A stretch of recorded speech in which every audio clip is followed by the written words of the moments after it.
Thank you for waiting. I finished checking your adventurer handbook. Here are your commission rewards. We have no other urgent commissions on the books at present. Thank you for all your hard work lately. Perhaps you two could consider taking a vacation. Amazing! Paimon never thought we'd end up having downtime in Nocturne. Things were pretty hectic when we first got here. Everywhere you looked, it was either the wild hunt causing chaos or the Fatui stirring up trouble. It felt like this whole region was one giant slime in a barrel, ready to go boom at any moment. Sure have. Things were looking pretty dicey, but in the end, we managed to turn it around. Whoa! Paimon just got deja vu! Oh, that's right. It's because we've done this like a million times now. Ah, yes. Are you two aware that the Moon Prayer Night is soon to take place? Oh, yeah! Llama told us that was coming up soon. Wait, why do you mention it, though? Do people in Nasha Town celebrate it, too? Paimon thought it was just for Moon Goddess worshippers. You're partially right. Most people in Nasha Town just see the festival as an opportunity to do business. They do not concern themselves with the religious element. The festival was first celebrated by the Frost Moon Scions. On this day, they would wear moon prayer blossoms and celebrate the birth of the Moon Goddess through song and dance. They would also prepare food and handicrafts and give them as gifts to others. Over time, it became Nocturne's most lively festival. Whew! Sounds like fun! Great! Well, in the meantime, since Catherine doesn't have any commissions for us, let's focus on some personal business instead. When we first got here, you mentioned that this was where your spaceship landed? We didn't get to follow up on it at the time, because we got wrapped up in that whole rare situation, but now we can finally start investigating it properly. Well, there's a saying Paimon's heard around these parts, which goes, if you lift up a rock, you'll find something you weren't looking for. By that logic, you'll never find what you're looking for while you're searching, but the moment you stop looking, it'll jump right out at you. Could be worth a try though, right?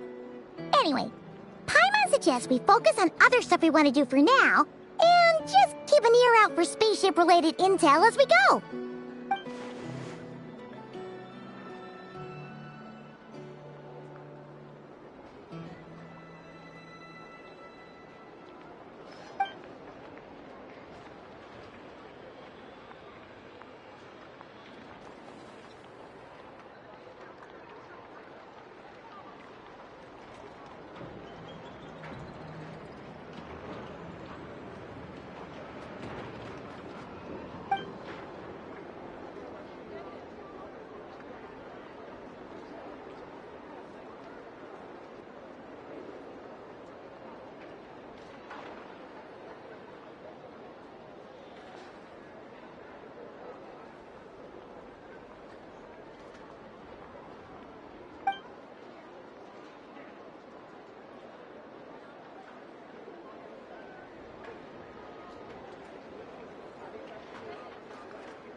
What's wrong?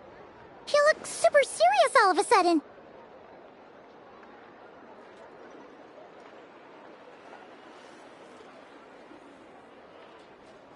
Huh? Paimon gets why you'd be concerned about Columbina, but what does the doctor have to do with anything?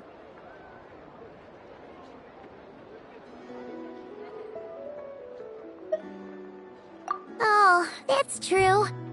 And now that you mention it, we're definitely overdue for a showdown with the Fatui. It is weird that he hasn't shown himself this whole time. What could he be up to?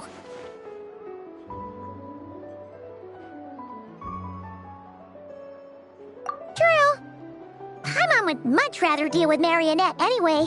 She says the meanest things, but when it comes down to it, she doesn't seem like a bad person.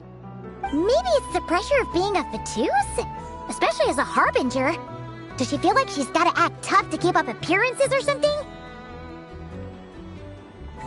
But then, every time we headed out with Rarier, she always wound up having to repair Polonia and her other robots. That's gotta sting. Losing face always hurts more for people who care a lot about their image. She's probably still furious about it. What? Relax! She's not even here! Huh? What's the matter? Oh, nothing. Sorry, we'll be on our way now. Where are we again? Oh yeah, Columbina? Right, yeah, let's go see Columbina.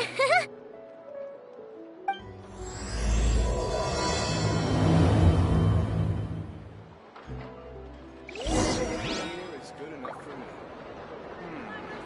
I better get me some alpacas. Once they hold everything up. Naya.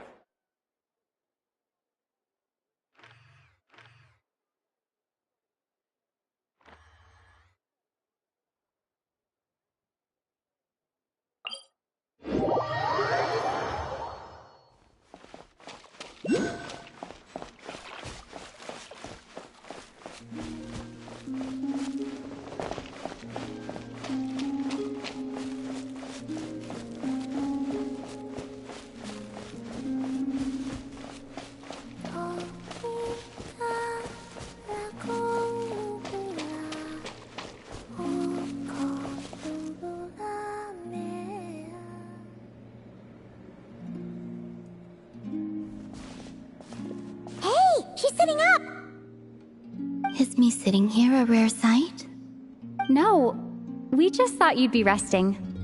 Perhaps I would have been, were it not for the sudden arrival of some unexpected guests. Not that I consider it a disturbance. After all, you're the only ones who are free to enter. Would it not be a little unfriendly of me to lie down while we speak? I didn't realize you put so much thought into little things like that.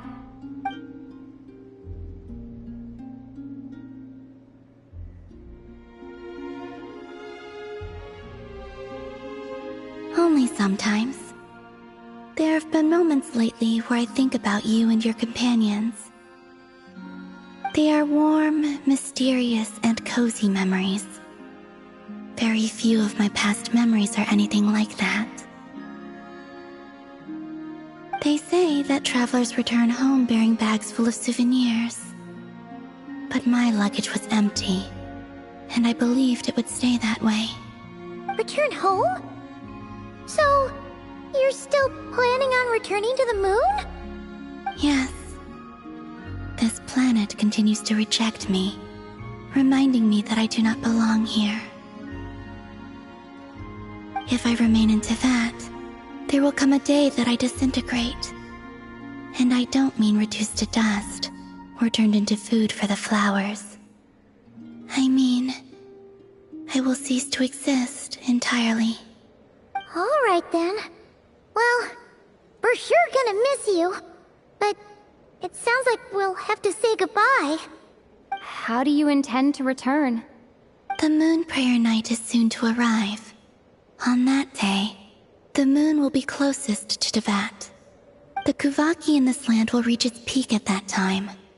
I merely need to grasp the tide, and with relatively little effort. Oh, Paimon gets it! It'll work like a slingshot!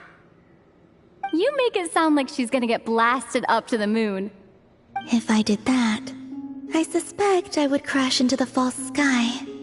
I will be using a much gentler approach. But I do like the analogy. It's fun. You see? She gets Paimon's sense of humor. In the blink of an eye, the time has come to part ways.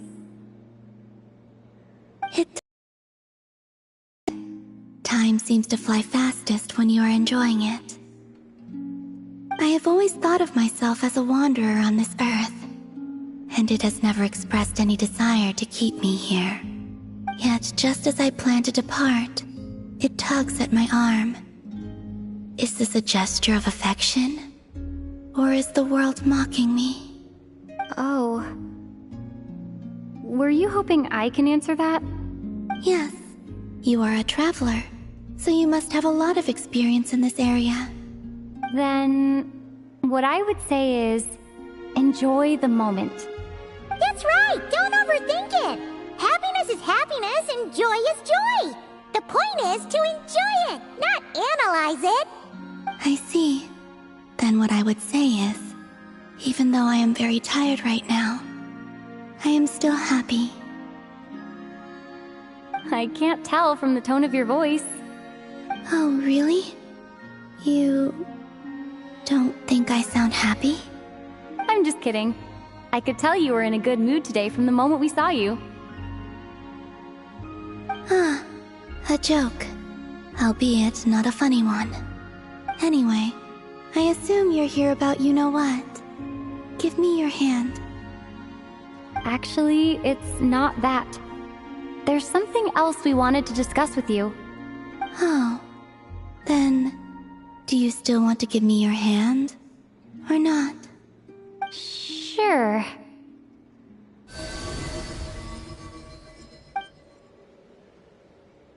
Thank you.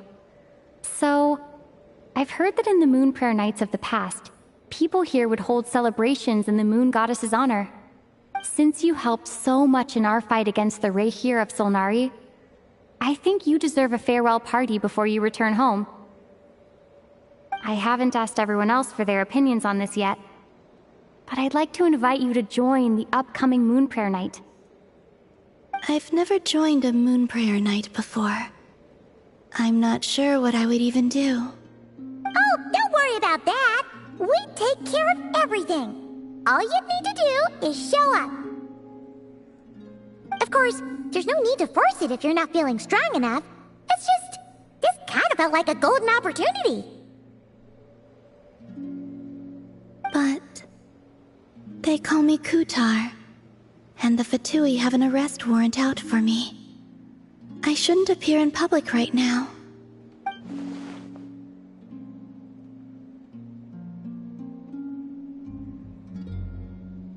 I'll make it work. You have my word. Yeah, we got your back. Well, she does. Paimon's actually not too sure what she's planning. All right, if you're sure. I will not refuse your invitation. I suppose it wouldn't hurt to pack a few more sights from this world into my suitcase before finally learning what my homeland looks like. Oh, if you see Lama, please tell her that my answer to the question she asked me is neither yes nor no. Rather, it is, there is no need. That was kind of cryptic, but sure. Guess it's between the two of you. We'll pass along the message. Bye for now.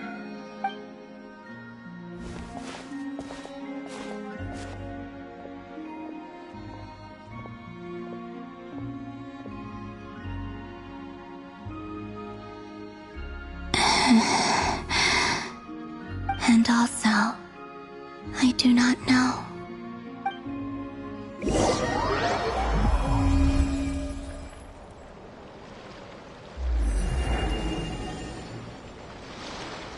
Since she's agreed to join the festival, let's go see who else wants to take part. Lauma's gotta be the person most familiar with the Moon Prayer Night. We should start with her. Also, what exactly is your plan to keep her safe? Not sure yet. I'll figure something out. What? Are you serious? And Paimon even gave you her vote of confidence back there. When did you become so sneaky?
Beats me. I had a bit too much to drink last night, and when I woke up, I was on Hisi Island. Mr. Varka is helping to oversee Nasha Town's preparations for Moon Prayer Night. He is here to go over some details regarding the decorations and custom cloth designs. Right, yeah, that too. What do you mean, that too? Yes. Celebrating this festival is a long-held tradition here in Nodcry. On this day, the crescent moon at the top branches of the verdant crest turns into a full moon, and the moon prayer blossoms bloom with a special radiance. Our people take these to be blessed omens. It's an especially welcome event coming off the back of all that nasty business with Rare. Everyone got put through the ringer recently, and now they're looking to turn their fortunes around. The big shots in town all agree that a big, lively celebration is just what we need to rebuild people's faith in this place. No wonder Catherine said that people weren't so bothered about the religious element. That's right. It's become more of a local custom by this point. The celebrations have little to do with whether the religious stories behind this event are true or not. Even the Frost Moon Scions are eagerly awaiting the coming of Moon Prayer Night, despite now knowing that their past beliefs were founded on a falsehood. That's fair. It's a bit like the lantern ride in Liyue. It's a chance for people to enjoy themselves, not debate the existence of the Adepti. Oh, one other thing. We just went to see Columbina. We went ahead and invited her to take part in the festival this time. Hope it's okay. Wait, so... you mean she agreed to it? Huh. That's quite a surprise. Then I suppose that she intends to return to the moon on that day. Oh, yeah. It's kind of a complicated process, but basically, it's like a slingshot. I understand. In truth, I had a feeling that she might make such a decision. Well, if Kuthar has decided to participate in the festival, we should prepare accordingly. Yeah, exactly. She was saying how it could be risky for her to show her face in public. We were wondering if there was any way we could hide her. Unfortunately, the people who carved the statues did an excellent job of capturing her likeness. It will be very challenging to hide a goddess whose face everyone is so familiar with. Darn! We may have bitten off more than we can chew here. Nah, don't sweat the small stuff. We can handle that. Huh? Are you saying you have a plan? Not as such, no, but the most important thing with a festival is to keep the mood light and your spirits up. You can't go preparing for a festival with those long faces. You'll never convince anyone to enjoy themselves. The Mondstatter spirit is strong with this one.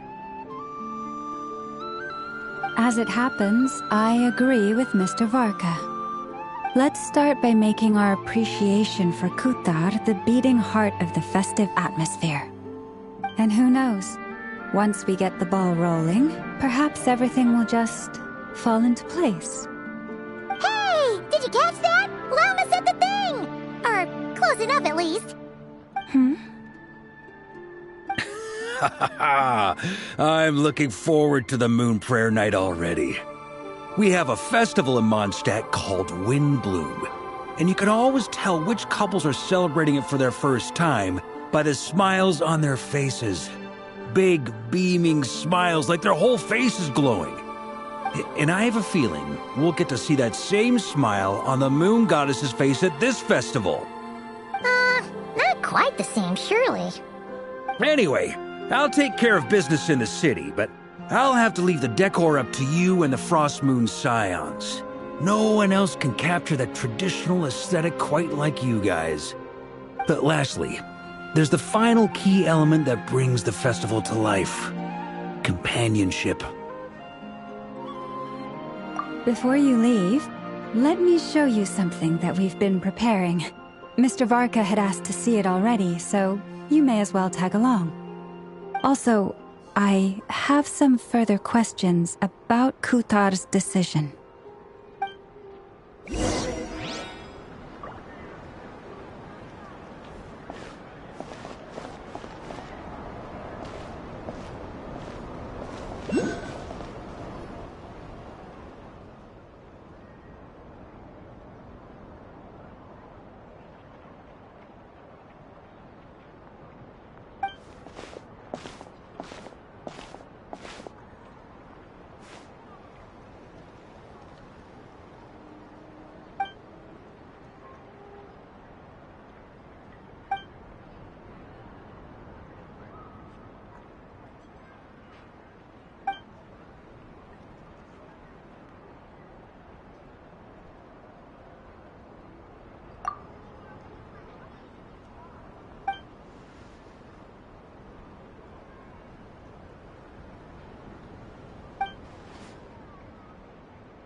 Look like they're having fun.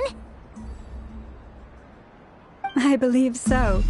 Kuhenki seem very skilled at playing drums like these, although I'm not sure where they learned it from. Maybe it's an innate talent? In their eyes, they're probably just playing with toys.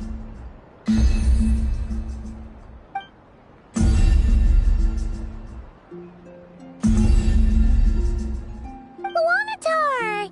You wanna play too?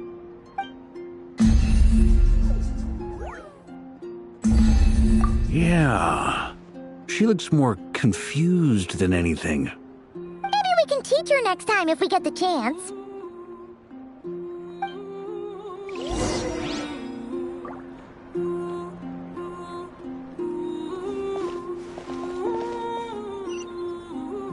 What are these floaty things? Moon veils. We hang them from buildings in the city during the festival. When you look at the sky through them, it creates a lovely misty effect.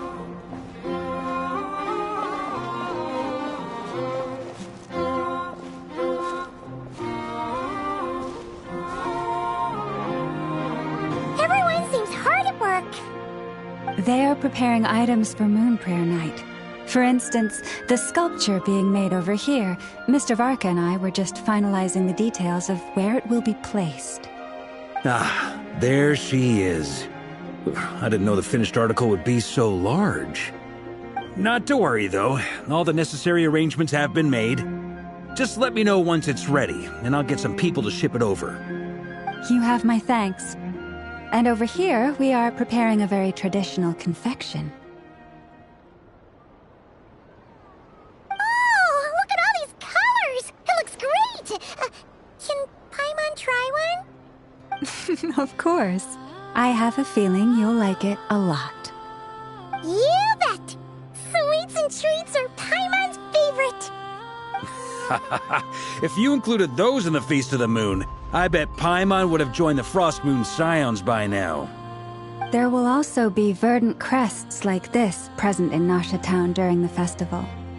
The timing of Moon Prayer Night is not completely set in advance. We make a rough estimate, then observe the changes in the verdant crests and moon prayer blossoms to guide us. As such, the wait itself is a fun feature of this particular festival.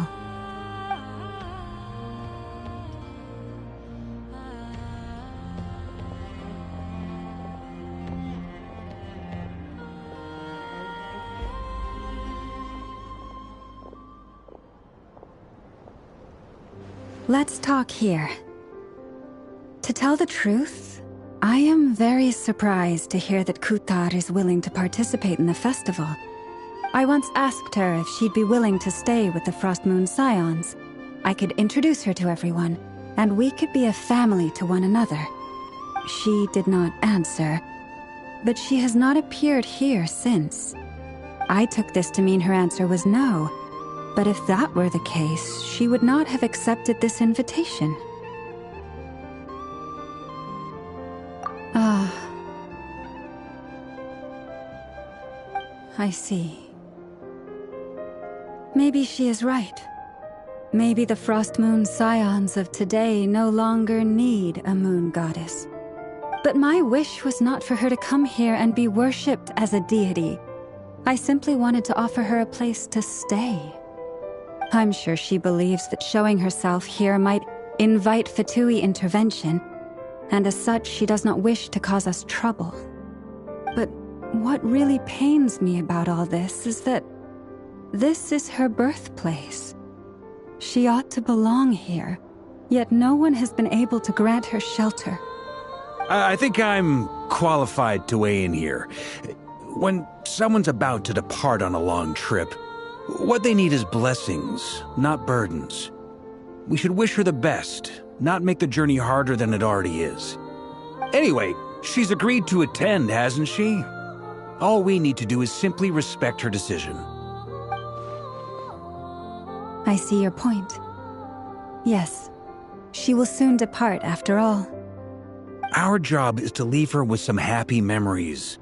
Besides, who's to say her journey to the moon is a one-way trip? It's not like she can't come back and visit if she wants, right? Paimon agrees wholeheartedly. Festivals are all about having fun, so let's keep it simple. All right, I'm gonna head back to Nasha Town soon. Want to come with? I'm guessing you have some other folks to visit there. Sure thing, let's go! Bye for now, Wilma! Thank you all. Goodbye.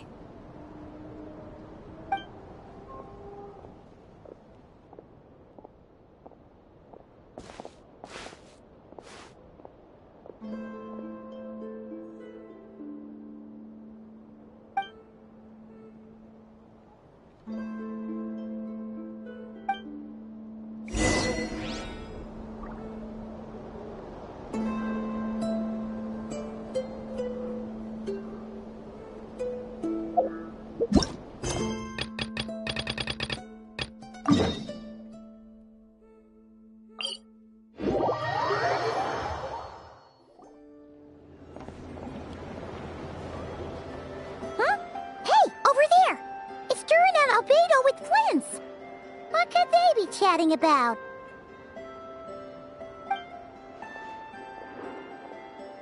Your guess is as good as mine. Ah, Grand Master, and the Traveler in Paimon. Hello there. It's been a while. Perfect. We have some new volunteers for our investigation.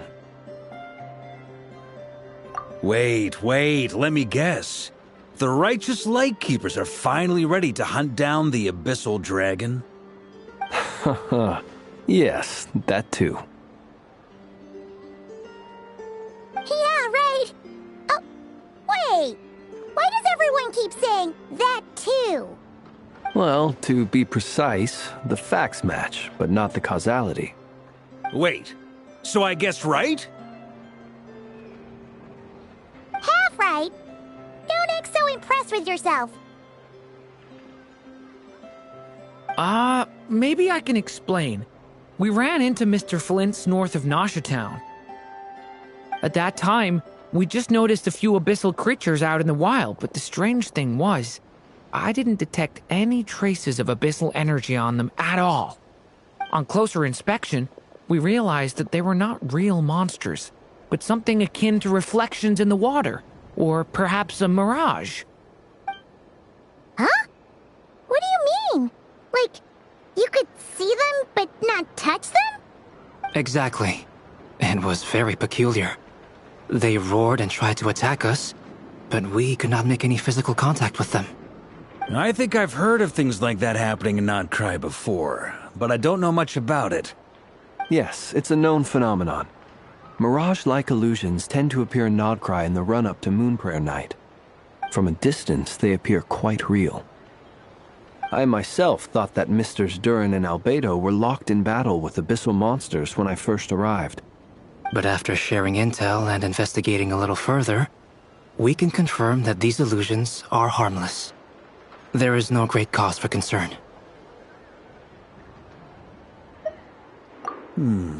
All the Mirage stories I've heard are either animals, rocks, or small houses. Abyssal monsters, though? That's a first. It's a first for me, too. So I'm planning to look into it further just to be on the safe side. I intend to inspect a few more locations. What about you two? Any plans? Alice contacted me a few days ago. She'd like me and Durin to assist her with an experiment. But we lost contact shortly after receiving the message. I'm sure that comes as no surprise to anyone familiar with her. We don't know when the wind will blow, yet when the wind blows, we will know. That, in a nutshell, describes how Alice operates. Yeah, that tracks. Okay. Well, I suggest we investigate this Mirage business in the meantime. It's piqued my curiosity, and I'm pretty sure I know someone who will already be 10 steps ahead of us. Well said. Right? Whatever's happening in Nocturne, she always seems to be the first one to know. Let's go see what she knows. We can invite her and her staff to the festival while we're at it.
You're right, I have noticed. There's certainly something a little fishy about this situation. Only a little, though. Records indicate that this phenomenon can occur in the days before and following Moon Prayer Night. That said, it has always been a rare sight in the past. The odds of encountering these phantoms are similar to looking up in the night sky, happening to see a shooting star, and managing to make a wish before it disappears. But this time, either everyone's getting lucky, or they're appearing far more frequently than usual. Yehoda's out gathering intel as we speak.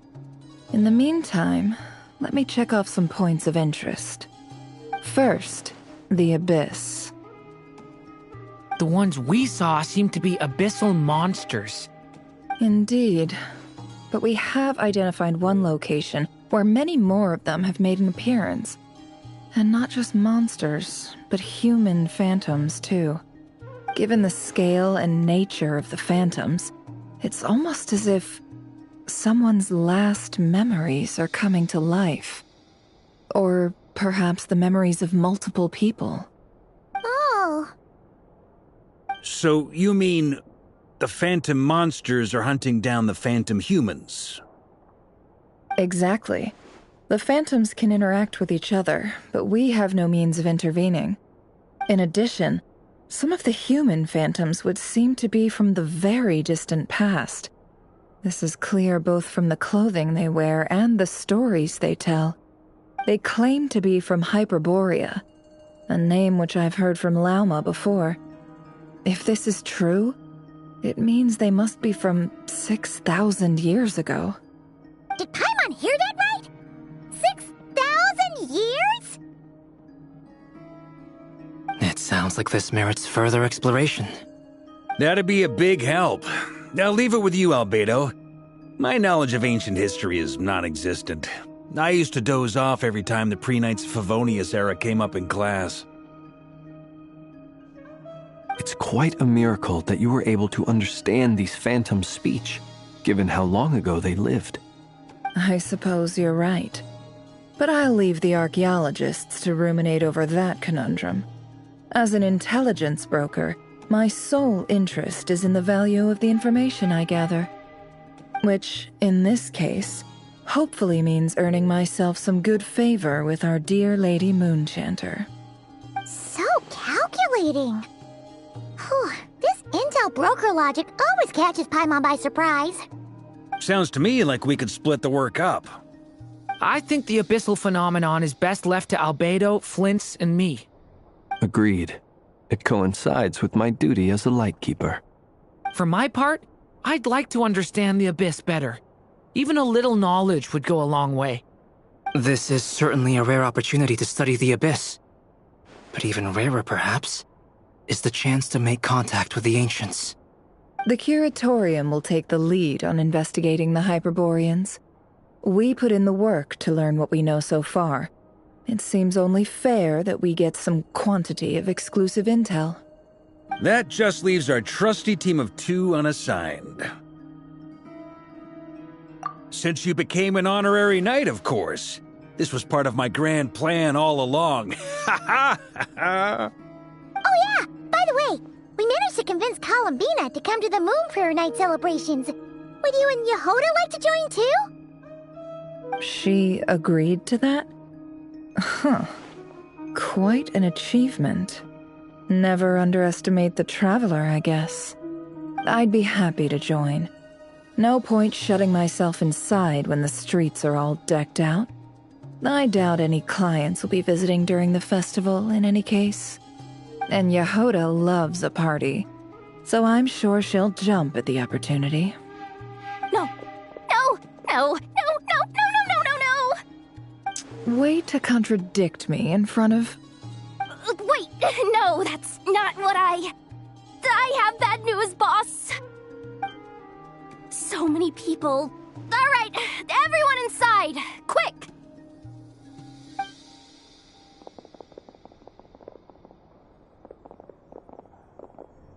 This is gonna sound crazy, but hear me out. I saw one of those phantoms at Star Sand Shoal, and it was some sort of flying ship. Like a spaceship? came to Tibetan. You said you saw the same thing through the moon marrow, right? Huh? You already know about it? Ugh, I thought I was gonna blow people's minds. Turns out I'm the last to find out. Wait. Back up. You came here in a spaceship? Now my mind is blown! What's it like on the inside? Was it like flying through space? I want to know everything! Yep, exactly. Huge discovery. You're the best. Second best intel broker in the world. After your boss, of course. Wow. Really? Well, I don't know if I'm all that, but... I guess that decides where we're heading next. Come on, don't look at me like that. I know the spaceship doesn't have anything to do with me, but you don't want to leave me as the only one twiddling my thumbs, do you? Please? Fair enough. You can tag along. In that case, let's meet back here to discuss our findings once we're done. I wish everyone a productive investigation. You too.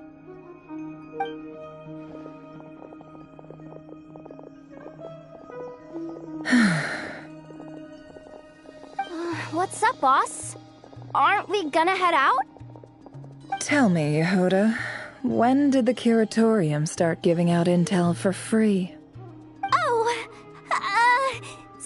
sorry, boss.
What do you know? Yehuda was right on the money. This phantom really is your spaceship. But that's so weird. Why would it show up here? Is it some kind of projection? Or a ghost? Like, maybe it no longer exists, but somehow it left an afterimage? Ah, you're already here. Miss Lauma, what a surprise. I thought you were busy with festival preparations. I was, until one of our people informed me that a strange sight had appeared at Star Sand Shoal. No one's ever seen something quite like this before. I thought I should see it for myself. Same here. Oh, so we heard that these things appear around the festival period. Any idea why that is? Unfortunately not. We have very limited information about them, since they can't be interacted with. And no human phantoms have ever made an appearance before now. The most we've been able to deduce is that these sightings appear to be connected to the increase in Kuvaki energy around this time. Yeah, seems like that's all we can do. This is all so confusing. Allow me to lend you a hand.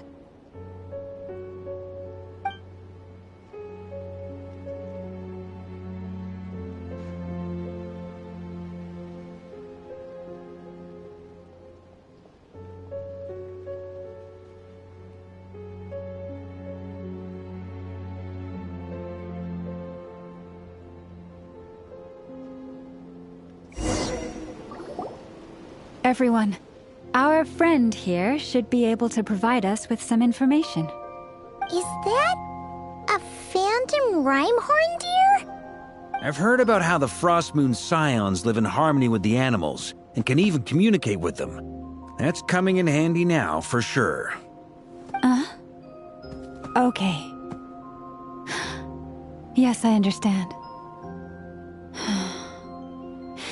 Then how about this?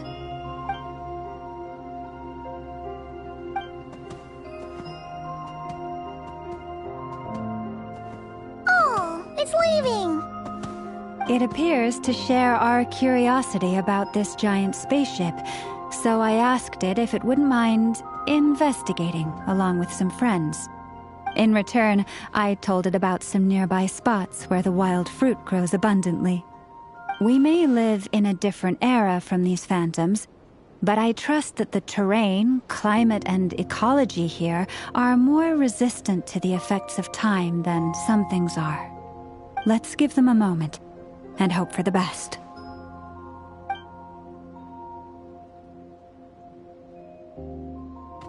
All back together? Must have been a lot of fruit. Indeed. Now let me ask them some questions.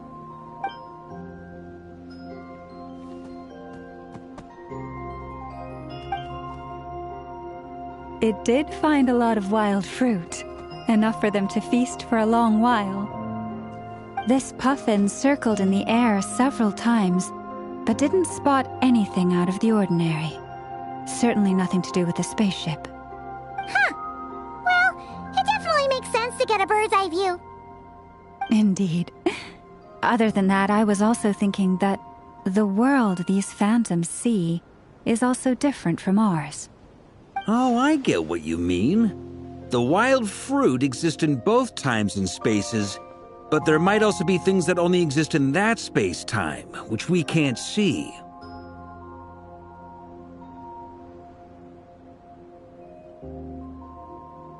Good point. Great thinking, Llama. Blunthorn rhinos can use kuvaki to shift great rocks, but this one says it couldn't get that ship to budge by even an inch. The sniffer mole tried too, but despite being a skilled digger, it could not get through.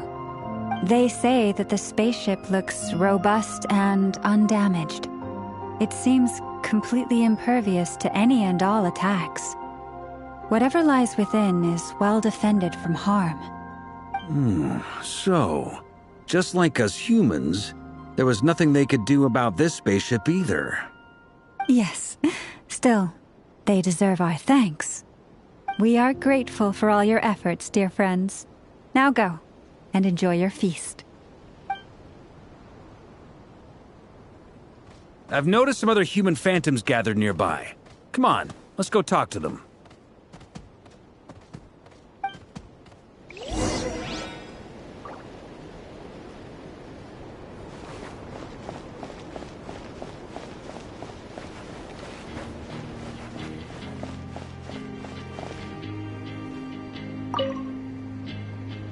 What is this thing? I've never seen it move, and there's no way to get inside. Goodness knows. My grandpa says it's been sitting here at least since his grandpa was still alive. What about his grandpa? Did he say anything to your grandpa's grandpa about it? Huh? I don't know. In all likelihood, it was here back then too. Hard to imagine something this huge could move. Guess that means that as far as they're concerned, this ship's been around a long time.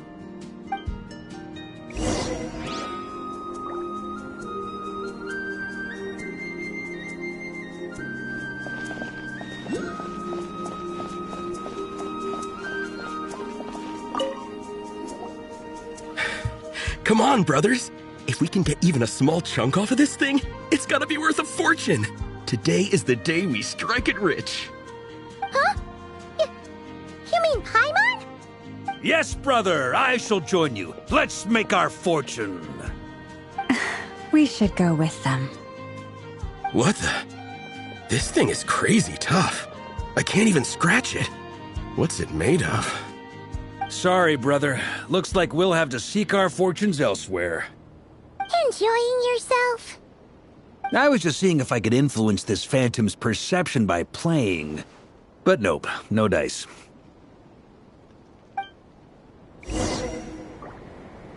I'm sure we're all starting to build up an idea of what's going on here now that we've spoken to some of the people. These phantoms are reenacting real historical events in Nodcry. It's almost like we're in some kind of interactive stage play. We can talk to the actors, but the plot is fixed, and we can't influence it. It makes sense. History is set in stone. The objective facts of the past cannot be changed. Paimon totally thought you were just goofing around earlier. But actually, you were doing some serious investigating. Of course I was. Anyway, at this point, I think we're forced to conclude that although the Phantom spaceship is right there in front of us, we aren't going to learn much about it from these people.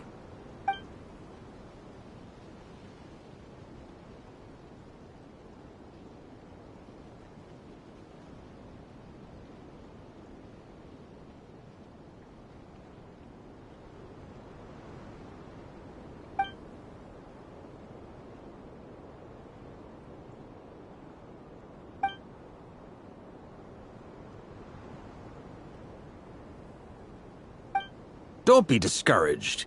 If nothing else, this is proof of the ship's existence. And think about it. So many people tried to hack their way inside, but no one could get the door open. It's made of very tough material. To me, that says that we'll either find the ship itself or the story behind it. It's just a matter of time. Huh. Every now and then, when Varka gets serious, he actually does seem like Grandmaster material for once. I wonder how the others are doing. Let's head back for now. Sounds good. Also, drinks are on me if Team Knights of Favonius is the first to finish. Wait, we have a team name now? Am I in Team Knights of Favonius as well? You're very welcome to join. We've even got a cathedral ready for you. Isn't that technically blasphemy? You wouldn't dare make a joke like that if Barbados was in earshot. Nah, I'm sure Barbados doesn't mind a little harmless blasphemy once in a while.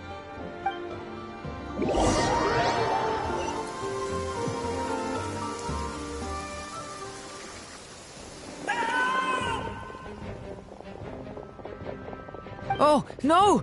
Get away! Oh.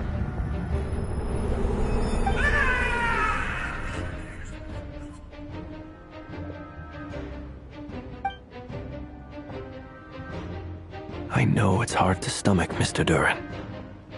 But as I'm sure you've noticed, there is nothing we can do to intervene in that which unfolds before us. But we have to at least try. And try you have. But are you aware of how many unsuccessful attempts you've made now? I wasn't keeping count. I'm afraid this is the 39th failure so far. Or the 5th if we're only counting this particular victim. There are no indications that these phantoms may be altered in any way. You seem to have calmed down a little. I'll make us a fire. You should rest and have some water. Feeling any better now, Mr. Duran? May I ask a few questions? Be my guest. What exactly are we witnessing here? What happened to those people? My guess would be that we are seeing Nodcry during the Conrian Cataclysm. Would that be accurate? Conria. That is correct. As you know, once the Abyss senses even the tiniest crack, it floods in and spreads like wildfire. There was a time in the distant past when it permeated all of Nodcry, causing immeasurable harm. The people paid a terrible price to heal this land. Then, 500 years ago, the whole of Teyvat suffered an abyssal disaster. Once more, Notcry was dealt a devastating blow. I see. In the face of the abyssal onslaught, all were like grains of sand tossed around by a tidal wave. Be they human, fae, or god. The moment you witnessed is but one drop in a whole ocean of catastrophe. All right. I guess that answers my second question, too. I wanted to know why there's nothing I could do to help them, and that's because what we are seeing is history. That would be my guess as well. As I understand it, history and fate are not all that dissimilar. The latter may be unseen to us, but both are immutable. Yes. Fate was determined long, long ago. I still have a couple of other questions for you, Mr. Flint's. You mentioned more than one abyssal disaster that has struck this land in the past. How can you be sure that what we're seeing is from the Conrian incident? And also, how are you able to stay so calm when you're talking about these events? From everything I know about you, you're not cold or ruthless, and you're not indifferent to the suffering of others. Alas, I am forced to show my age. I must be 600 or 700 years old by human measure. Wait, so you... One is not easily moved by history when one has witnessed the truth firsthand. I'm sorry. You needn't apologize. Your passion is a good thing to have.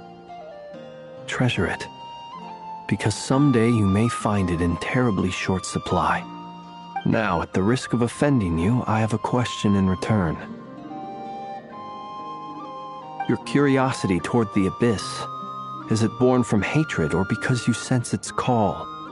I only ask because I kept a fragment of Rerear's body in my lantern for a short time. Specifically, his heart.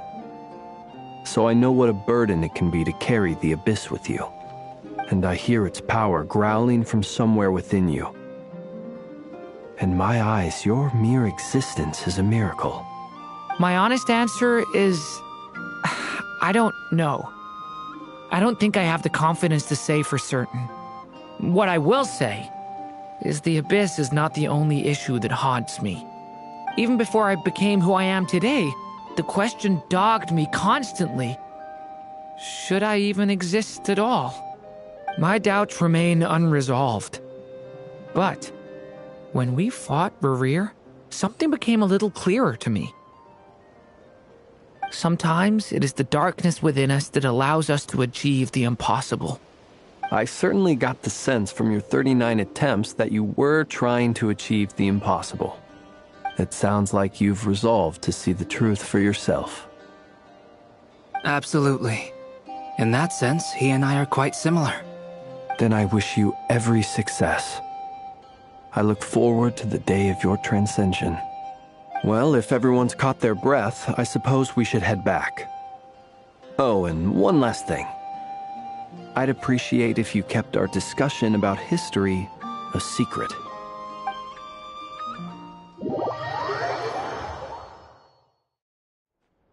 Incredibly, our separate investigations led us all to the same conclusion.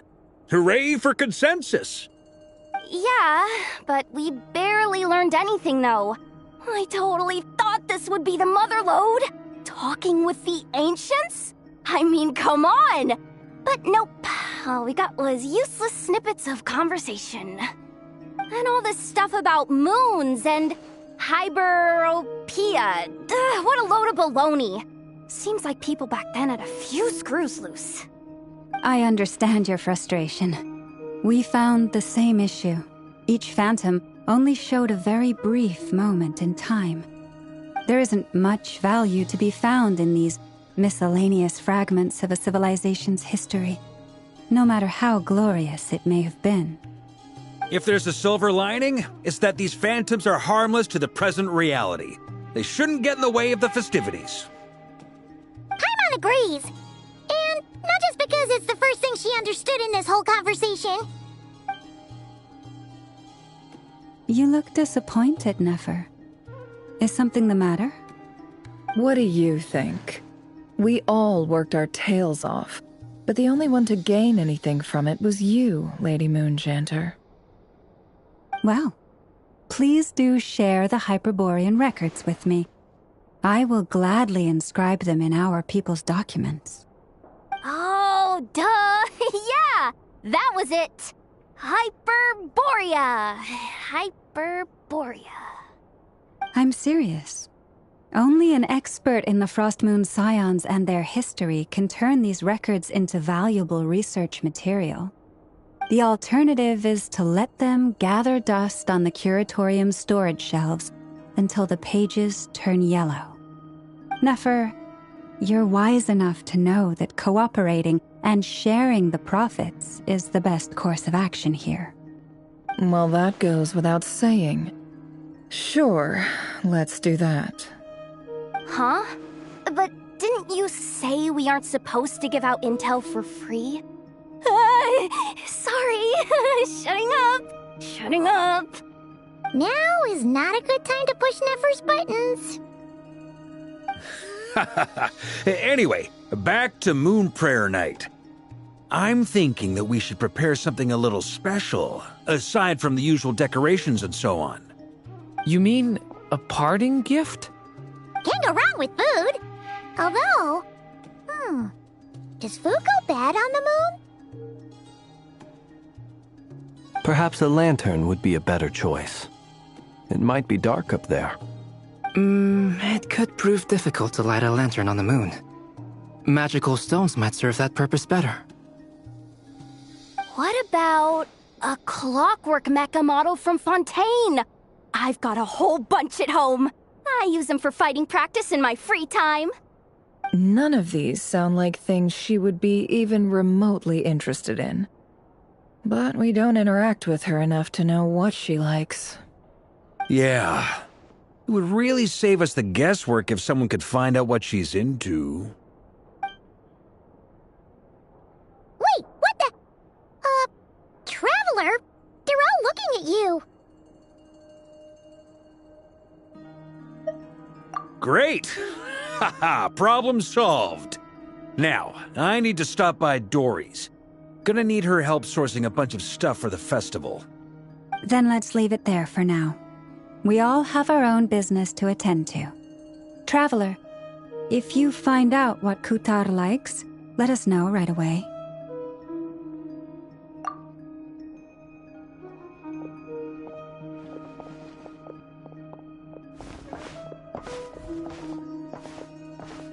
Is something the matter? I'm fine. It's just... I'm still feeling a little rattled after witnessing the horrors of the Abyss. But it's okay. This is something I have to work through. I'll be all right. Thanks for your concern. Well, don't put too much pressure on yourself. If you ever feel like something's wrong, physically or mentally, we're here to talk.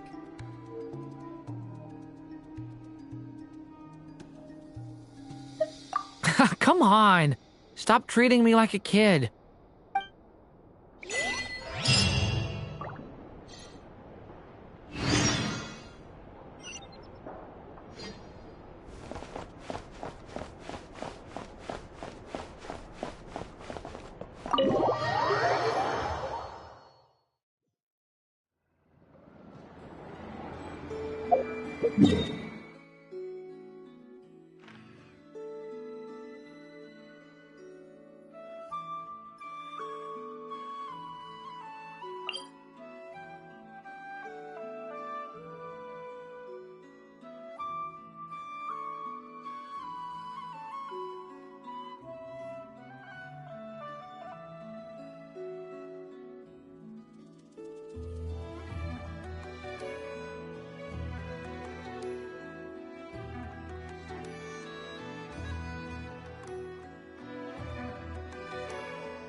Kuhenki here last time too? Where did they all go? Walkies? For Kuhenki? You're not pets, you know. Oh, well. Looks like we just came at a bad time. Let's try again tomorrow. There's still a few days until Moon Prayer Night, so we're in no rush. Besides, she needs time to rest anyway.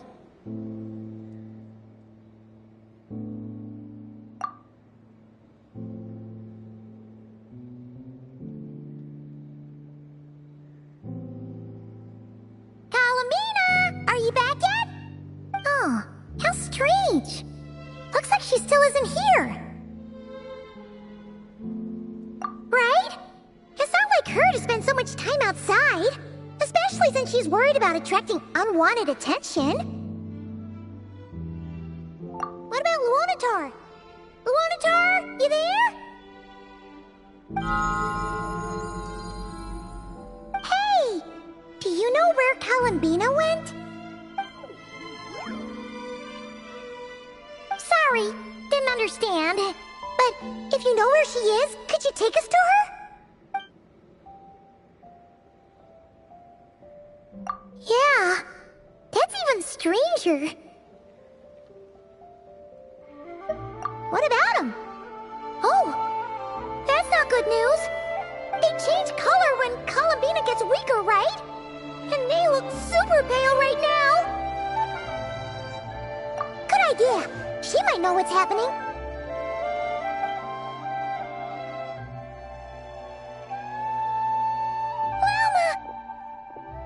Ah, it's you. How is Kutar? Is she okay? No, she hasn't. I came here to check on her after I noticed the flowers had changed color. Based on past precedent, she must be very weak right now. Even getting up to walk would be a struggle. It seems unlikely that she wandered off outside. Not to mention that she doesn't do that at the best of times either. So yeah, this is super weird. No. Very few people are in the know about Kutar's whereabouts.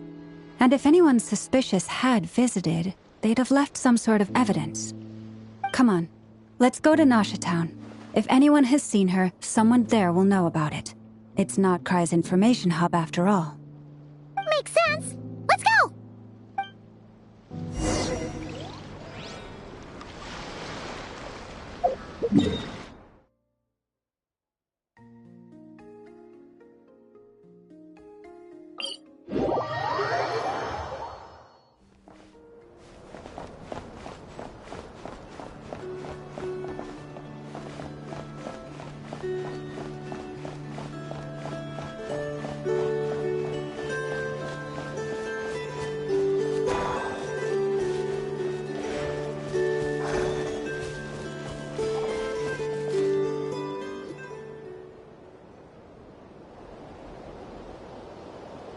Moment.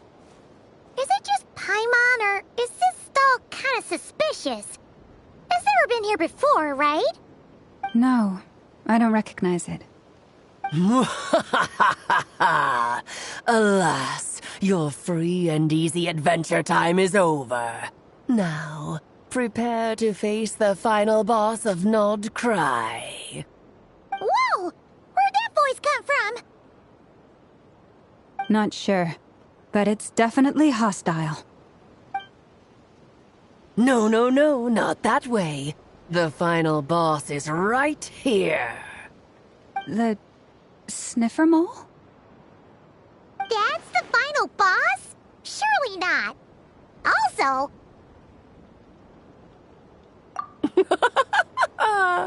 Okay, the jig is up. I'll stop teasing you. Turn around. I'm right behind you. It seems I've managed to leave quite an indelible impression, even though you've never seen my face. Oh, nothing could make a great maid more pleased with herself.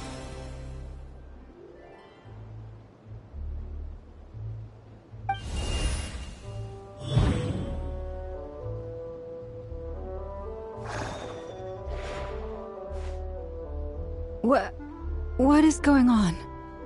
I've heard that all the big shots in Teyvat have long, wordy titles that stun people speechless when they make their entrance.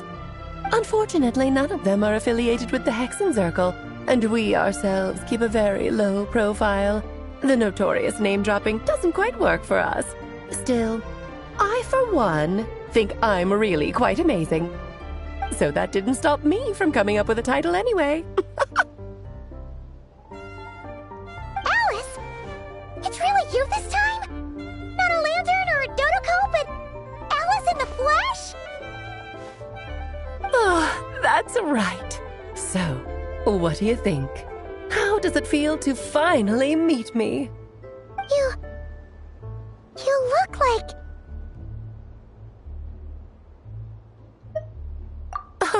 What is that supposed to mean, I'm the mother of Klee, Teyvat's #1 cutie. How old could I possibly be? So she's a friend of yours? Kind of. This is actually the first time we've seen her in person. I see. Madam Mage, that was, quite a powerful entrance. I certainly won't be forgetting it anytime soon. It's okay, Lauma, don't force it. Paimon will do the honors. This is Alice from the Hexenzirkel. She's a friend of ours. And of Arcus, too. That's right. She's a good person, just kinda...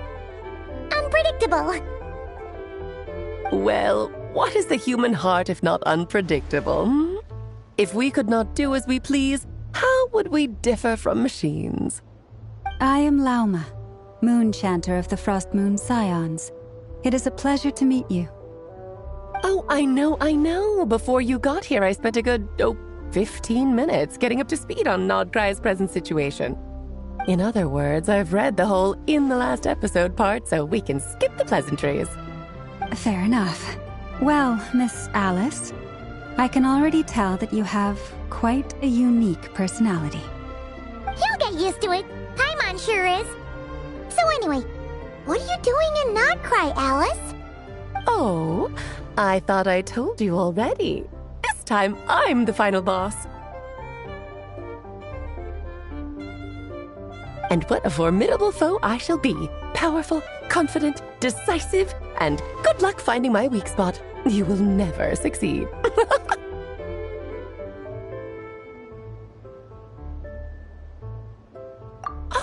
Oh, drat!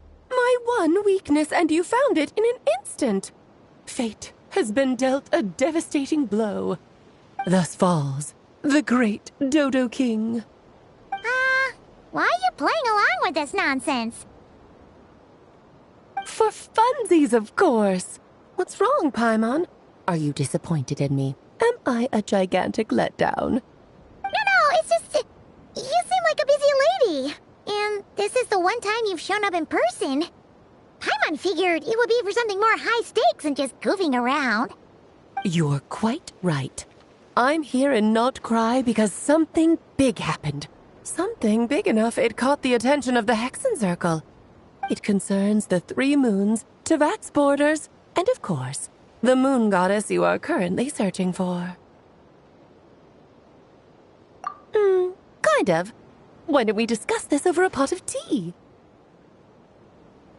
My main reason for coming on this trip to Teyvat was, of course, to have some fun. But I do technically have a job to do as well, namely, maintaining the stability of Teyvat's borders. I'll skip over the complicated parts, but to sum it up, abyssal energies are all that lie beyond Teyvat's border. We'd find ourselves in a real pickle if they ever made it through. And the phantoms you've been seeing are a sign that the border has been disturbed. No wonder they tend to show up around Moon Prayer Night.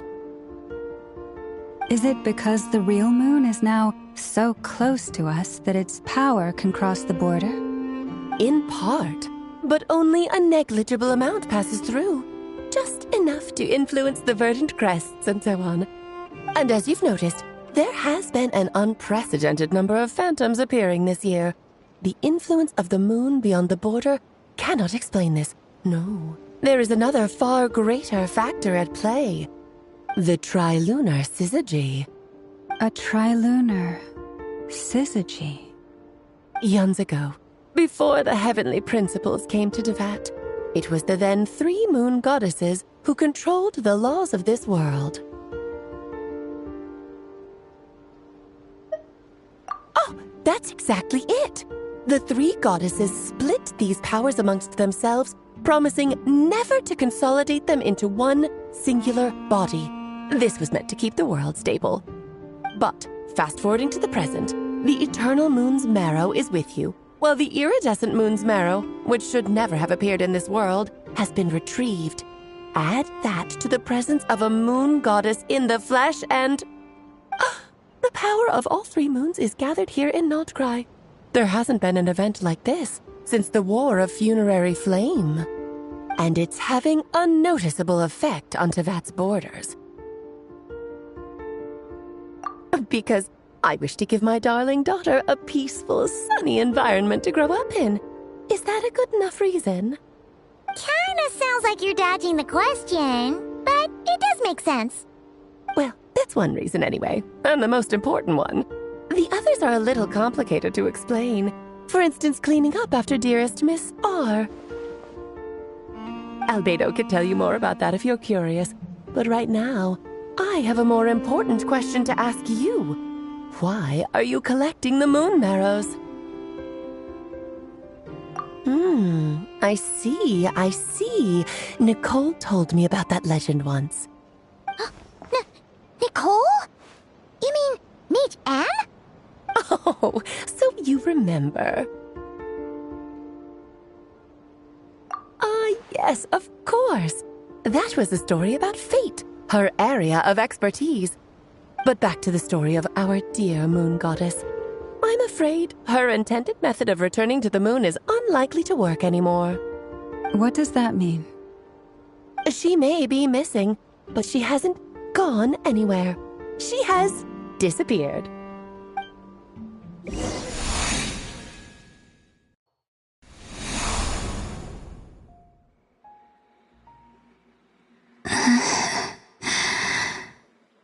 My body is so heavy. Wait, no.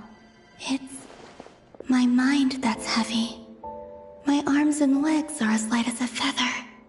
What's happening to me? I feel drowsy, like I've been asleep for too long. Is it daytime or nighttime?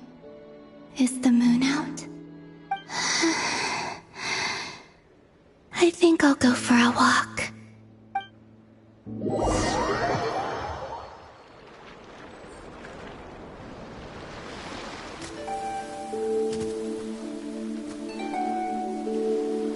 Are you out for a walk too?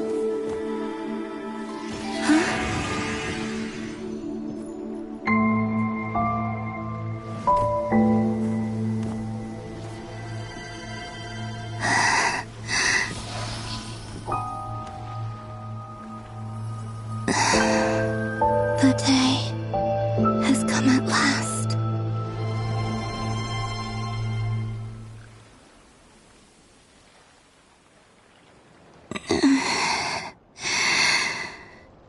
Have I grown so weak that I can't even sustain my physical form?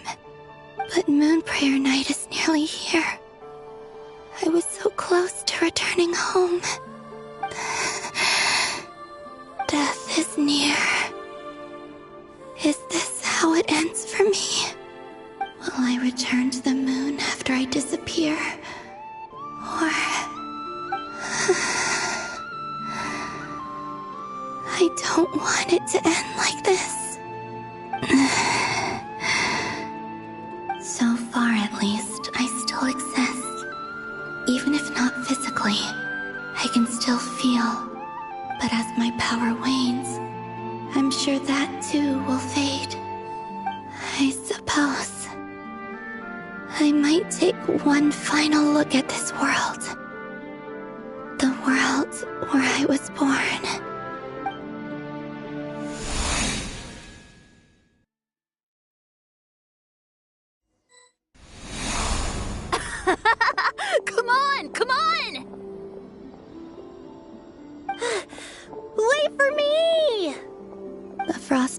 enclave. How much it has changed since I was born. These decorations, they're so heavy. It's times like this when you kind of wish men could be priestesses and acolytes. How fascinating.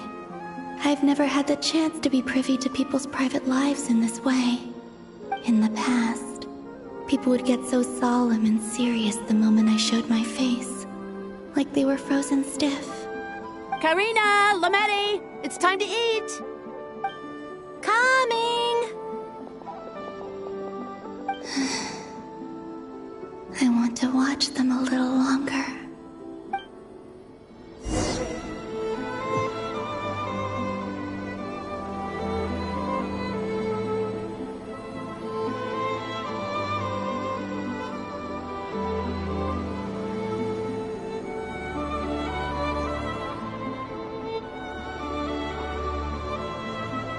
So just fill these balloons with air, right?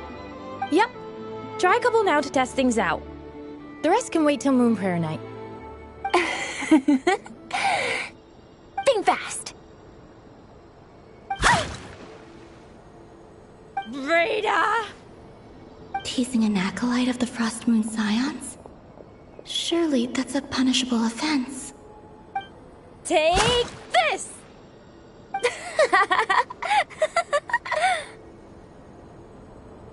Huh?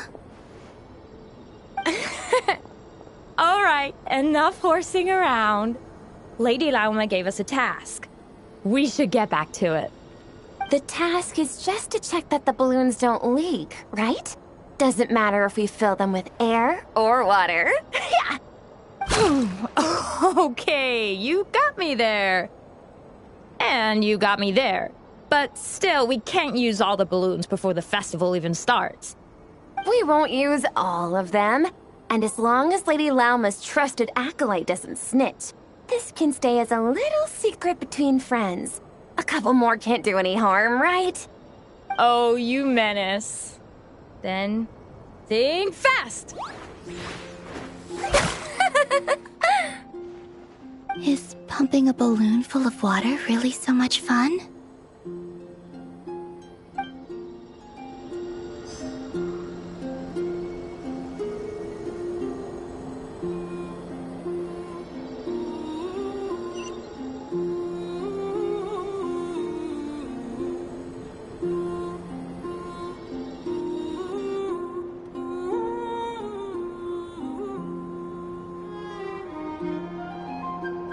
I'm sure you're both tired from playing all day. Come on, eat up. A plain, humble meal. That has always been the way of the Frost Moon Scions. Huh?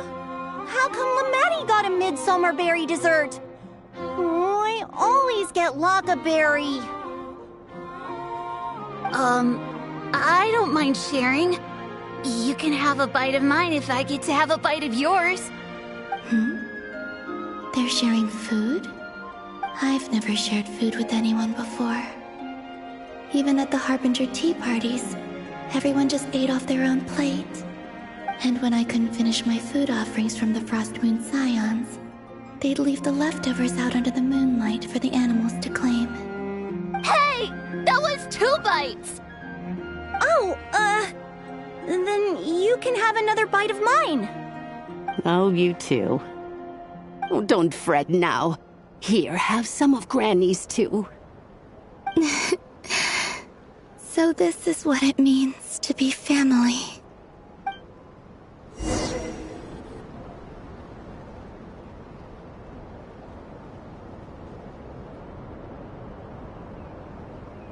I'm seeing so much that I'd never usually get to see. They'd never act like this when I was around. It's nice, being able to just watch people in peace in these final moments. What a rare opportunity. I think I'll go take a look around Nasha Town, too. Maybe the Traveler will be there.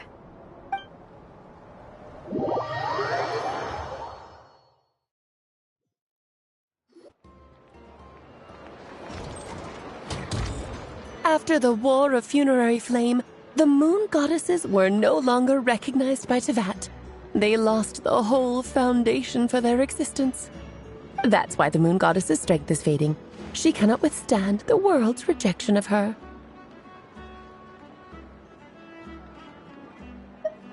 To be more pedantic about it, the moon goddesses did something to offend the heavenly principles, and that's why they were ousted. Something of a recurring theme in Tevat's history.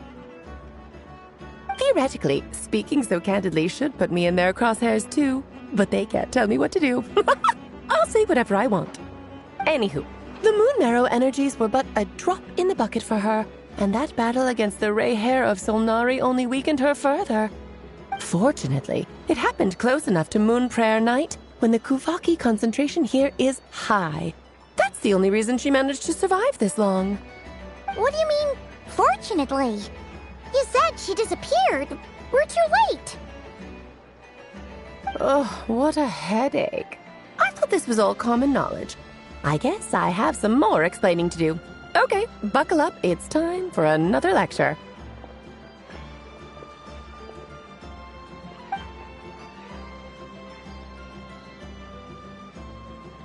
Now, I said earlier that the moon goddesses lost the foundation for their existence.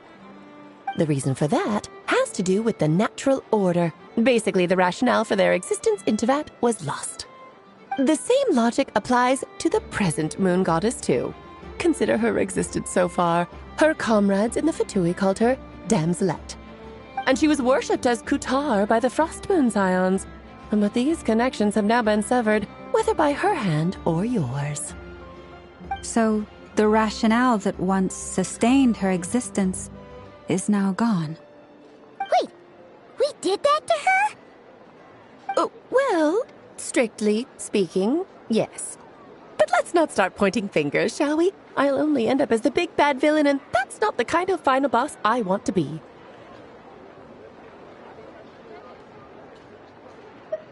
Of course I do. I'm only the greatest mage in the whole entire world. Now, if you wish to find your moon goddess, there are two problems we need to solve.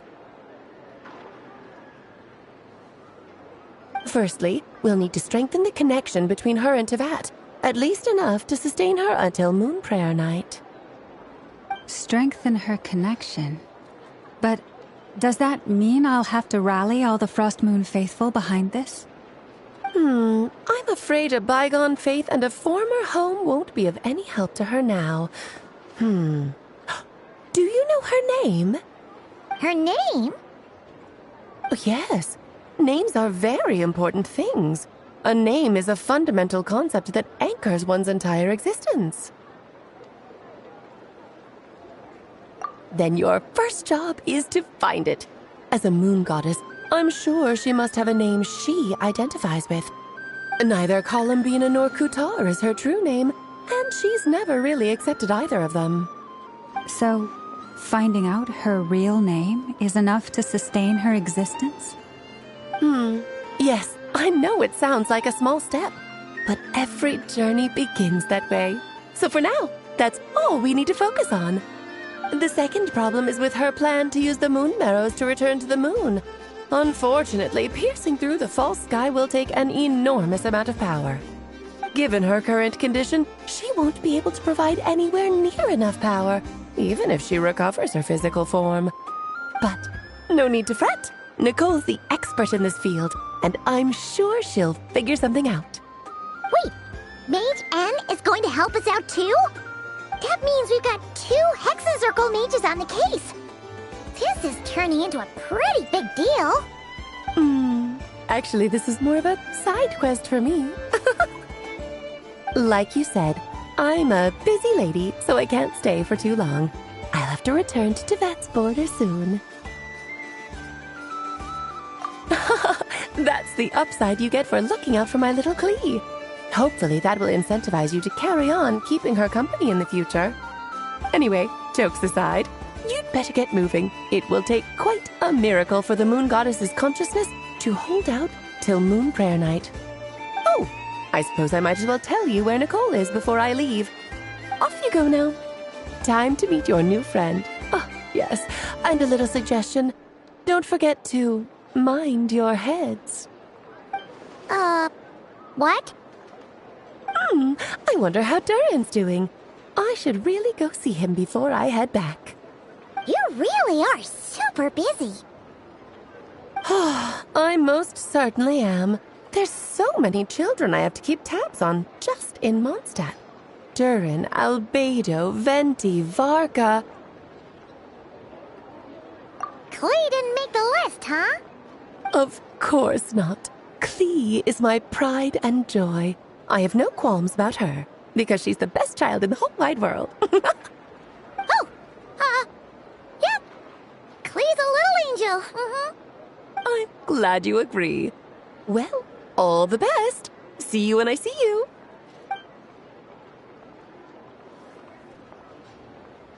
She left in a hurry. Yeah, she didn't pack up her stall. Should we handle it for her? I must say, I'm now very curious about her daughter. Klee, wasn't it? What's she like? That's a long story. Come on, we'll fill you in as we go.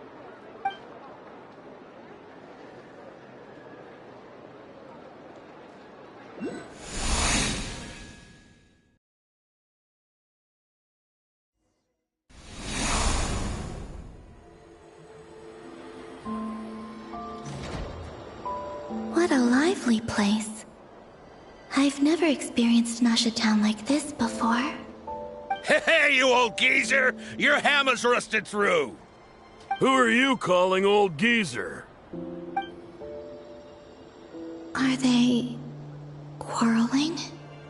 I'm looking right at him! You've really gone downhill since giving your daughter free rein in the workshop. Can you even swing a hammer anymore? It shouldn't take you days just to fix a single chair!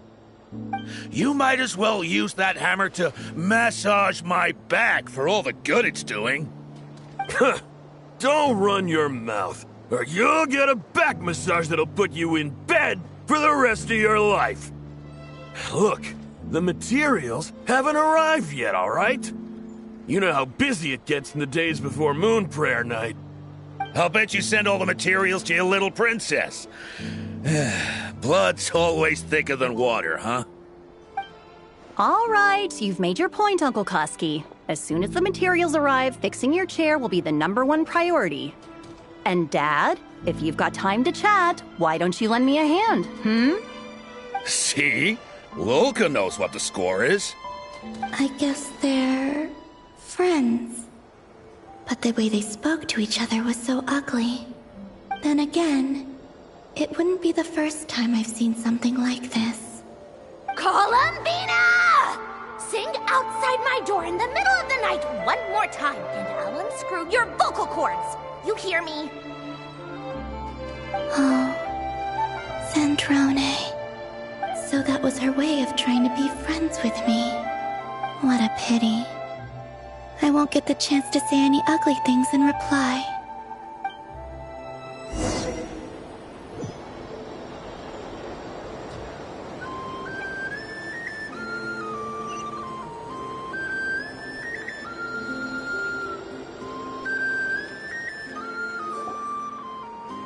Hey, have you decided what to give her for Moon Prayer Night? I sure have. She's gonna get the surprise of her life when she's least expecting it. Then I'll whip out the ring and pop the question. The surprise of her life. What a fun turn of phrase. Cool, I get the picture. You can spare me the gushy details. Ooh, looks like we have a customer. Hello there, ma'am. Would you like some Moon Prayer Night candy? Huh? Is he talking to me? Can he see me? Here you go.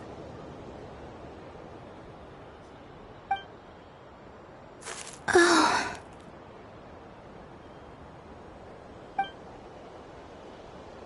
Come back anytime. Right. Now, where were we? I don't know why, but I still held out hope.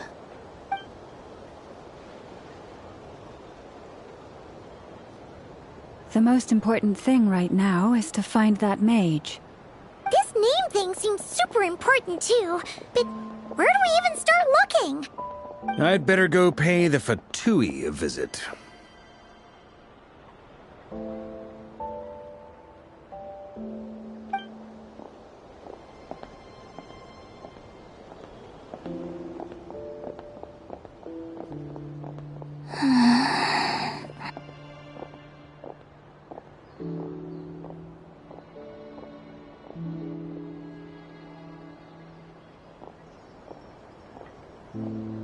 Columbina?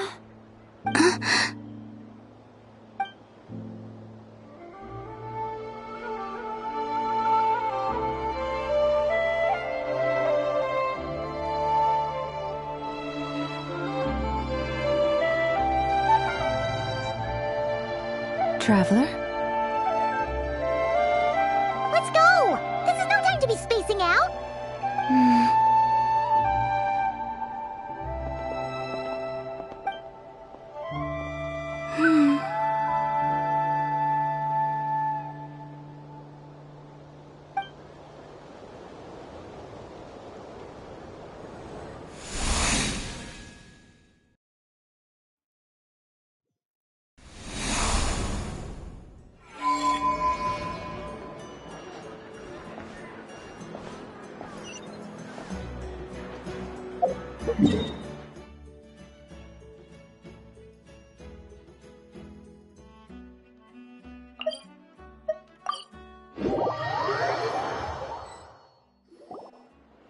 Where are they going? They mentioned a mage and... a name? So, Mr. Varka, are you acquainted with this Nicole? Or should I call her Mage N? Not really. We've never met, though she has come up in conversation. From what I've gathered, Alice kinda took Nicole under her wing. Taught her how to speak in a more ladylike fashion, that kind of thing. Huh. Hard to imagine Alice as an etiquette coach. Yeah, Alice is a larger-than-life personality, I'll give you that. But then again, that's why she's able to draw such an eclectic mix of people into her inner circle. If I remember correctly, being an interesting person is actually one of her main entry requirements. So, if you ever wanted to join the Hexenzirkel, I'm sure you'd both be eligible to apply. Hey! Don't go around making promises on Alice's behalf! I wouldn't dare. I'm just trying to paint a picture of the Hexenzirkel for you. Okay, sure. Anyway, since none of us have ever met Nicole, how are we supposed to find her? We can't just go up to every woman in sight and ask, "Hey, are you Nicole?" Maybe something she's wearing will give it away? Like, a wind bloom pinned to her chest or something. Wait a minute. Alice never said Nicole was from Mondstadt. Oh, true.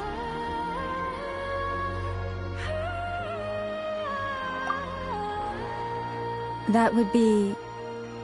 this young lady, then?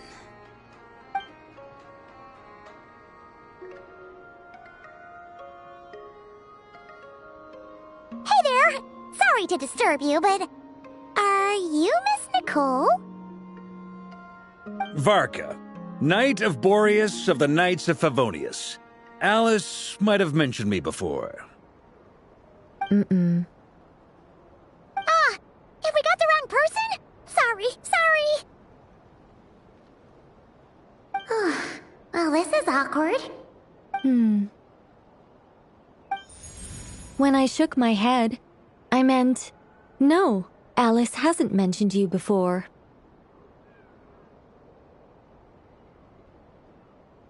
Huh? Where is this voice coming from? My apologies.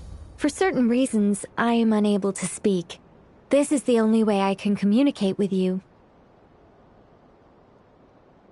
It might take some getting used to, but I hope you can understand. Hey, it's fine. I'm more shocked by the fact that Alice never speaks about me.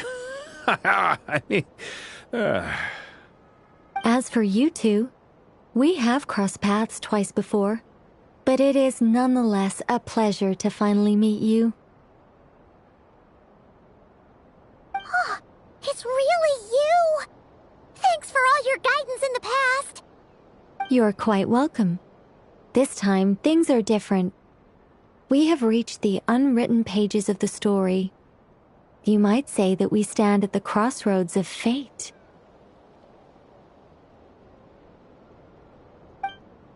Now then, allow me to formally introduce myself. My name is... No, stop! Alice! I can't believe it! I had a whole speech prepared. I'd agonized over every single word.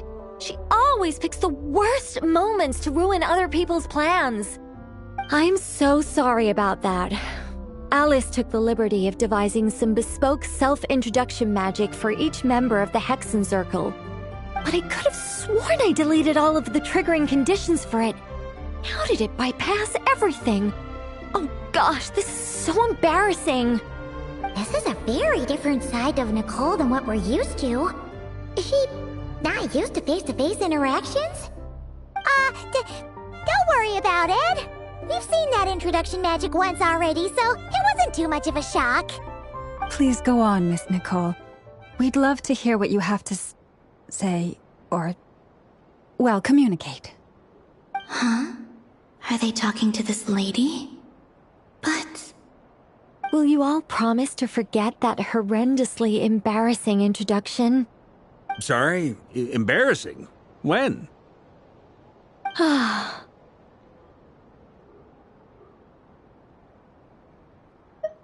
Yes, my name is Nicole, and I am one of a very few angels who have retained both their preferred form and their power. The Traveler and Paimon should be no strangers to this concept. There is another of our kind in Natlan. They call her the Lord of the Night. Alright! Paimon remembers her! Yes. Well, I have retained more of my power than she. It's because I don't have a long-term duty to fulfill. To be more specific, no. We'll be here all day if I get into the specifics. Moving on. If I'm not mistaken, you are here because you wish to learn how one might reach the moon beyond the sky. That's right. Is that something you can give us any guidance on? Yes, I do know a way. It began with the Hyperboreans, who lived after the War of Funerary Flame. Blank looks. Maybe I should start with the background of the war. Or maybe not. It shouldn't be an issue. I'll fill in the gaps for you when we have more time. Anyway, after that war ended, the three moons retreated to beyond the false sky. The Hyperboreans were humans I once aided. They accepted the civilization and creations bestowed upon them by the angels. But despite accepting many blessings of the angels, many among them still held on to their faith in the moons. They were reluctant to accept the new order. Even after the War of Funerary Flame, they sought to contact the moon goddesses beyond the sky and receive their guidance. But all three had passed away by that point.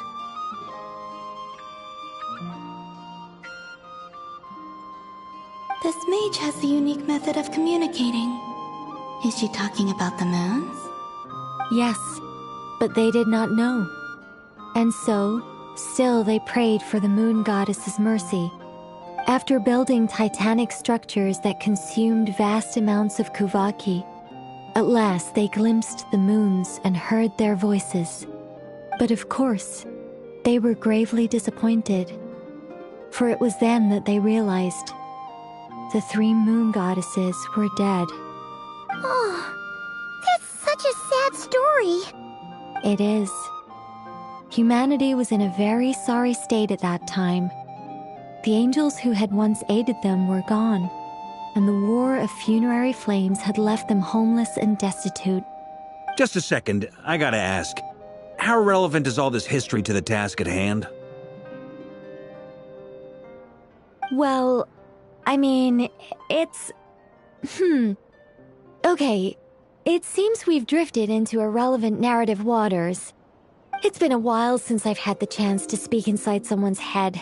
As soon as I got started, I lost control and the words just flowed out like a waterfall. What I'm trying to say is... Right, yes, that's it. The relevant part is the ritual created by the Hyperboreans. The fact that they bypassed the false sky and saw the true moons implies that they successfully built a connection between Tevat and the outside world. Which means, with enough Kuvaki and a sufficiently stable connection, it should be feasible to send one person over the border. Okay, so they built some kind of portal? Oh, yes. A portal. Yes. Is something wrong? You sound disappointed. I just didn't expect you to summarize it so well. It turns out I could have said all that in one word, if only I'd managed to think of it. No, please, it's fine. This is invaluable knowledge. I'll be sure to record and preserve everything in writing. Oh, really? Well, in that case, I suppose I could backtrack and add some more detail. I did gloss over a few things so far. Whoa, time out. Let's summarize what we've got first. The Hyperboreans were the last ones to use this method, right? So we somehow need to find whatever structure they built and make sure there's enough Kuvaki to power it up. Luckily, we have the moon marrow of both the eternal and iridescent moons, so we're all good for Kuvaki. Which means the key issue we need to focus on is finding the place. Am I right so far? Yes. Although I expect the structure is long gone by now. That said, what if we could take advantage of the phantoms to travel back to a time when it still existed? Well, travel back isn't quite accurate. It's more like we'd be creating a handshake between 2 points in space-time. We wouldn't even have to pick a time when it still existed. It could just be a time when it still appeared in phantom form via projection, or we could project our own phantoms, fold them together, and... You look lost. Was that too hard to follow? Yeah, things got a little, technical there. Paimon's brain is reaching capacity. All right. Let me think about how to put this more simply. Okay, got it. Over the next few days, I'll search for phantoms that we can use. Once I find one that meets the criteria, I'll let you know and we'll regroup. By completing certain rituals, specific individuals will be able to enter the phantom and make it to the Hyperborean structure. If everything checks out, and it looks feasible, we'll just need to wait for Moon Prayer Night, and we can send the Moon Goddess back home. I'm really skimping on the detail here. Is this making any sense at all? I think so. For now, we'll just wait to hear from you. Yes. Basically, yes. Great. Counting on you. In the meantime, we'll focus on finding the Moon Goddess's name. My name? Are they looking for a way to stop me from disappearing? Excuse me, Miss... Go on, Miss Nicole. This conversation was a little all over the place. I didn't catch your name. I am Lauma, of the Frost Moon Scions. Ah, I did wonder. I noticed that you listened very intently when I spoke about Hyperborea and the moon's history. If you'd be interested, I'd love to visit you this evening and go through it again in greater detail. Also, if you were serious about making a record, it would be too risky to simply write down the raw details as is. I would suggest some tweaks. Maybe rewrite the stories as fairy tales or fables, perhaps even prayers.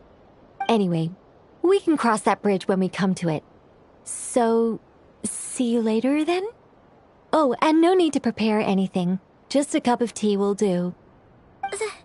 See ya! She seems friendly. It's just... It's so nice to find someone who's actually willing to listen. I've been dying for a chance to finally go through all this systematically from start to finish. Any longer and I'd probably start forgetting it.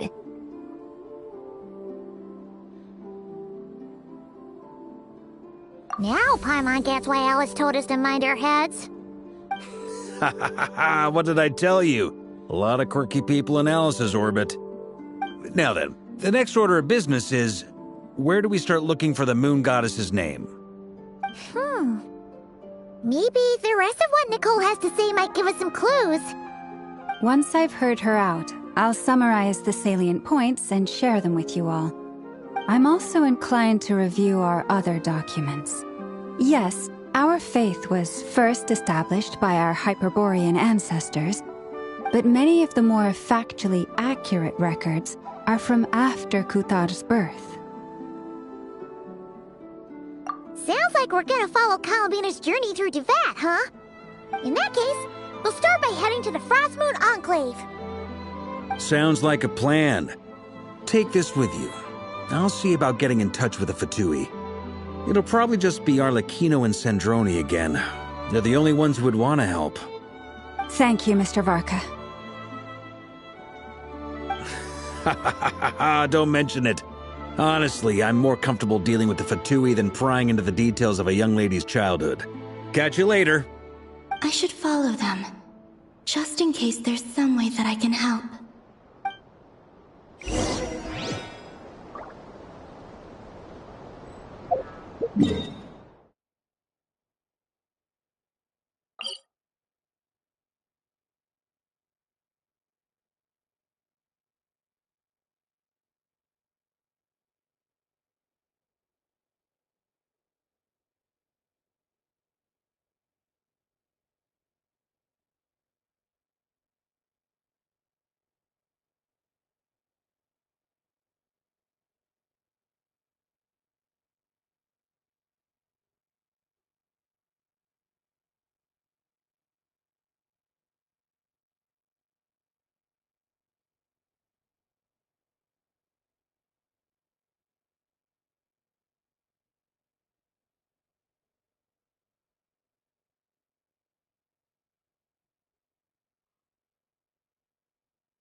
A while ago, I took the time to organize all documents in our possession that pertain to Kutar.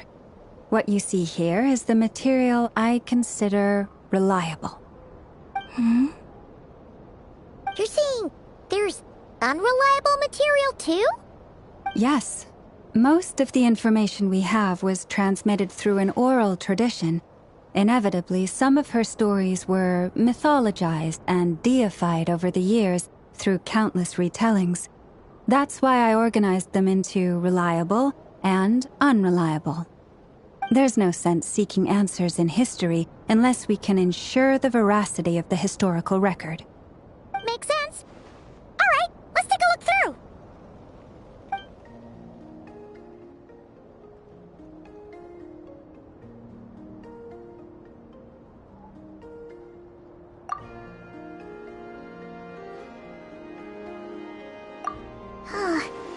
Almost all these records refer to Kutar instead of Columbina.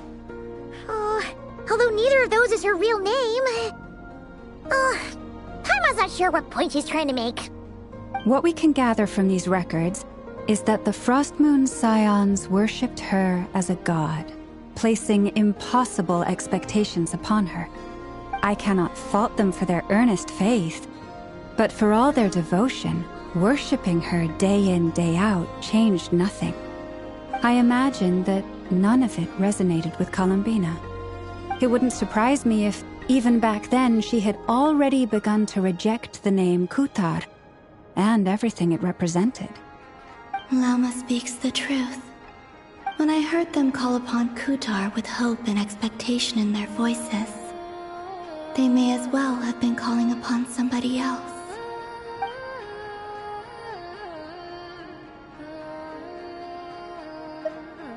Well, that's a bit complicated. I looked at the level of detail, perceived authenticity, prose style, and how realistic their portrayal of Kutar seemed to be. Amongst the Frostmoon Scions of today, only I know of her existence, and I alone have spoken to her face to face. As such, I know that there are certain things she simply would never do. That being said, I have sensed some changes in her lately. Changes? Me? Seems like this is getting us nowhere. For what it's worth, why don't we check the unreliable sources too? Sure. Give me a moment.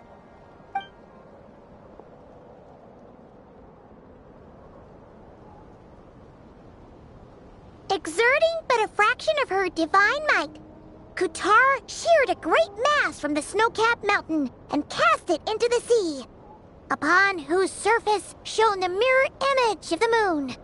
Thus was formed the island of Hisi. Yeah, right.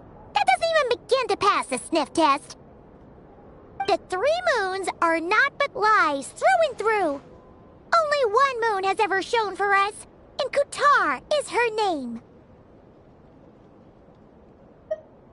The vast majority of ancient texts are filled with fanciful tales like these. I trust you understand my criteria a little better now. Kutar did not speak, merely gazing into the distance in silence. And where her gaze landed, this was her prophecy. Clearly, whoever wrote this text never even met Kutar. Otherwise, they'd know that her eyes are always closed. What about you, Traveler? What are you reading? Come on, let Paimon see. The child wished to build a wooden nest with which to shield a fledgling bird from the cold. But being so young and lacking in strength, the child could not snap the branches from the trees. Kutar was passing by. Upon seeing the child, she summoned forth the Kuhenki, who built a beautiful nest for the child. I remember that. Not knowing the meaning of Kutar's divine intervention, the child dared not to respond, and thus ran home to call their parents. But Kutar was gone. The Moon Chanter declared the event a miracle and took the nest as a relic, placing it on high for all to see. The child was named as one favored by the goddess and was greatly respected amongst the people. Yet, no further miracles were bestowed, and this matter was forgotten in but a few years. Huh. Any thoughts after reading that?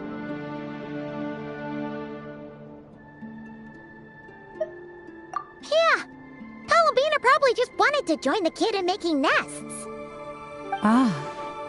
I'd originally considered this a fabrication, because Kuthar did not perform any similar actions in subsequent records. But now that I think about it, it does seem like something Columbina would do. It's just that... She didn't know how other people would interpret her actions. She was probably worried about making things difficult for people. So, she gradually stopped joining in. Yes. Oh, that's so sad.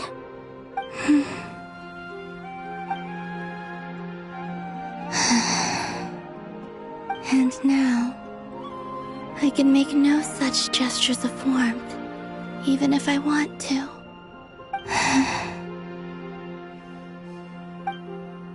Still no name. That's a bit of a shame. But we did learn some interesting stories. That's gotta count for something. Barca said he was gonna set up a meeting with Arlecchino and Sandrone, right? Let's go back to Nasha Town and see how he's doing.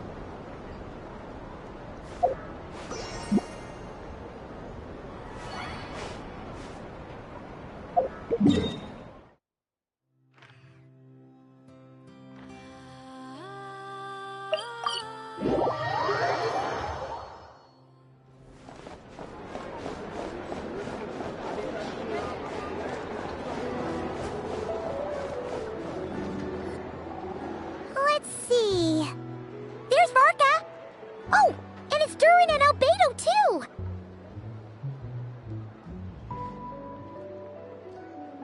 Yeah, this is pretty much the same place we bumped into each other last time.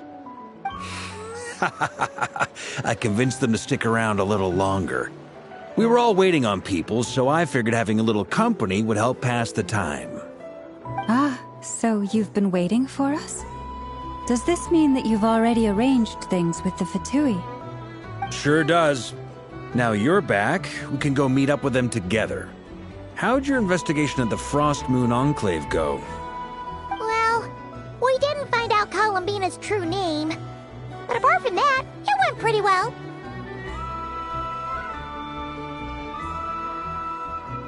Aha, just as well that I didn't tag along then.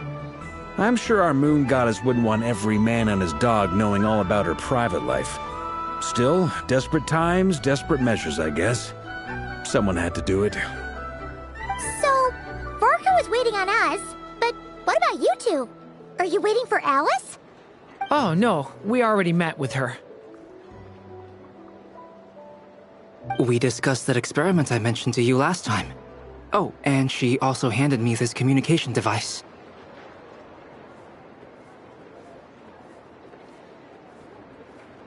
That's right.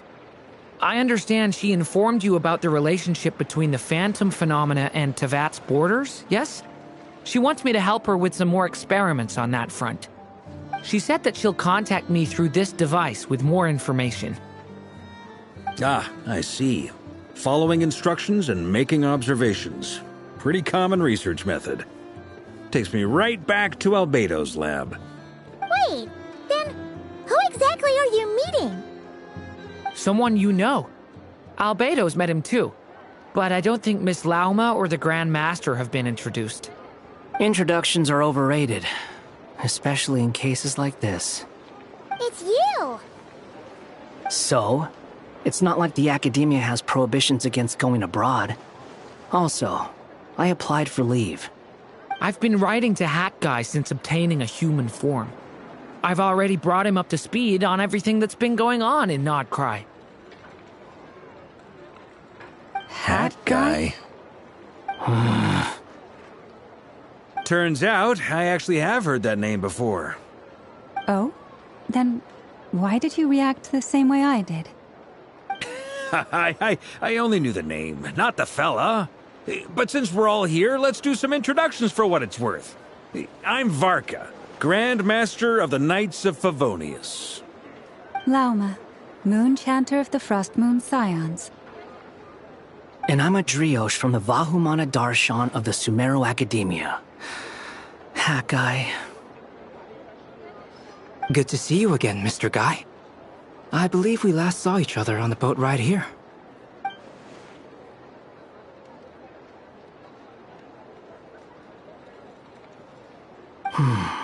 Mind you, the only reason I came here is because there's someone I want to look into. Who's that? The Doctor, also known as Dottore, second of the Fatui Harbingers.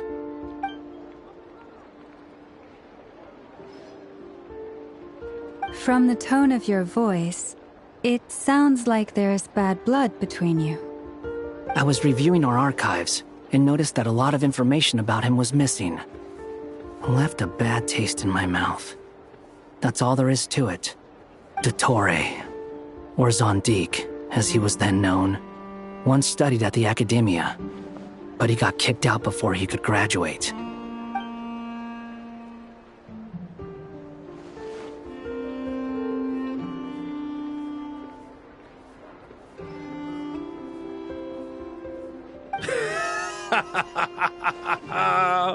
So the Harbinger's #2 man is a college dropout? How embarrassing for them. Last we heard, he was planning something.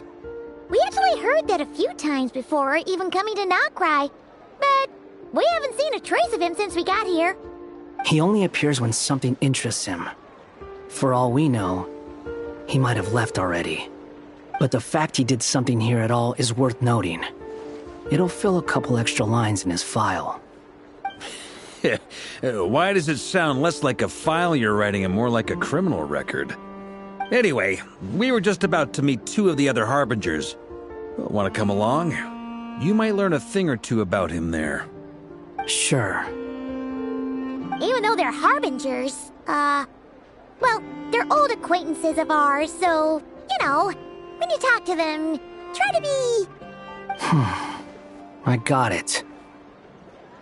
The Frost Moon Scion's relations with the Fatui remain tense. Forgive me if I do not attend. In that case, we'll continue assisting Miss Alice with her experiments.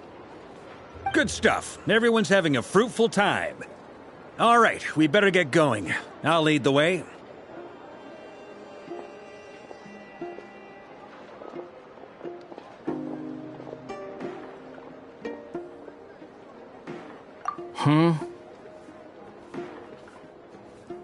Well, yeah, that's obviously part of it. But I'm not the only one who has a score to settle with him. Neither you, nor Lesser Lord Kusanali, nor I want to see him meddling with things again.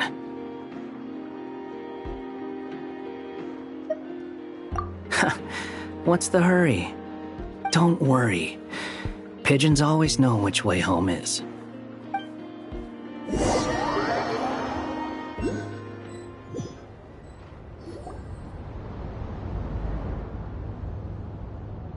You made it. Who is this? A scholar from Sumeru. They call him Hat Guy. He's an old friend of the Travelers. Wait, this is the Academia representative you wrote about? He doesn't exactly look the part. I believe this will prove my identity. You'll notice it bears the seal of the Sanctuary of Surasthana. Well, what do you know? So it does. All right then. My mistake. It's fine. I expected as much. What? So as I mentioned in my letter, the Academia's got its eyes on Dottore. But this matter remains top secret. Apart from those assisting in the investigation, the fewer people who know, the better. If anyone asks, I'm here in Nocturne to pursue my personal academic interests. Gotta say, Marka, you did pretty well to keep all this under wraps for so long. Sounds like you got in touch with the Academia about this way back. you flatter me.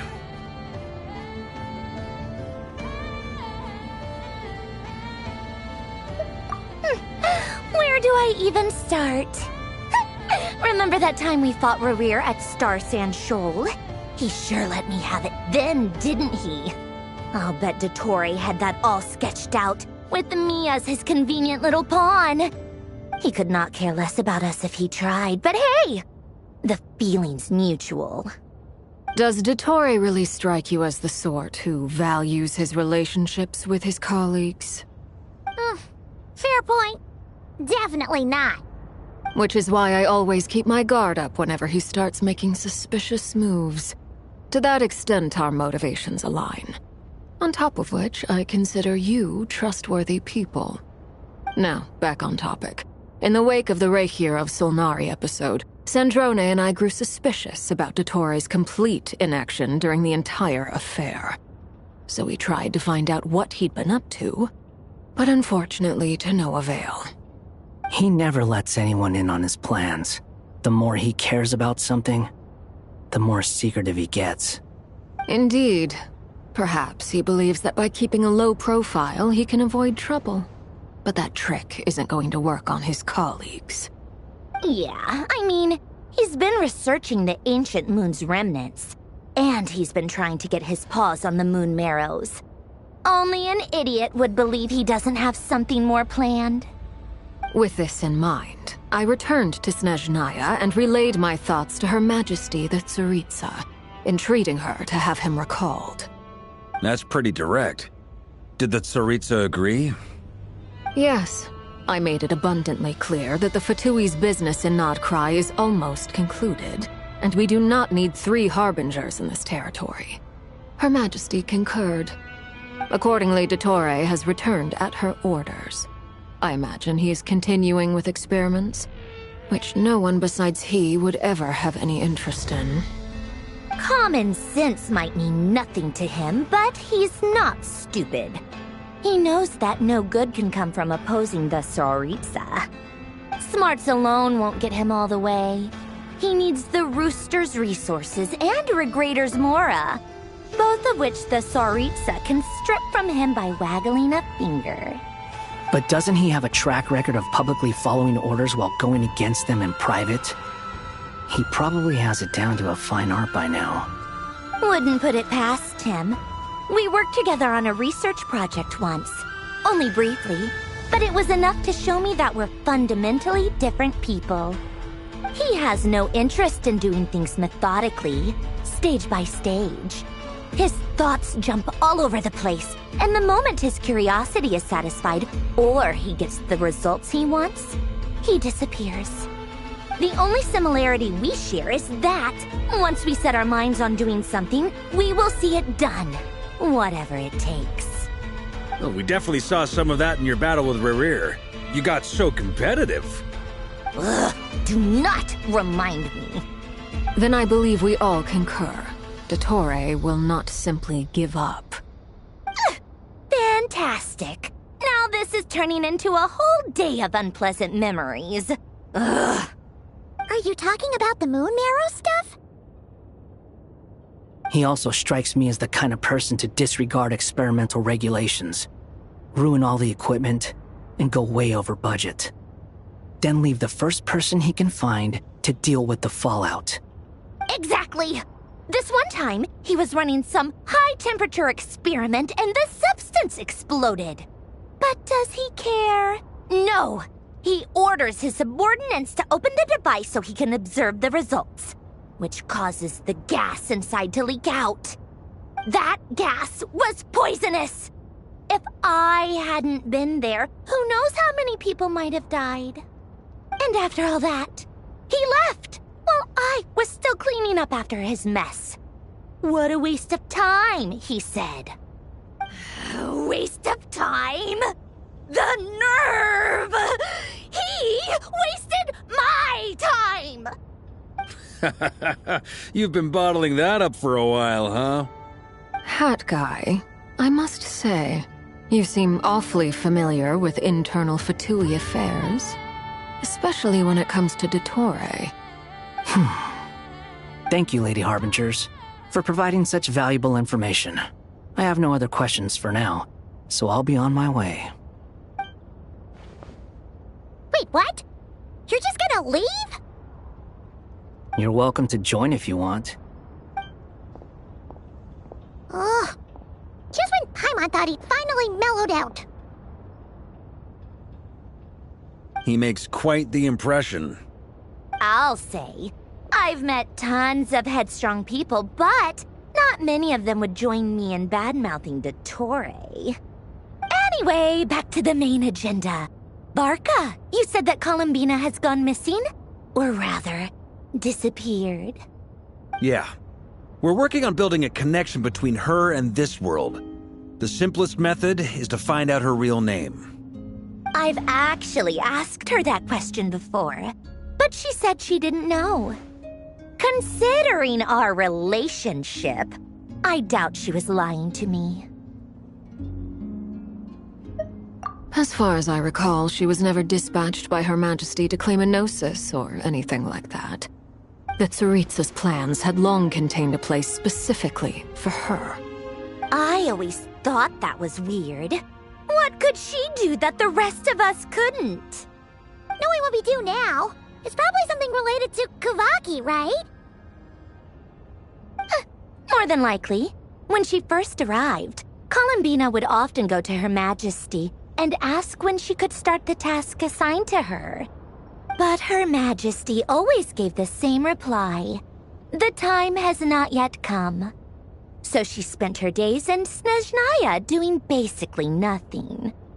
The Tsaritsa has summoned a beautiful blind maiden to be a harbinger, giving her the third seat by virtue only of her enchanting voice.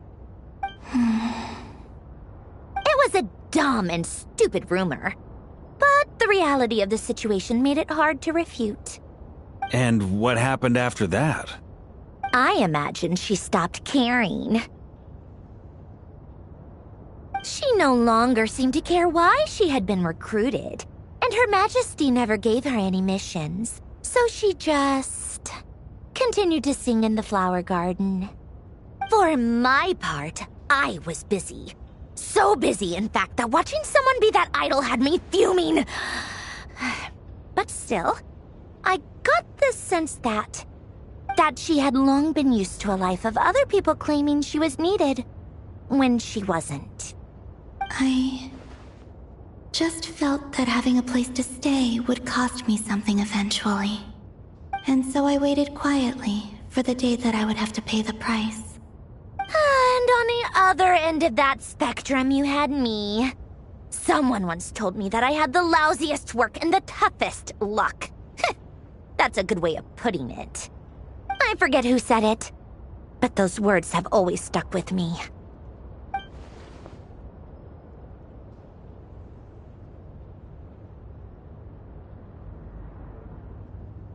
But you've done your job exceptionally well all this time. Because at heart, you are a conscientious person.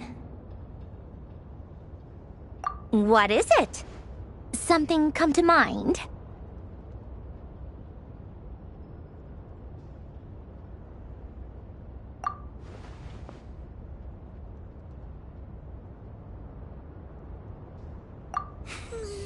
That makes sense. Nothing screams you are needed like your name shouted from across the town. Well, good luck with it. But if you ask me, Columbina is still the most shoutable name. I'm just so used to it now, after all the arguments we've had. I can't be bothered trying to remember another name for her. Nor I. Sandrone. Harlequino.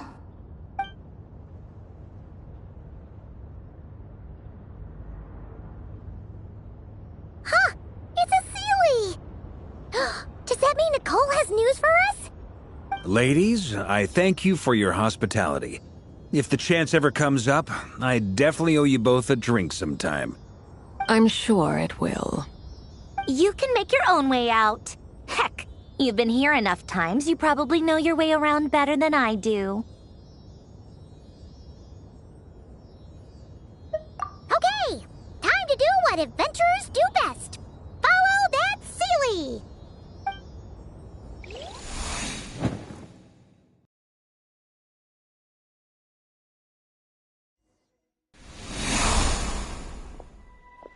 here you are.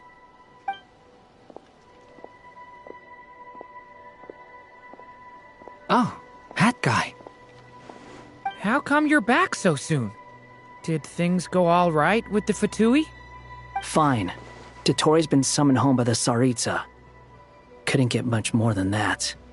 How about you? Any progress with the investigation? Unfortunately not. We've tried everything. Different phantoms, different locations, different points in history. But the results are the same each time. Abyssal monsters roaming the land. People crying out in despair, with no hope of being rescued. Every time I see it, I can't help but think, is this what it was like in Mondstadt when Dragonspine Durin attacked? And if I fail in the task I've been given, will I create yet another tragedy? That's just meaningless speculation.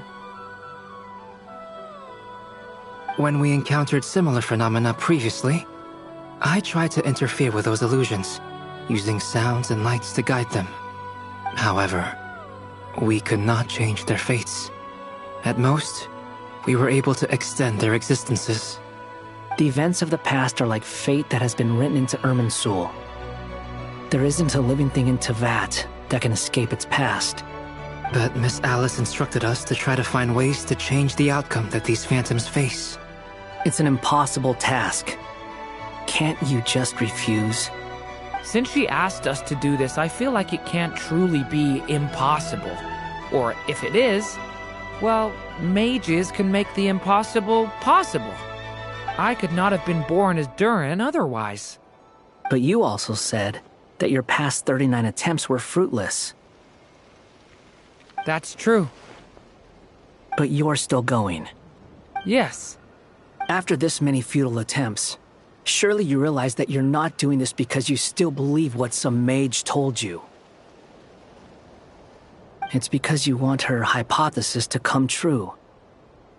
It's something you wish for deep inside. So, think for yourself about what you want to do. As long as you don't believe it's futile, it isn't. Yeah. Previous experience indicates that we cannot touch the phantoms, which limits the effectiveness of our interventions.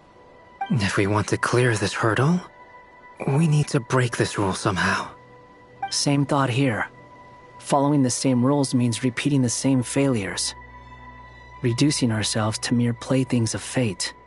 So you mean we need to figure out a way to make contact with them despite knowing that we can't? Yes, and I suspect that's something only you are capable of. Everything in Teyvat is logged in Irminsul, but the withering that once occurred in Sumeru was a sign that the Great World Tree was being corrupted. This corruption allowed things that should not have existed in Teyvat to appear. This is tantamount to rewriting reality to an extent. You're saying abyssal power might be able to affect those phantoms? No one's ever tried it before. If you're gonna try it, it'll take courage. And you have to be confident that you can control it. Is anyone there? Has anyone seen my daughter? She's missing. I have to find her. I hear someone inside. Spargana? Are you in there?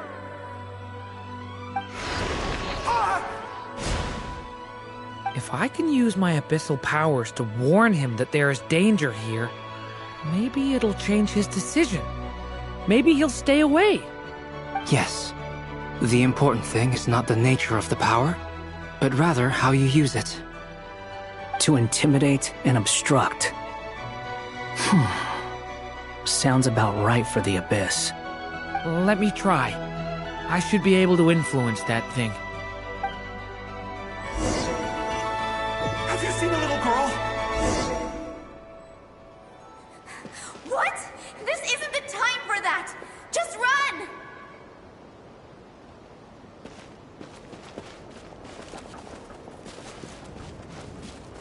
I hear someone inside.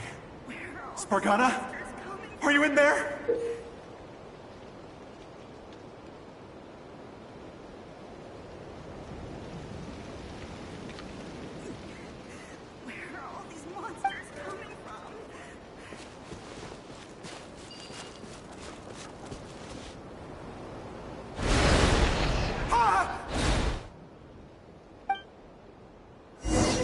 seen a little girl? What? This isn't the time for that! Just run! Where are all these monsters coming from? I hear someone inside. Spargana? Are you in there?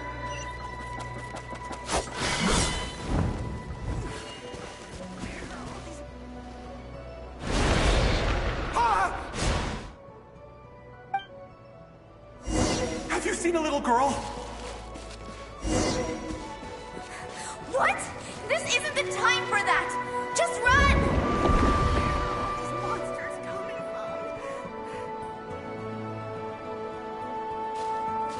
I hear someone inside. Spargana? Are you in there? What is this? Looks dangerous. I should get out of here.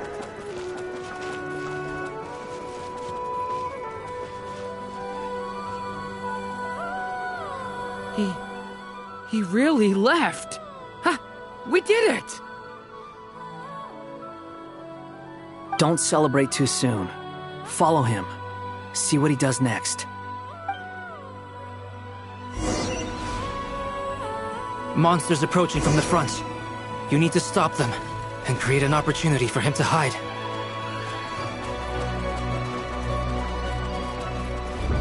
No! There's monsters ahead!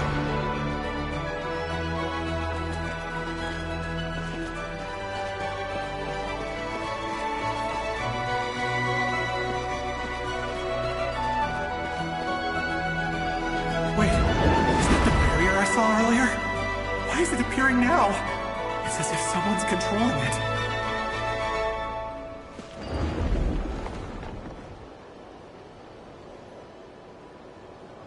The monsters are gone. Is it safe now?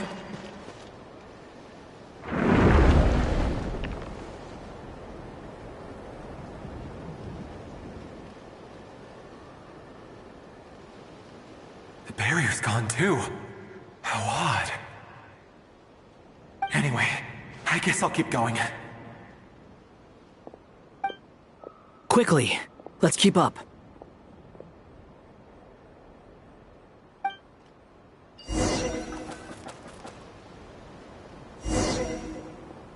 Wait, there was someone else here? Don't go any further. We've got anti-monster traps laid out everywhere. But my daughter must just be up ahead. I have to go. This way's blocked.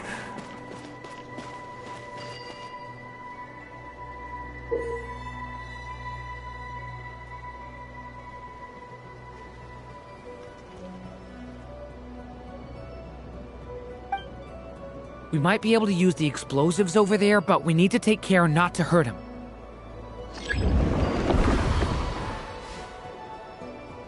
I'll use the barrier to keep him at a safe distance.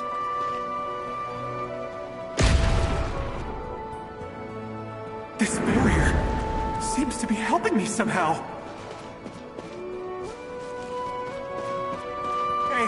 Hey, wake up! Oh, no good. Gotta keep moving ahead.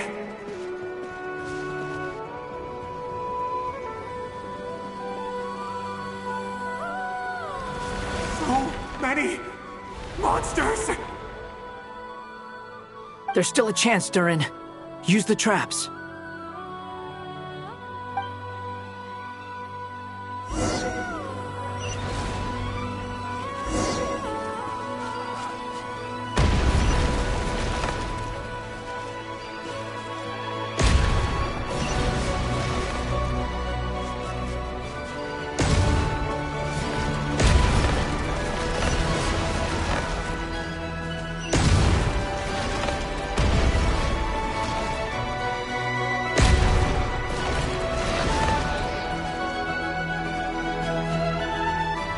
This is a new development. I've never seen this happen before.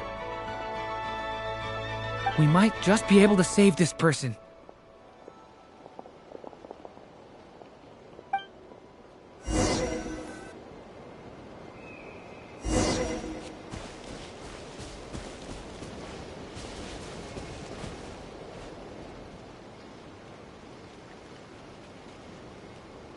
Hello there. Have you seen my daughter? Spargana's her name. She's carrying a large backpack. Get out while you still can, you fool. You won't find any survivors here. But I can't just leave her here. She must be so scared right now. Sorry. Wish I could help, but I haven't seen her. You'll just have to keep looking. Okay, thank you. If I do find her, I'll get her to shelter and come back for you. Don't bother. I've got nowhere left to go.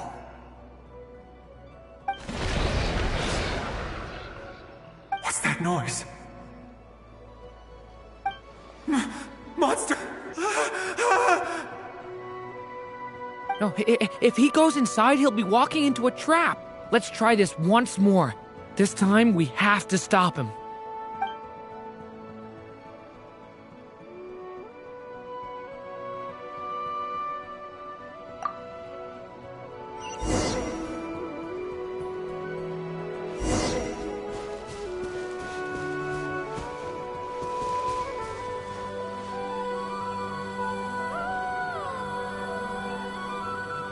Hello there. Have you seen my daughter? Spargana's her name. She's carrying a large backpack. Get out while you still can, you fool. You won't find any survivors here. But I can't just leave her here. She must be so scared right now. Sorry. Wish I could help, but I haven't seen her. You'll just have to keep looking. Okay, thank you. If I do find her, I'll get her to shelter and come back for you. Don't bother. I've got nowhere left to go.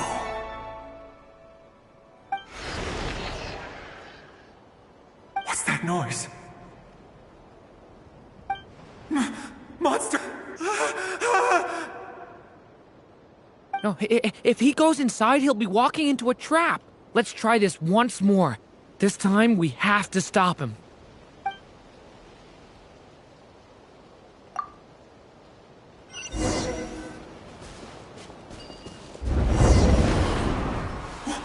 Why? How will I know where Spargana's gone like this? You know what? I'll trust this strange barrier. It's gotten me this far after all.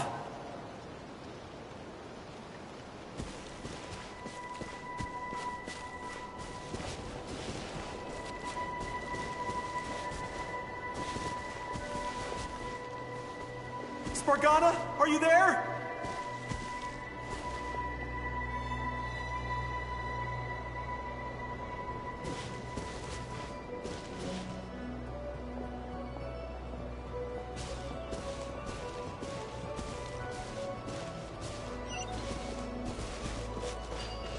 What?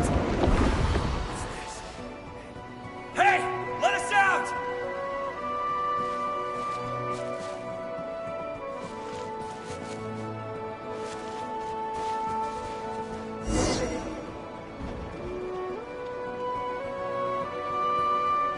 Huh? That looks like one of my daughter's books! Thank you. Thank you! Yes, it's one of hers for sure. That's her name on it right there. She left her backpack here.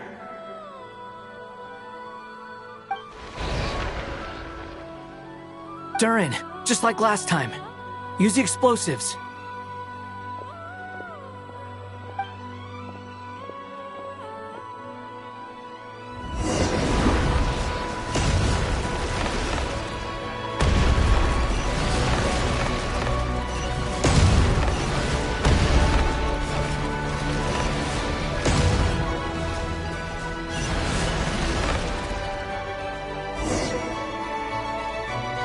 It won't work. There's not enough left. If he makes it in, he'll die. But then, This clue could be the key to him finding his daughter. It might not be the only one. Better he misses that clue than loses his life. I guess so.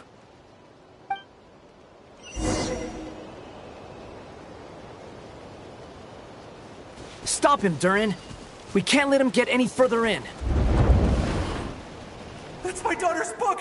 She's passed this way! Why? Why won't you let me go in? I've searched and searched and searched just for this! But how will I find her without any clues? I no longer have anywhere else to go.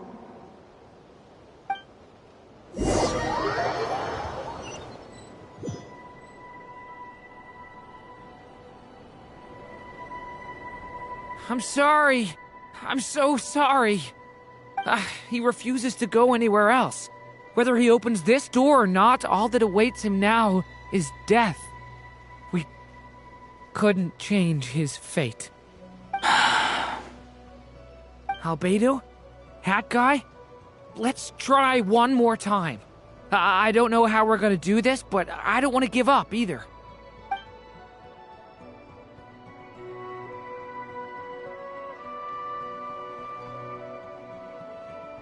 Why am I here? What's going on? All these scenes running through my head. Where are they from? Huh? What's going on? His reactions have changed. How many times have I... What's happening to me? Huh? Wait. Who are you? You can see us now? I feel like I always could, but that I only just realized you were there. I'm sorry, I don't know how to describe what I'm feeling. But you were the ones guiding me using that marked barrier, right? I haven't done anything yet, but those monsters, those deaths, they feel like memories. Like things I really did experience. I won't find my daughter.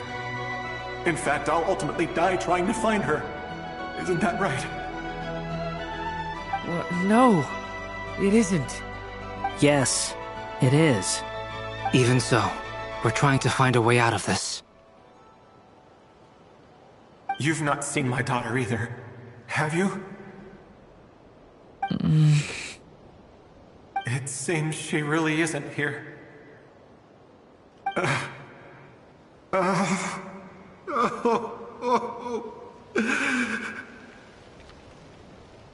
I'm sorry we couldn't help you.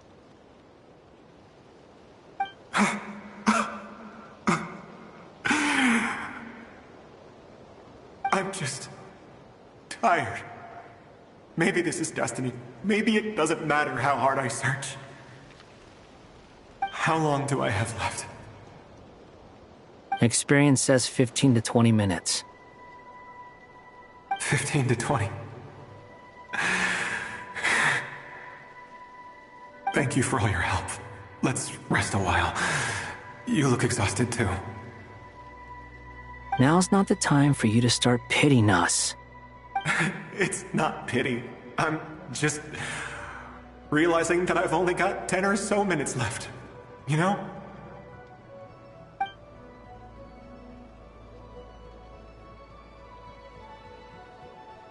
You say you're from Mondstadt, yes? A place with windmills, where people enjoy limitless freedom? And you're from Sumeru, where they've built an academy into a giant tree? Yes. It seems you've never heard of either place. Those names are unknown to me, I'm afraid, yes. Have you heard of Hyperborea? I have, but I heard that it was destroyed in the distant past. I see. That was where my ancestors once lived. What about Delphi Pytho? Was it later rebuilt? I've never heard that name. Then what about Sal Vindaknir? I have seen that name on stone tablets on Dragonspine. But I'm afraid the only things left of that place are its ruins. I see. Sure enough, there was no way to turn this around, huh? I'm sorry. I was the one who asked to chat, but it seems like we're too many ages apart. There's barely any common ground to start from. It's alright. We did hear something new, at least. From how you speak of your lives, things must be going alright for you, I guess. They are. Mondstadt is a place of freedom and happiness. There's a lot of good people in the church and the Knights of Favonius, and even outsiders find that it's an easy place to feel at home. We have festivals a few times a year. Everyone gets together to drink, sing, and be merry. Sumeru is a lot more uptight. Not really the kind of place where you can relax. It's a nation fraught with problems wherever you look. But if all you want in life is to seek knowledge, I guess it's pretty much paradise. That's wonderful. In other words, after this all-devouring black tide passed, humanity did not merely avoid extinction, but rose to build prosperous civilizations anew. I mean, I can see you all right now. That must mean the future isn't a total mess, right? That's true. Well, time's almost up.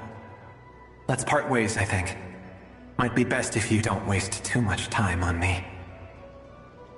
The chances are slim, I know, but I'd like to spend these last few minutes looking for Spargana.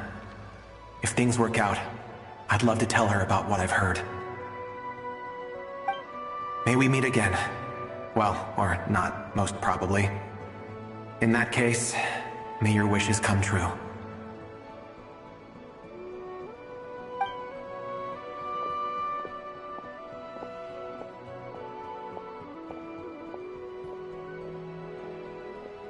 He's gone. In a few minutes, he will meet the end that was his to begin with.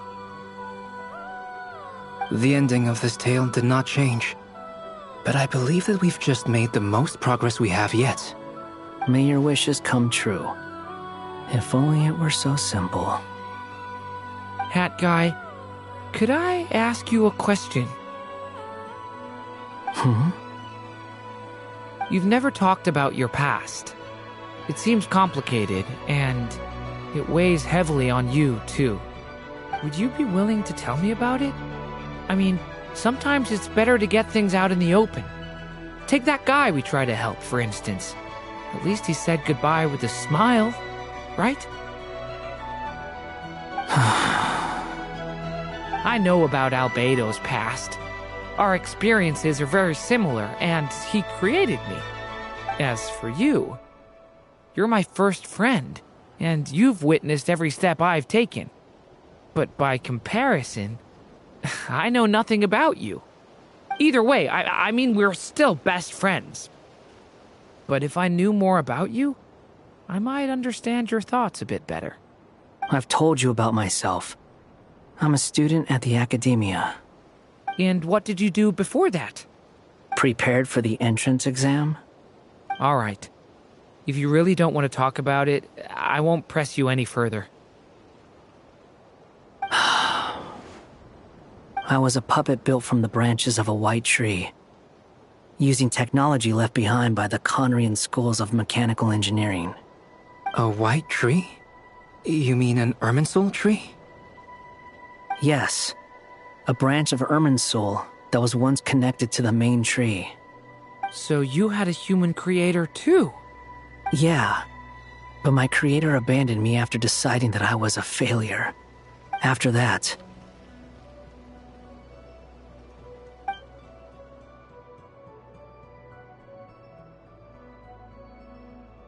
Durin. Resisting the influence of the Abyss, suppressing the urge to destroy, trying to do the right thing. None of these things are easy. But no matter how hard they are, trying to rewrite past wrongs is far harder. You asked me if you would create a new tragedy if you failed. I told you there was no point speculating about that. But the real answer is, yes, You absolutely will. That guy. But at least you've got people here to help steer you away from the wrong path. So, just keep aiming towards the light. I will. I promise. Alright, break time's over. Hello? Durin speaking. Hello, friends, it's me. What have you been up to, I'm detecting some unmistakable fluctuations here at the border. The amplitude isn't particularly high, but they're completely different signals from the ones before, and the scale is comparable to those I've detected previously. Alice, we were unable to save that person. However, he appears to have retained a portion of the memories gained through that cycle, and was able to hold a conversation with us. I see. Well, that is rather odd indeed. It definitely merits further attention. Could I trouble you to keep trying the same approach? I need to gather some more data. Counting on you. I should probably have Nicole come and check this out as well.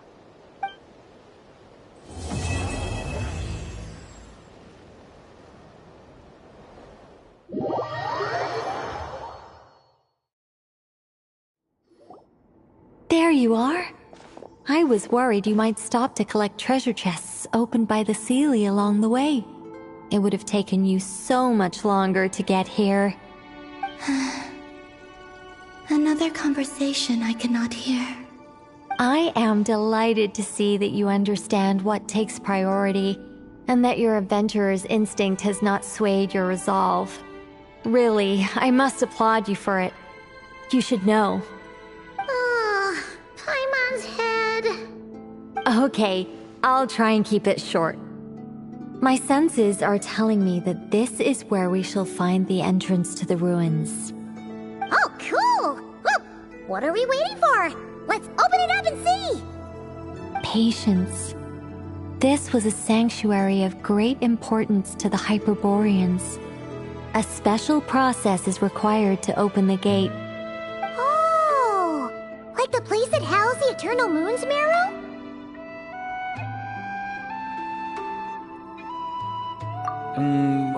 Okay, so what's the plan?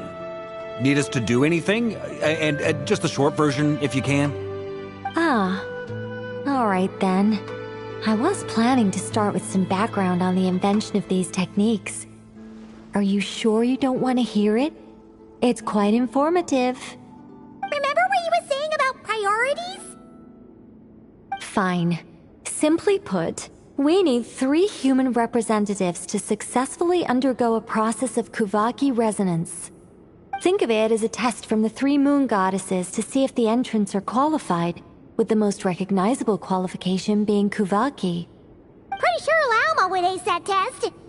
Oh, wait. But we need 3 people. I also have no doubt that the Moon Chanter would be qualified. But we would need 2 other people with the same constitution. Therefore, the most feasible method is not so much to follow the rules, but to figure out how the test functions and find a workaround. I've done some research, and it turns out the mechanism is rather crude. We'll simply need humans to stand before it who have sufficient Kuvaki energy within them. I'm with you so far. How do we get the Kuvaki in them? The easiest way would be transfusion. Take some Kuvaki from Nodcry's soil, put it into the bloodstream, and get it circulating in the body. So we're going to cheat on the test? Precisely. There are other methods, but this is the simplest one. Cheating the system is much easier than trying to hide from it. Sorry? Does the idea of cheating upset you, Miss Lauma? No, that's not it. I suddenly had an idea. Oh, what is it? It's about Moon Prayer Night. I figured out a way for Kutar to join in the festivities. But as Paimon said, we need to have our priorities straight. Let's get back to the test. I'll follow up with Nefer on the festival arrangements.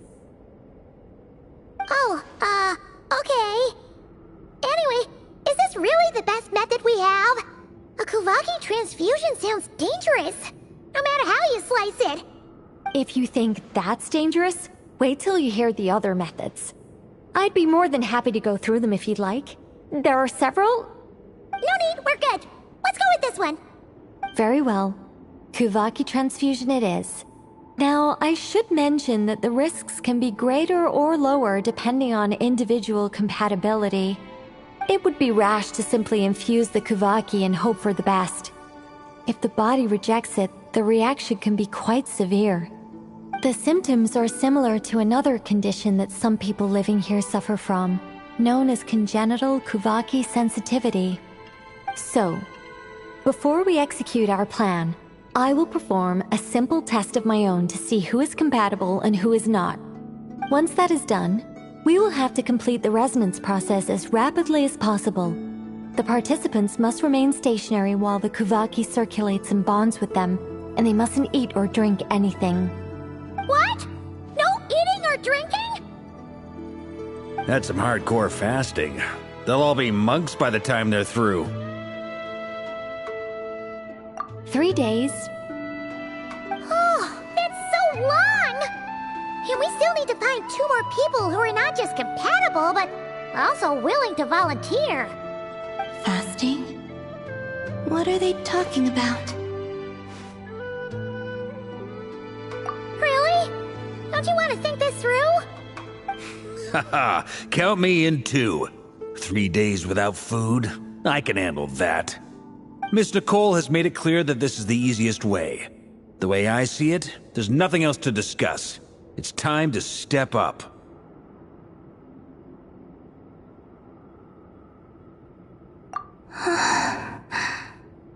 Yeah, you're right. In that case, Paimon volunteers to be Captain of Logistics. She'll keep the fires lit and grab some spare clothes to keep you comfortable.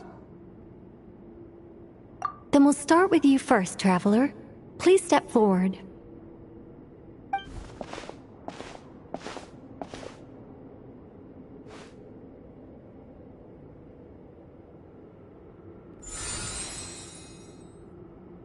How's it going? Do you feel anything?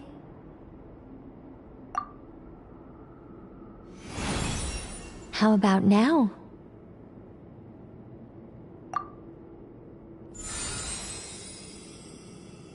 And now?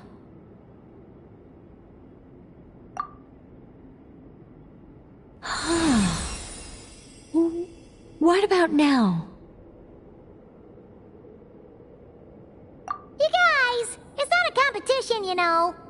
All right, I'm officially impressed. Even as a descender, you can withstand far more than I imagined. It's like I summoned a giant stone titan to arm wrestle you, and your arm hasn't even moved an inch. In my last attempt, I infused 5 times the amount of Kuvaki required. Yes, safe to say, compatibility won't be an issue for you. You're eligible to join. You're next, Mr. Varka. Sure, here goes nothing. All right, I'll start where we left off. 5 times the required Kuvaki dose. Whoa, whoa, whoa, hey, wait a minute. How's it going? No, not great. I kind of want to puke. Feels like I've been drinking too much. A few bottles of wine, then a big stein of Dark Horse. With some hard liquor from Liyue mixed in. You think this is funny? I just lost to a young lady in an arm wrestling contest. I'm never gonna live that down. My apologies. I'll lower the concentration and try again. Oh. How's it going now? I'm not as dizzy as last time, but I can still feel it pulsing around. In that case, you wouldn't be an ideal choice, Mr. Varka. Let's try someone else. Okay, let's go ask some of our other friends then.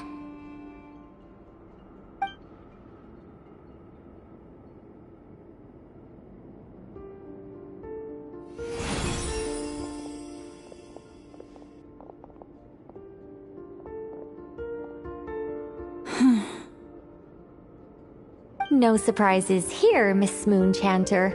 You're perfectly compatible. You may join.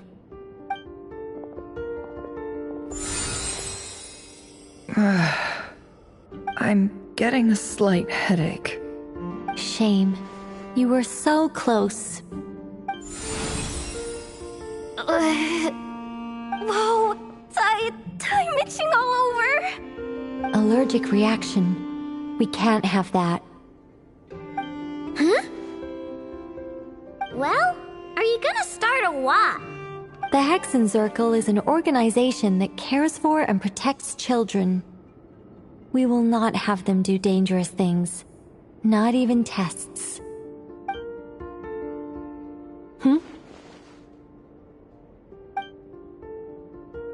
Is something the matter? The candidates have to be human. I guess that rules me out too. Huh. Everyone except the Moonchanter got beaten. Guess I don't need to feel so bad after all. I mean, looks like this isn't gonna be as easy as we thought. Perhaps I could ask for volunteers among the Frost Moon Scions. I'll see about talking to some trusted Lightkeeper colleagues. Itlua springs to mind. In fact, I think we had some former Frost Moon Scions join our ranks recently. Can you give me the scientific explanation for how the test works? I can probably make some kind of test bot. Then, we can just zip through Nasha Town, going up to people and pressing a button to check their status. Wouldn't that be way easier? No. Wow! No elaboration for once. How about I contact the Knights of Favonia's garrison in the Wave Chaser plane? Shame that Lohan's already left. And that guy's even tougher than I am. Strange. The moon goddess is clearly revered by many people. So why is she on the brink of disappearing? She mentioned that the world has rejected her from the very beginning. And when we fought the Rakhir of Salnari, it seemed like she exhausted her power for our sake. Also, I'm not sure revered is the right word for how people feel about her. Gratitude, certainly. For my part, anyway. It's basic reciprocity. She helped us, so she deserves our help in return. Yeah. Even though she looked like she didn't care, she still saved a ton of people, including me. A review of the relevant data leads me to conclude that Miss Columbina is a good person. Yep, you bet! They really think so? I'm super surprised that Columbina isn't her actual name, though. I think it really suits her. It's light and graceful and... yeah, just a really pretty name. I know, right? Unfortunately, that's not our decision to make. Columbina. That was the code name the Fatui gave me. But it also came up in the song I heard when I was born. But... is that really all there is to it? What do I truly think of my own name? Is there anyone left who will still call me by that name?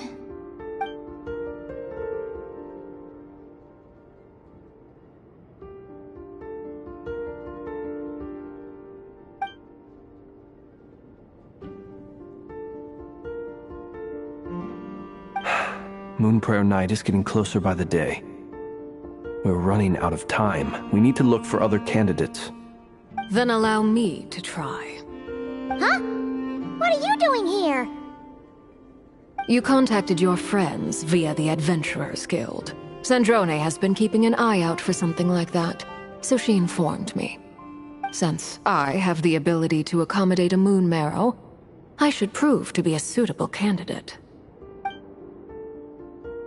Arlecchino. When can we begin? I see. We can begin right away.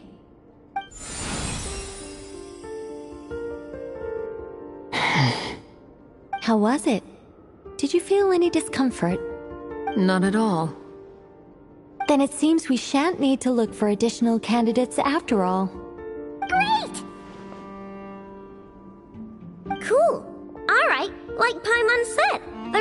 can take turns making sure the three of them stay warm and comfy. Then, my job is to take care of the caretakers. I will ensure everyone receives food and accommodation. I'm ready as well.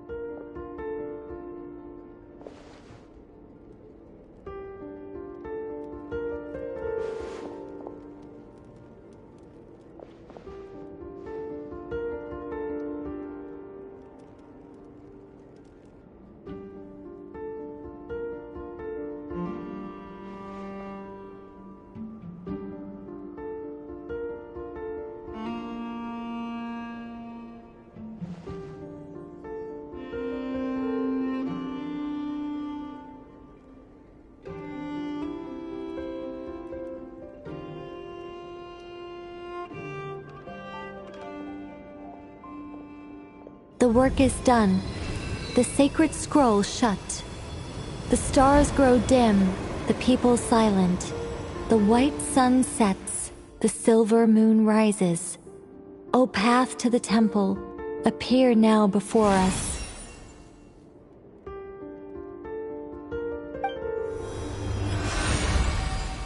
Wow! It really opened! So that's what all this is about. They've been trying to open this gate. Come, let us enter. It might be best to eat something first. Take care to chew properly and swallow slowly. It will give your body time to readjust to the digestion process. They will head in soon. They will need to enter this gate.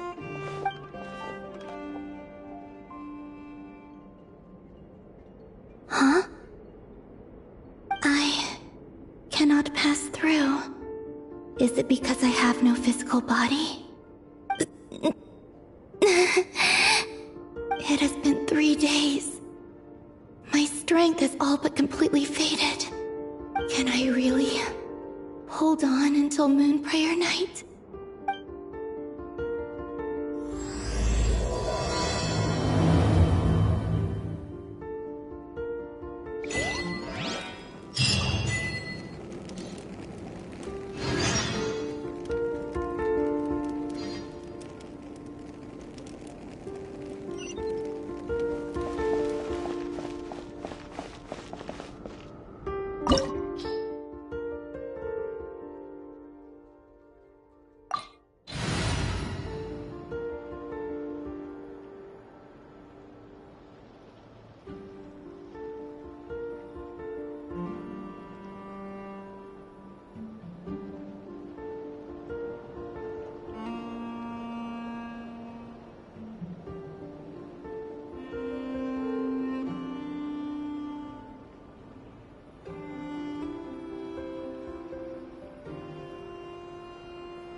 Are these people... Judging by their clothes, they appear to be phantom Hyperboreans from the distant past. That could mean they have some clues about the moon goddess's name, right?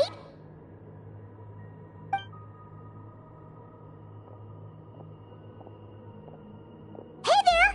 Could you tell us what the moon goddess's name is? Sorry. That's probably a weird question, huh? How do we explain this? The moons are long gone, and their goddesses are dead. Their names no longer mean anything. When a new moon goddess is born, we will surely know her name. We have used every last resource at our disposal. All that remains is to wait, patiently and quietly.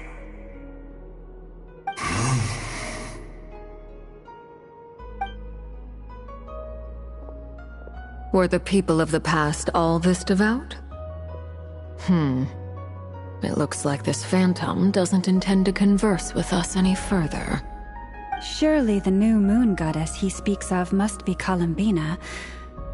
Alas, Kutar's birth came long after the age in which he lived.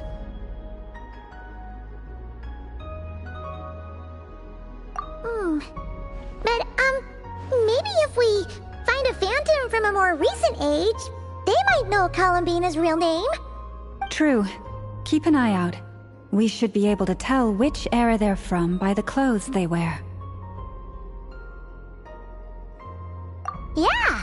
You've been pretty talkative this whole time. What changed? Oh, nothing. I'm fine. You all make good points. When the Hyperboreans speak of moon goddesses, they mean the three from truly ancient times. I can't imagine they would know anything about our current moon goddess. There once was a time when the moon goddesses blessed them greatly and protected them from harm. So, when the war between the gods and dragons plunged the world into chaos, it seems they looked once more to the moons for help, praying for a new goddess to be born. Yeah, that checks out. Let's continue on. Who knows what else we may discover?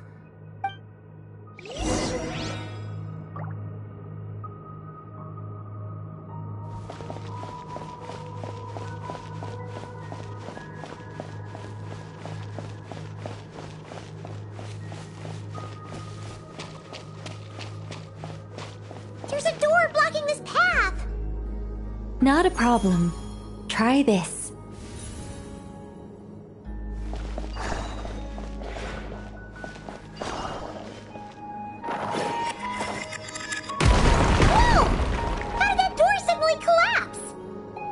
This device was maintaining the door's integrity. Remove the core, and the device stops working.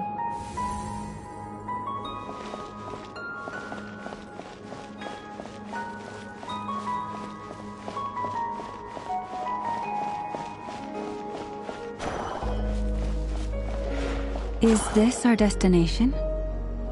Impressive. More precisely, this is a device that will help us reach our destination. Let's go. We still have a long distance to cover.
Let's try that device again.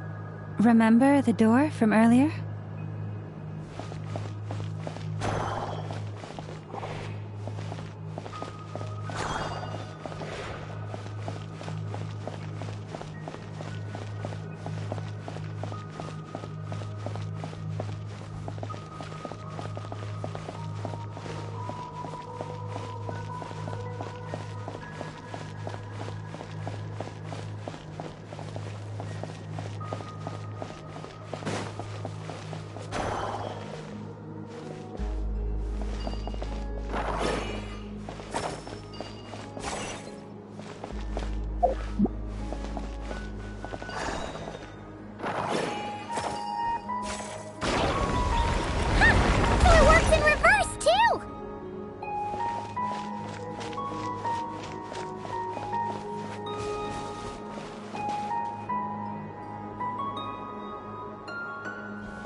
The humans we see are all phantoms, but the monsters are real. What a fascinating place. There'll be plenty of time to admire it later.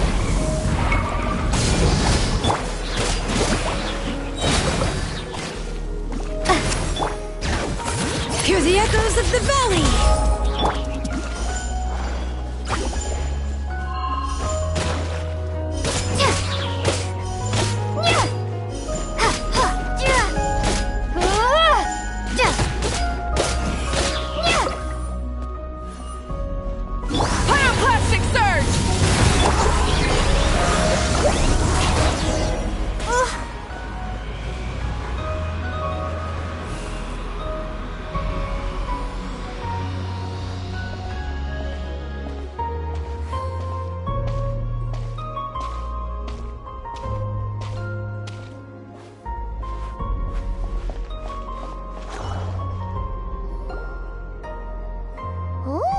There's a whole bunch of artwork in here.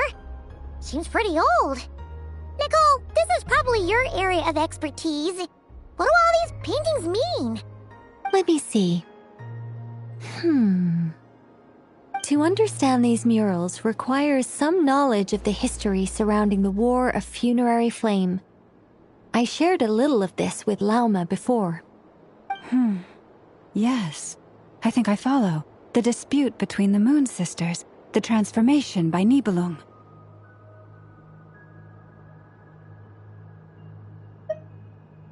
Oh no, it's no trouble. I'd be delighted to share the tale again. Alright then. Tevat's 3 moons and their goddesses were brought into being by the will of Nibelung, the then ruler of Tevat. But when the heavenly principles came, they changed the world completely, down to its very foundations. The moon goddesses were nowhere near strong enough to challenge this entity. But the heavenly principles did not view them as heretical entities that had to be removed. Essentially, the 3 moons existed to keep this planet alive and operational, which did not directly conflict with the heavenly principles' aims. Nevertheless, the inherent precariousness of this arrangement would soon be revealed. Nibelung returned, yes. He did, and thus began the War of Funerary Flame, a battle for dominance between Nibelung and the heavenly principles. Discord would soon emerge between the 3 moon sisters.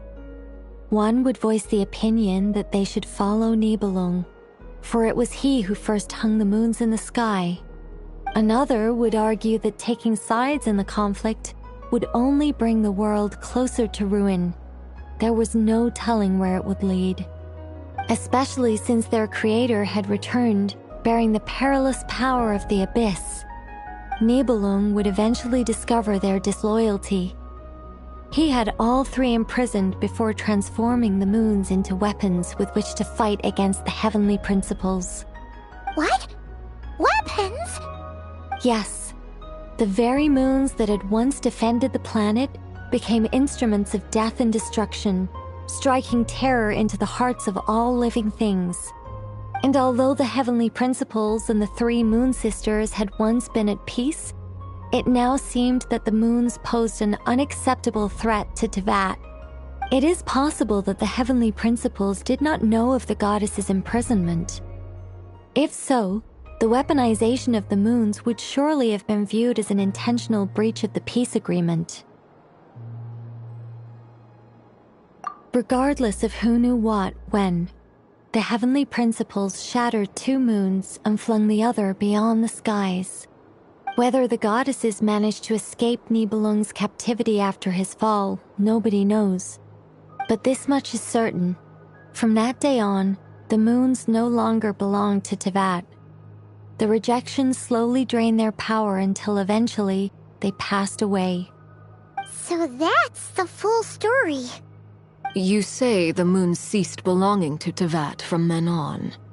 Why then would Columbina be born here? That is perhaps due to the lingering connection between the Frost Moon, which was not shattered, and this world. You could see it as the 3 sisters' dying wish. They never desired war. All they ever wished for was to protect this land. I see. If the final fate of the 3 goddesses is as you say, then Columbina faces the same grave danger. Our investigation has yet to bear fruit. We must hurry. Yeah, you're right. Let's keep going.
Why do the creators of this world no longer show mercy upon their people?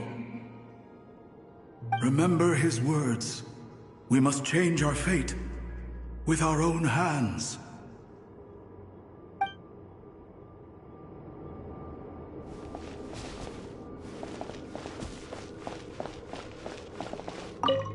Should we trust him to keep his promise? We have to. There's nothing else we can do. Wait, that's odd. Who is he? Is something wrong? No, not really. It's just that over 30 possibilities emerged in my head, so I can't be sure who he is. It's been too long. My memory isn't as sharp as it once was. Okay. 30. Wow. Impressive.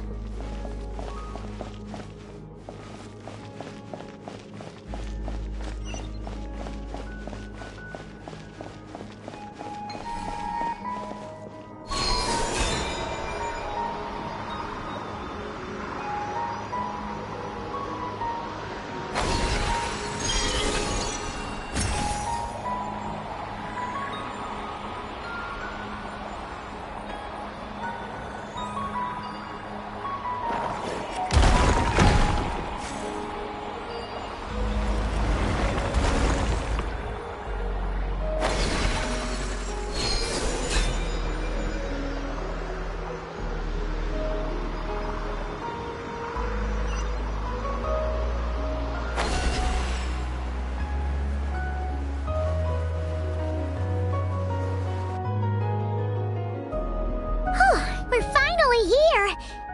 Guessing we'll need to activate this thing? Indeed. I was a little worried about that at first, But as we got closer, I sensed that the Kuvaki within it flows unimpeded. It should be functioning normally. The only issue is how to activate it. It's looking a little worse for wear. What about the cores from some of the other devices we've seen? Can we repair it using those? In all likelihood, yes. I imagine that would have been the Hyperborean's backup plan. Let's look for some cores.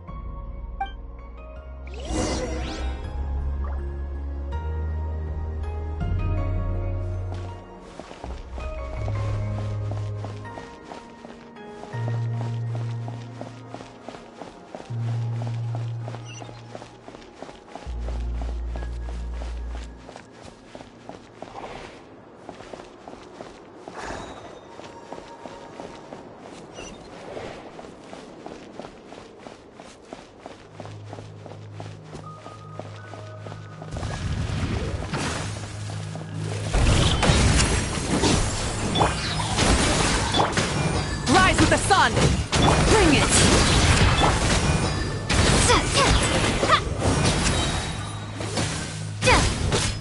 Wrath from the sky!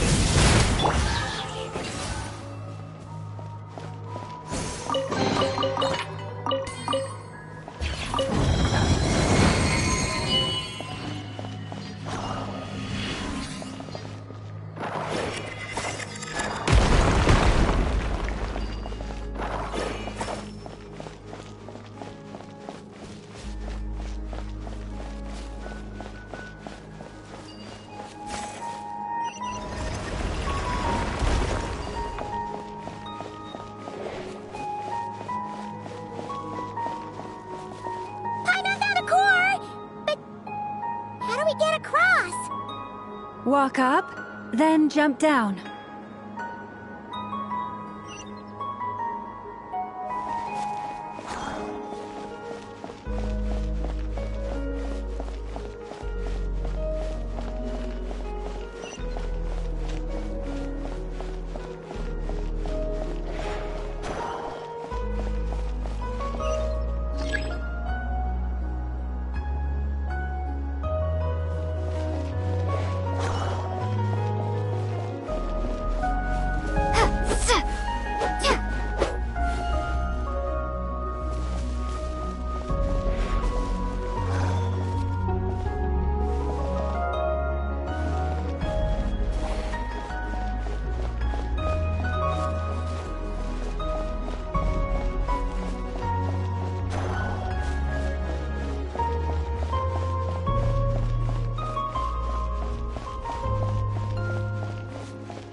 That should be enough cores. Let's head back.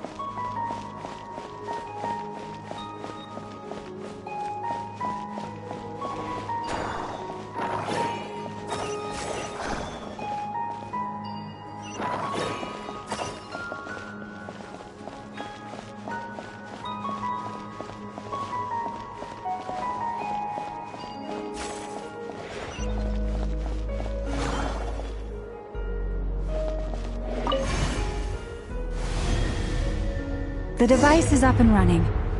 It's hard to believe that the ancients were capable of constructing such things. Paimon sees our destination! It's right up ahead! Yes, let's go.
This is where the people of Hyperborea communicated with the moons.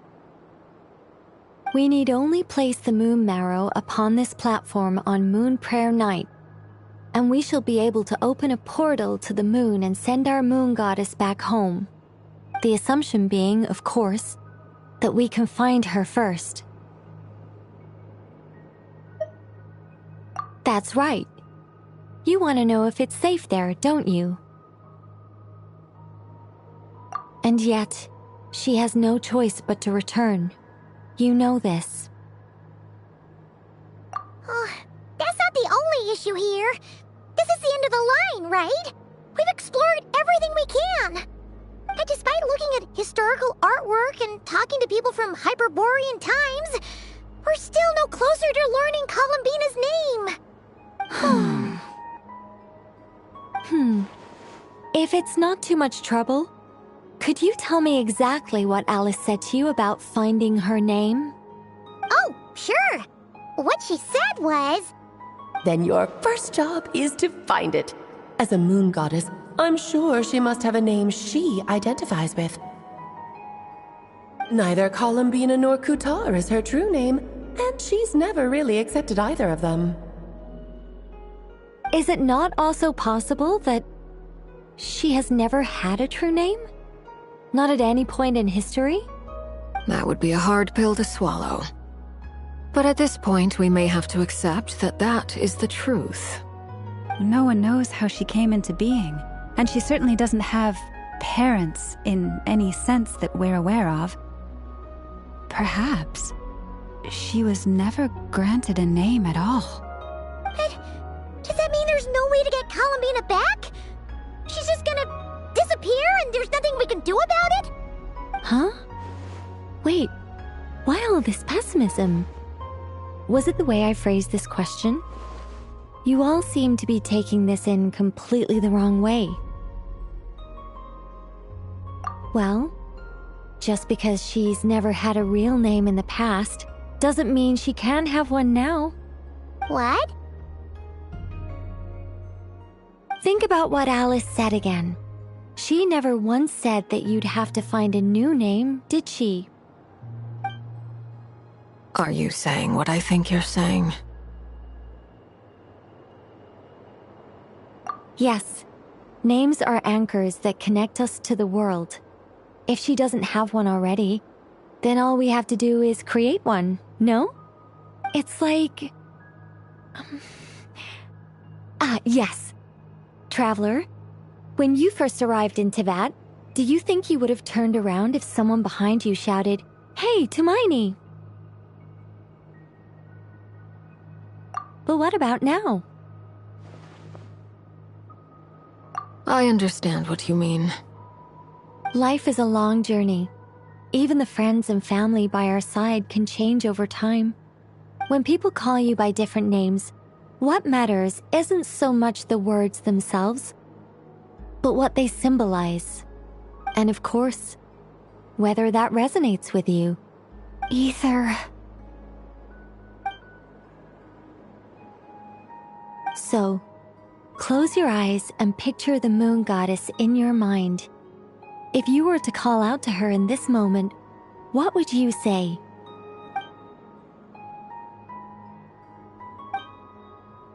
Columbina. Columbina. Paimon would call her Columbina too. Well, she has long forsaken everything that Kuthar represents. I think from now on I should call her Columbina too. Well, it sounds to me like you found your answer. Are you sure? Is it really that simple? We haven't found her this whole time, and not for lack of trying. For a journey like this, the process is every bit as important as the outcome. Had you not searched far and wide, rejecting every other answer you were offered? How could you have come to an answer you felt was finally correct? Oh, it all makes sense now. This has Alice's fingerprints all over it. Are you suggesting that Mage knew from the start that Columbina never had a real name to begin with? I can't say for sure. But I can definitely imagine her chuckling in satisfaction somewhere right now, saying, "Ah, what fun." Llama! Your antlers! You should hurry. The festive moon has begun to rise. Do not worry, for when you called the name Columbina just now, I could sense that the power within was enough to summon back the moon goddess. The power within what? The name? Yes. So, the thing is...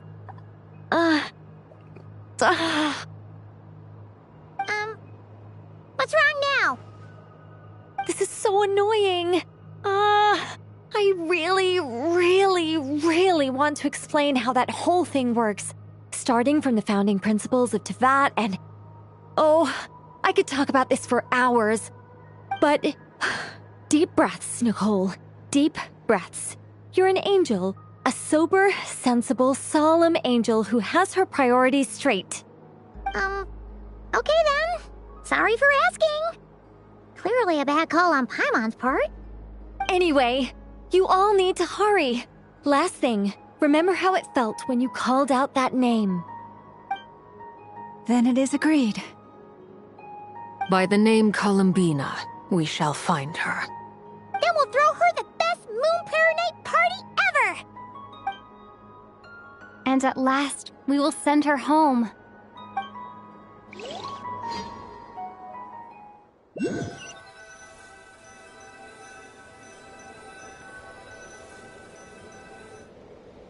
I can barely move anymore. My consciousness is fading away. Have they come back out? I'd love to see them one more time.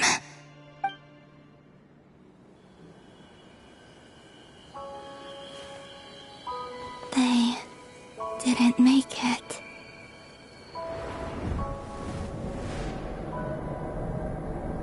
Could you tell me your name? My name is... Columbina!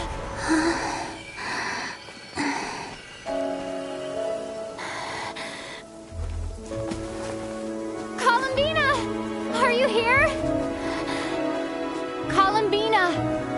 That's the name you gave when we first met. And it's what I've called you ever since. Columbina.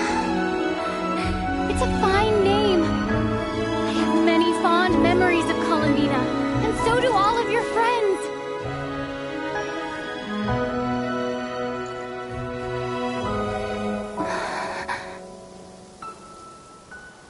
If you like this name...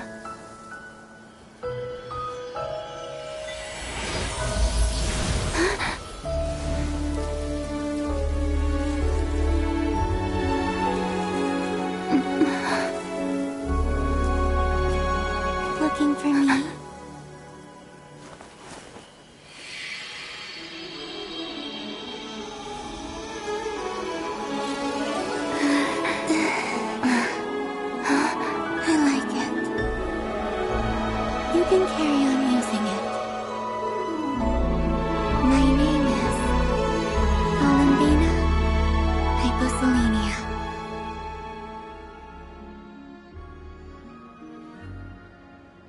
Columbina hyposelenia. That's a wonderful name. I never thought that Columbina would become my real name. But after I met you and my other friends, the things that this name stood for slowly began to change.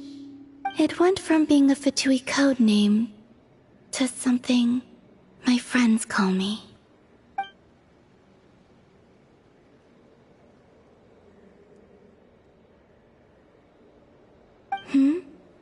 What is it?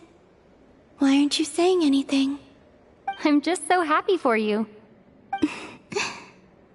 Thank you. So, where's everyone else? We can go and meet them very soon. Everyone went to different places to try calling your name. Great. I'd like to thank them as well. Everyone's done so much for me. Searching for my name, entering those ancient ruins. Huh? Wait, so you were... Yes, I was there. Not physically, but my consciousness was still holding on. I followed you the whole way. Starting from when? You turned around and called out my name while you were in Nasha Town. Do you remember?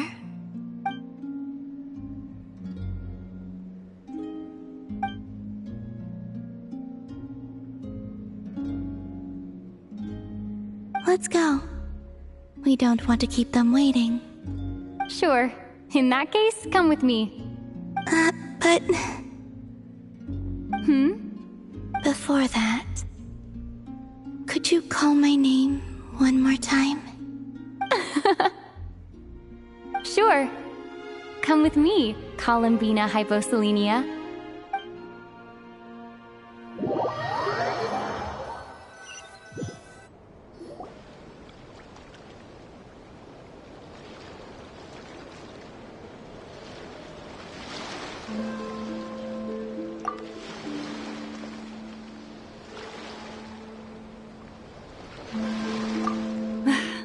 Columbina!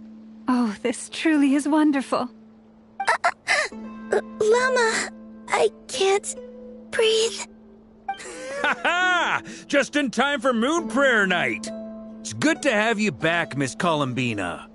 Yeah, we were worried sick. Thank you, my friends.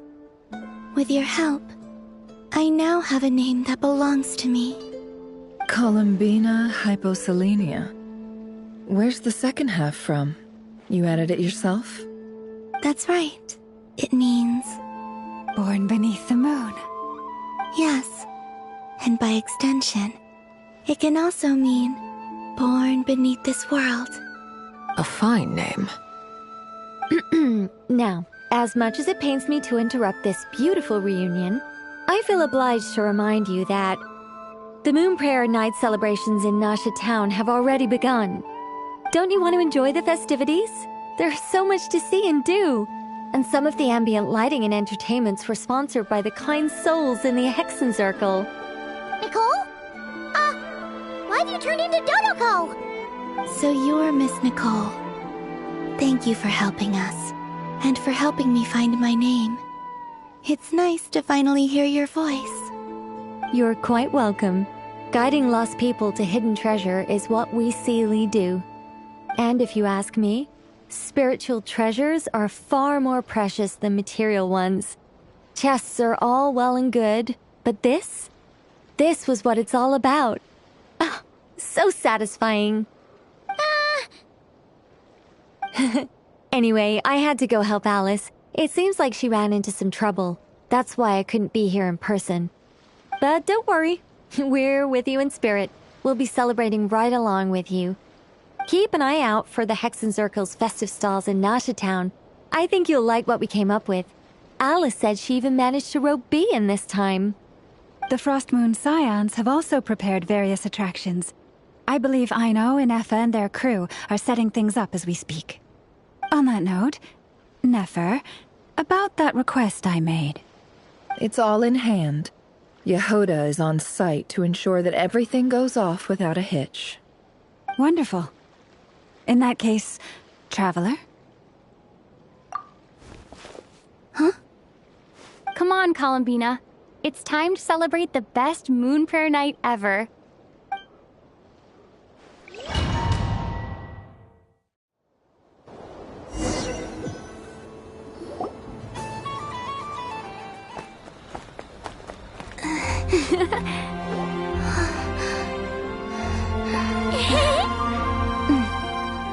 Hey, young lady. Would you like some Moon Prayer Night candy? Happy Moon Prayer Night. Oh, yeah. I almost forgot to say. Welcome home, Moon Goddess.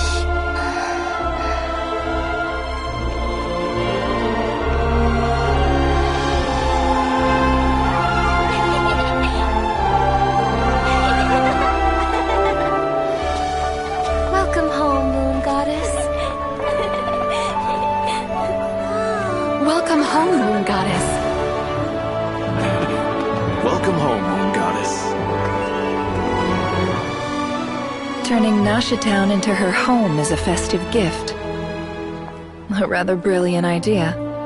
Perhaps this is what Nodcry, Columbina's home, should have been like all along.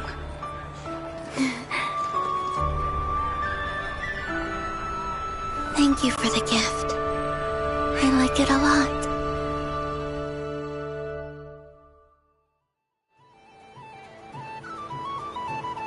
This feels like the surprise of my life. I do. I never imagined I'd ever get to enjoy Moon Prayer Night with everyone so freely. If you're happy, we're happy. Quite a strategy you came up with. Hide the tree in the forest. It's not your usual style, Lauma. Is there something about Moon Prayer Night that enhances what's in your head as well as the antlers on top? Apparently so. It even inspired a perennial penny pincher to use their resources for a greater cause. It truly is a magical festival.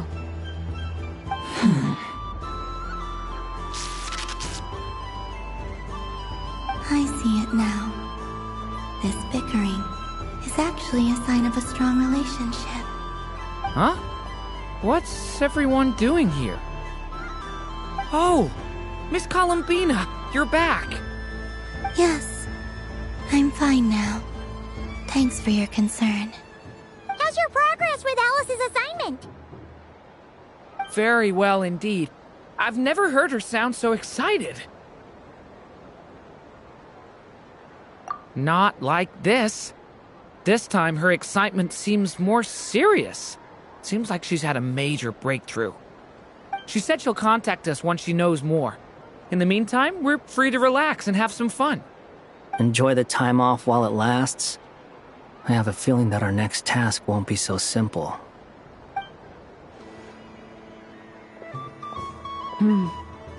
I should go. I still have a few things to attend to at the Frost Moon Scion stall. And I think I'll take a look around. With any luck, this once-in-a-year festival will come with once-in-a-year opportunities. Hold up a second. Where's Varka? I believe he made a beeline for the flagship the moment he entered Nashitown. Ah, that's Mondstadters for you. They know what they want when festivals roll around. Goodbye for now, Columbina. I hope you have a wonderful night. I will.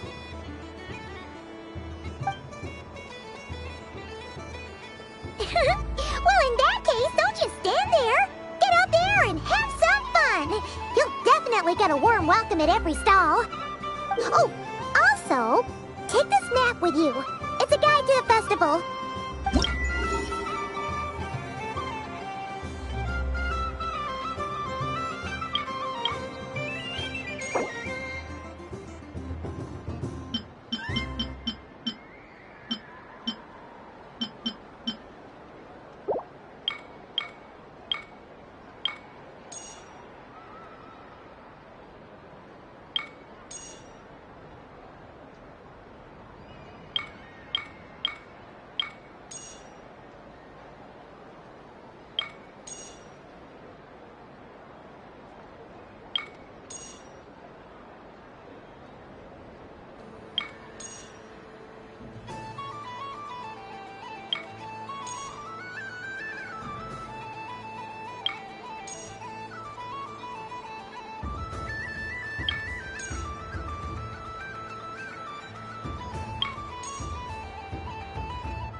Nocturne stall is over here. Lauma's invited a whole bunch of cute animals to celebrate too. Over there is the Hexen Circle section. Alice seemed more excited than anyone about this festival, so she insisted on making it a grand affair. Oh, and then there's the Nashitown local specialties, including... Actually, forget that. Better if you go check them out for yourself. Thank you. It looks like a lot of fun. You're not coming with me? We'll be around. But don't you want to browse by yourself for a bit first?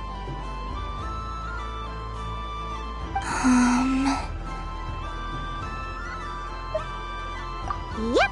If you find something you like and want to try it out together, just give us a shout. We'll be right with you.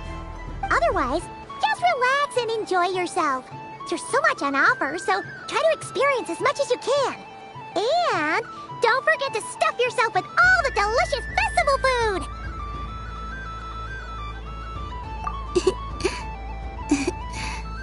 All right then. Off I go.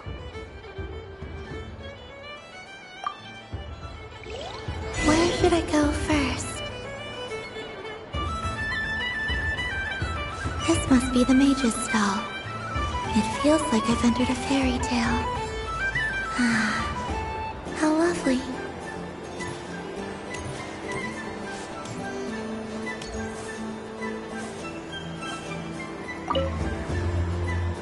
A soft and furry creature that bounces and jumps. Welcome home, Moon Goddess. This one talks too. Allow me to introduce myself.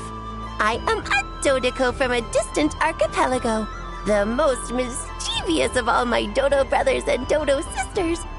When the going got tough, I powered through, and when I met obstacles, I boomed them away. That sounds like a lot of fun. Doesn't it just? Oh, but then the trouble started. Recently, I found a lovely beach, the same beautiful jelly color as my hometown, and so I dove in to have a look. Only to find it overgrown with seagrass and nasty little spiky fish everywhere, looking to turn me into a Dodoko kebab. I made it back to shore by the skin of my teeth, but my tail was sorely hurt. Couldn't you just boom them away? Oh, I wanted to, believe me. But I've heard that you, Moon Goddess, can understand animal speech.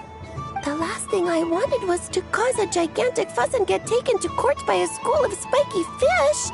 I'd be driven out of these waters for good, and my winter holiday would be ruined.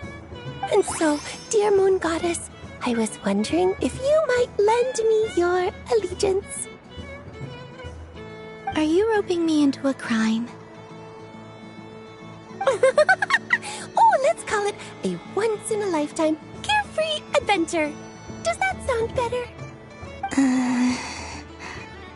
All the festival goers tonight are dressed up as the Moon Goddess, but there's nothing to say that the Moon Goddess can't disguise herself as a Dodoko, is there?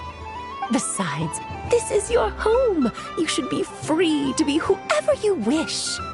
I'm afraid I'm not well acquainted with Dodokos, Madam Mage.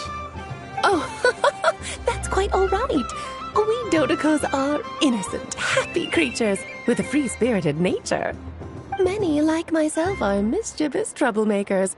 Others are lazy souls who like nothing better than to lie down on a nice rock and take a nap.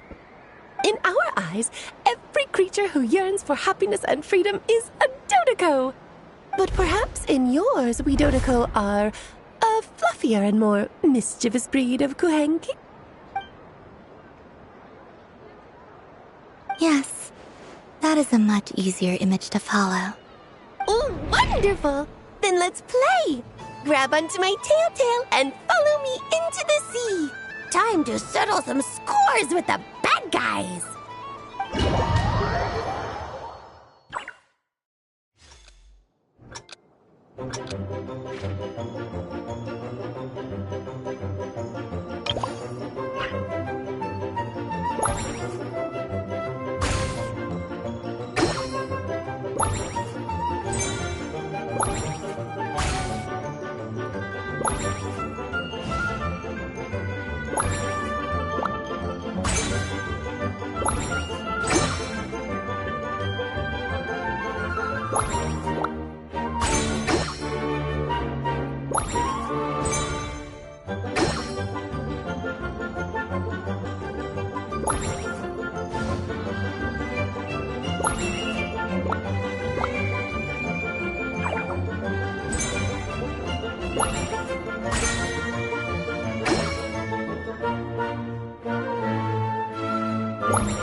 Ooh, a remarkable talent!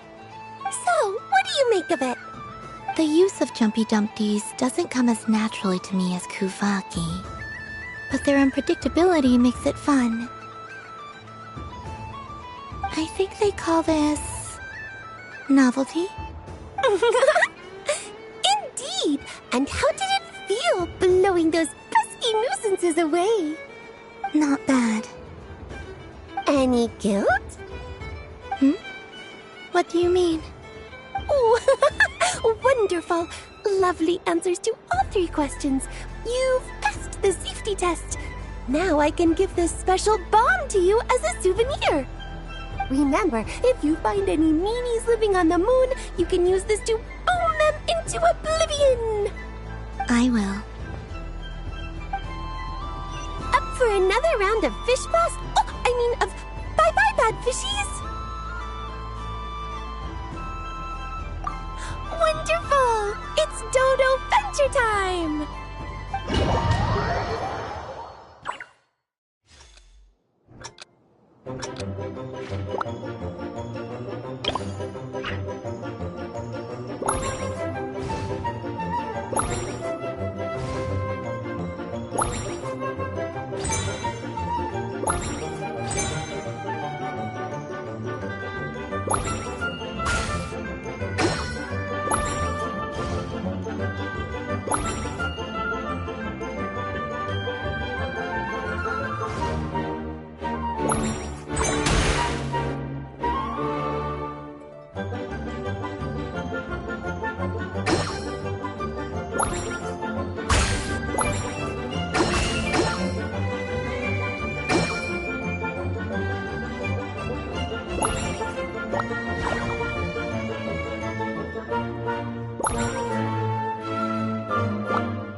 Another round of fish boss? Oh, I mean of bye-bye bad fishies?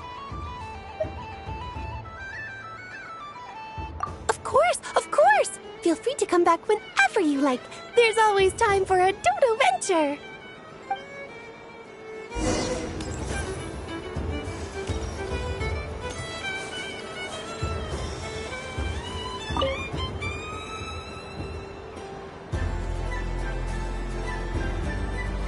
I wouldn't say it's unfair, exactly. I mean, your voice goes right into people's heads. How would you explain that to the kids? You can't just explain it away as magic. Is something the matter? Ah, Miss Columbina! No, nothing you need to worry yourself about.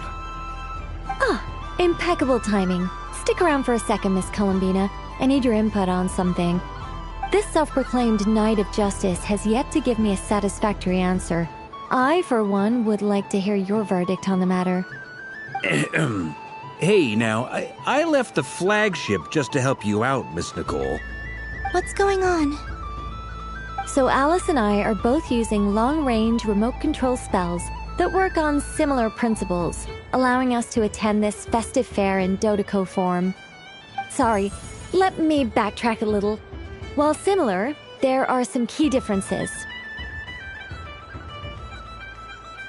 Alice, being a great mage, wanted her Dodeco to reflect something of her own charm and mystique. So she adjusted the way its tail moves when it spins around. An entirely gratuitous move, in my opinion. I hardly see how anyone is going to notice that. If anything, I'd say that anyone who stares intently enough at a Dodeco's tail to notice such a small detail is someone we ought to be highly concerned about. I only say this to emphasize that my question has nothing to do with tails. Now that we're clear on that, why is Alice's Dodeco permitted to interact directly with the children celebrating Moon Prayer Night, while mine is not? Your voice speaks directly into people's minds. See? Exactly what I said.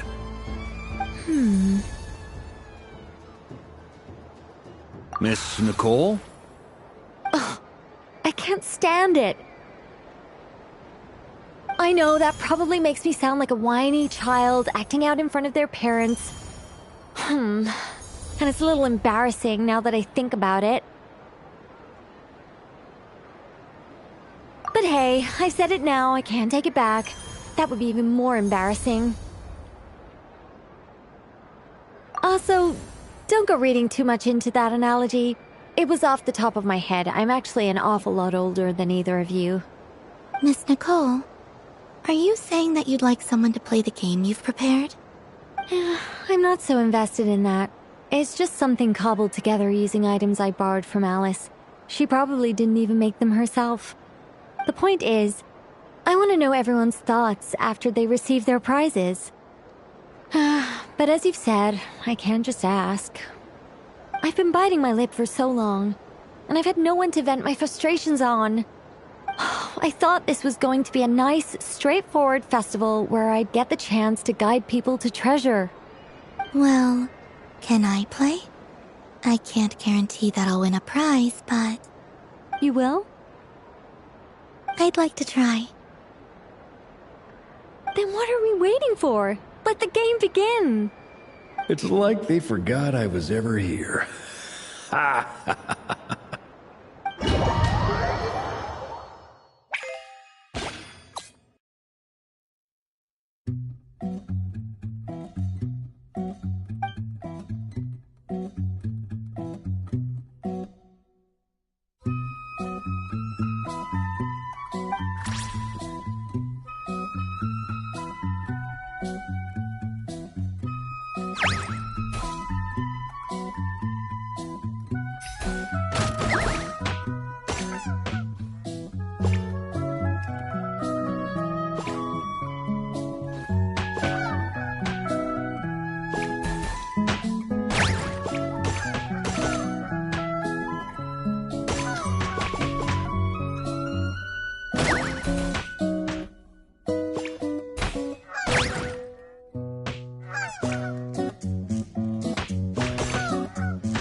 Congratulations, Miss Columbina!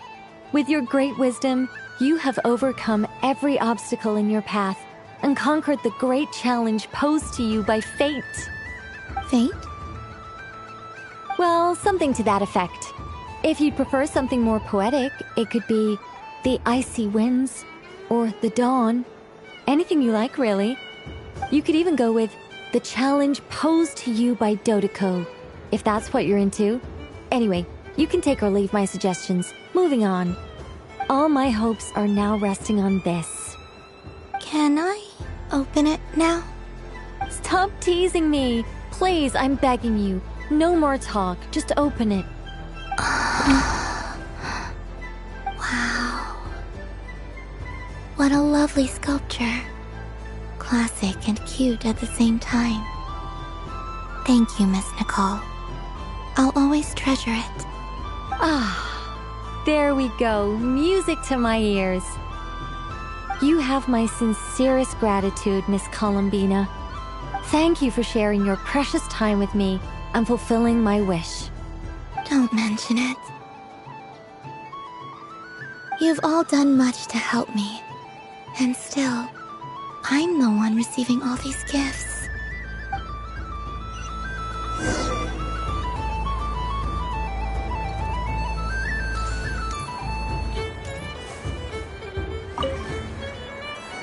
Welcome home, Moon Goddess. Oh, you're the genuine article. Alice was right. This moon prayer night was worth watching after all. Another one that talks. Greetings. Pleased to make your acquaintance. I am the Hexenzirkel member they call B. Barbeloth Trismegistus. Columbina Hyposelenia. Pleased to meet you too. Hyposelenia. A fine name indeed. Now then, Miss Columbina, do you wish to hear a mage's divination? Divination? The Frost Moon Scions used to ask me what would happen in the future. Is this like that? From the perspective of the one seeking answers, perhaps. As you look to your journey ahead, if you seek to understand the unknown, resolve your doubts, and soothe the confusion in your heart, divination could be for you. The unknowns on my journey. Of course, if one wishes to peer into fate, then hydromancy is the more precise option.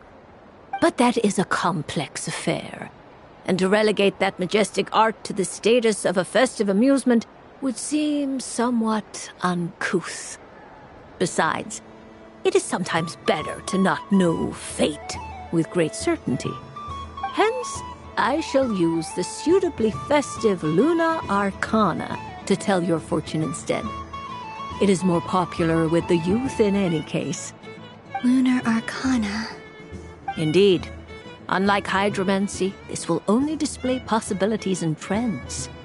People like to think of themselves as creatures of agency and free will. Peering too far and too clearly into the future is detrimental to both body and soul. I'd like to give it a try. Of course you may.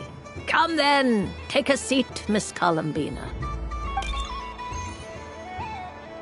Before we begin, are there any specific questions you would like to ask? Let's stick to general possibilities and trends, like you suggested. Ah, very well. Then I shall use the basic Lunar Arcana deck. Now, try to relax.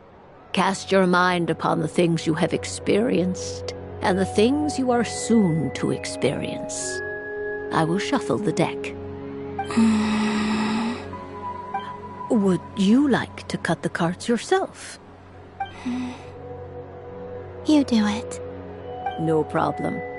Now then, to make things easier for the seeker, that is to say, you, I shall decipher the cards from your perspective.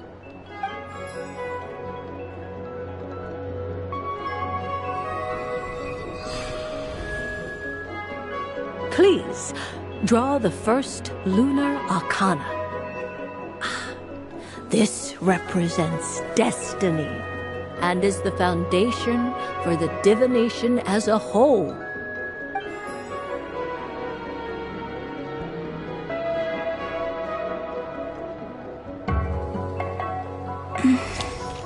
Now, draw your second card. This will stand for the past, the sum of all your experiences that have come before. And now the third arcana. This is the present, your interpretation of the current moment. Finally, the last card. This shall speak of the future, which... Oh. Kuvaki Pulse? Fascinating. I've never encountered this before in my role as a diviner. Something has exerted an influence upon this card, causing it to leave its designated position. What do you make of this, Miss Columbina? Perhaps this is the guiding hand of fate in action. Of course, if you wish, you can choose to deny the validity of this card and draw the future for yourself. No, it's fine. Let's go with this one. A bold decision. I must say I'm looking forward to the results. Well then, let us flip the lunar arcana in sequence and see what emerges. Sure.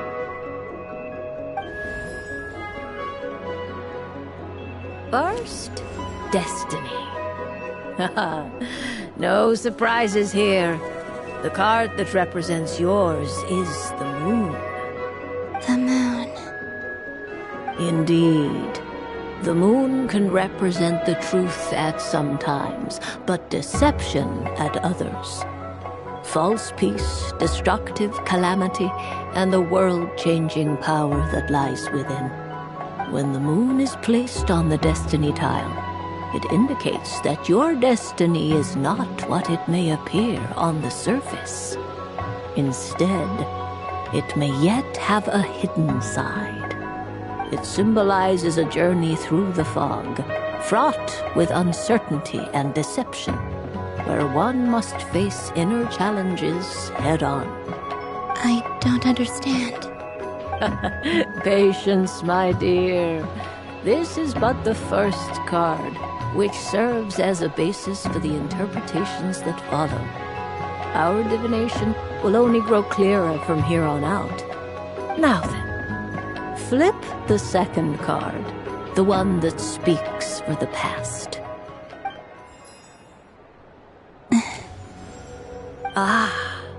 The Hermit, but inverted. Inverted? Yes. The Hermit symbolizes solitude, introspection, and the pursuit of truth. When inverted, it represents isolation, truth out of reach, and a path that leads one astray. Combined with the moon as one's destiny, the Hermit inverted represents a choice you made to stand alone in the past. It was a choice made not out of fear or arrogance, but for reasons that others could not perceive. You fumbled through the darkness without a guide, but you did not find your way. Rather, you went astray. More than once, it would seem. Is this about how I became Kutar despite not wishing to become a god? And how I joined the Fatui because I yearned for a place to belong? I suspect only you know the answer to this question. All is not lost. The past is in the past, and so it shall remain. Shall we look into the present now? Oh my. The Lovers.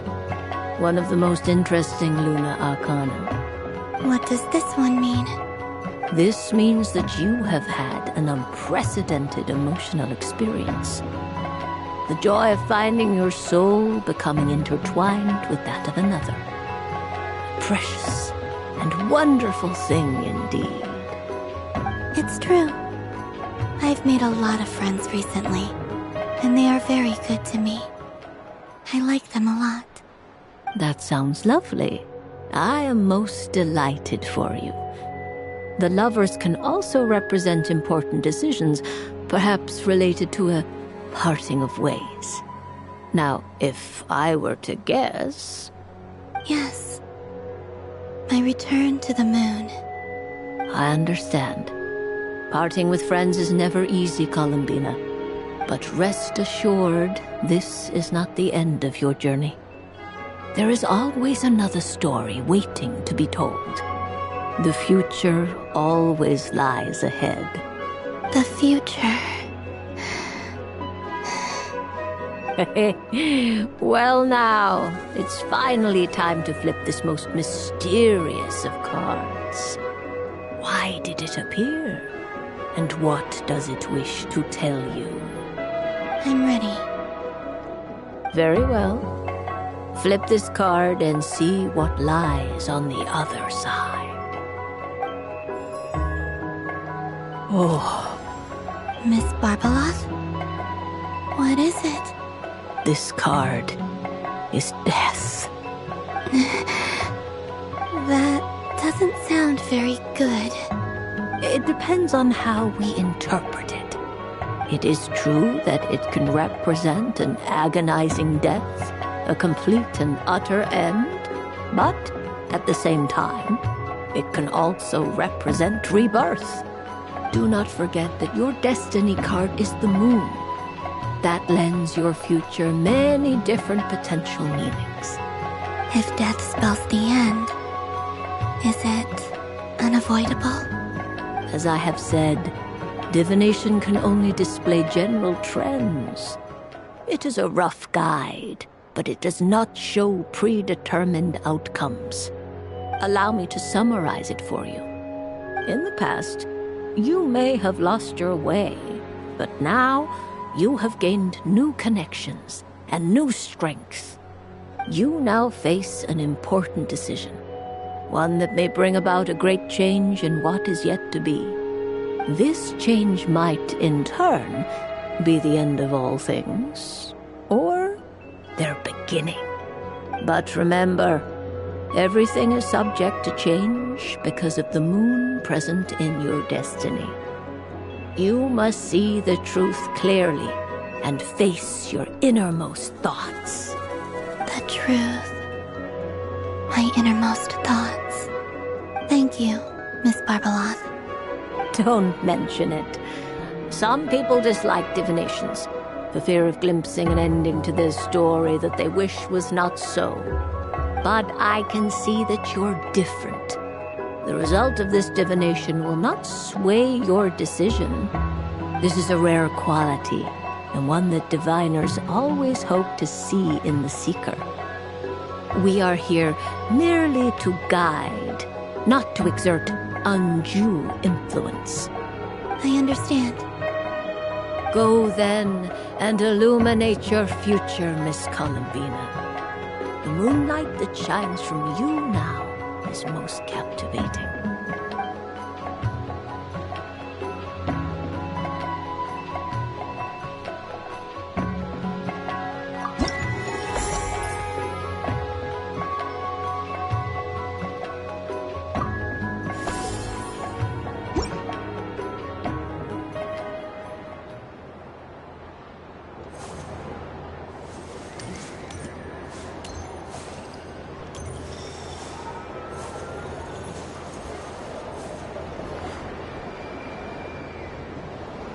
Dodoco's Whirligig! Come check out Dodoco's Whirligig! Ah, welcome home, Moon Goddess. Might I ask what this is? Ah, it's a very special amusement sponsored by the Great Mage herself. Ride on a soft and furry Dodoco and embark on an unforgettable adventure. I say that, but I'm just following a script here. Who is this mage, anyway? And what the heck is a Dodoco? I'd like to ride. No problem. But, are you by yourself? Is that not okay? Oh, no, it's fine. It's just that each Dodoko can accommodate 2 passengers. Would you like to bring a friend along? My friends... That should do it. Now, we just need to get everyone else to draw something on it too. But we gotta keep it a secret from Columbina. Traveler.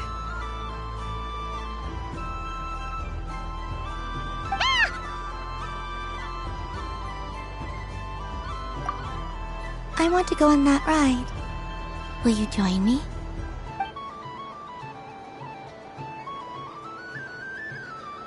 Let's go then. Don't worry. Paimon will do the rounds. You go have fun.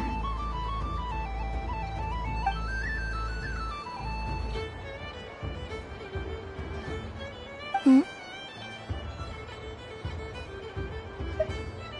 All right. I think we have to wait in line over there.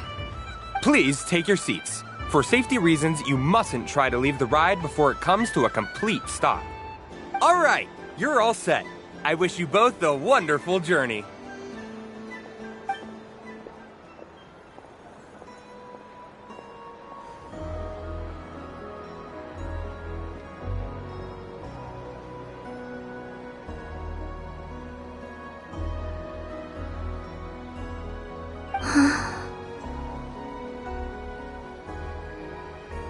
Not bad. It reminds me of riding a moon lane. Sometimes, the Kuhenki circle around me like this, playing their beautiful melodies. Yeah. I'm going to miss them.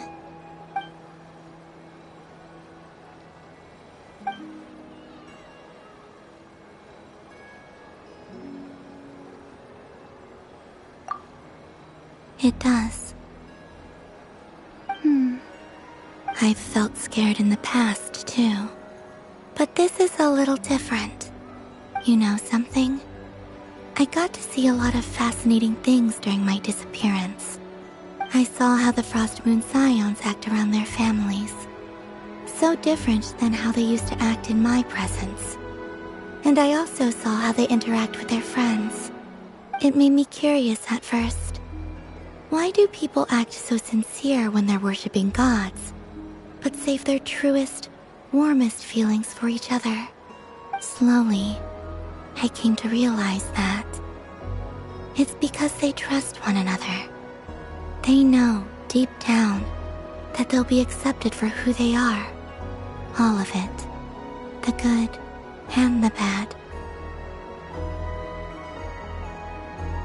I know. I knew it the moment you started calling out my name. What I fear now is the end. I fear losing all this the very night I have gained it.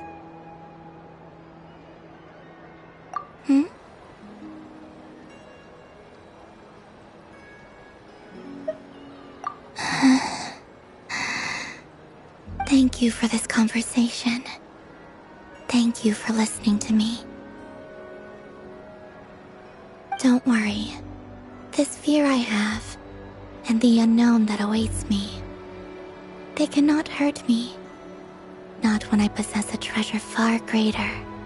I just want you to remember this version of me, the real me, on this final night together.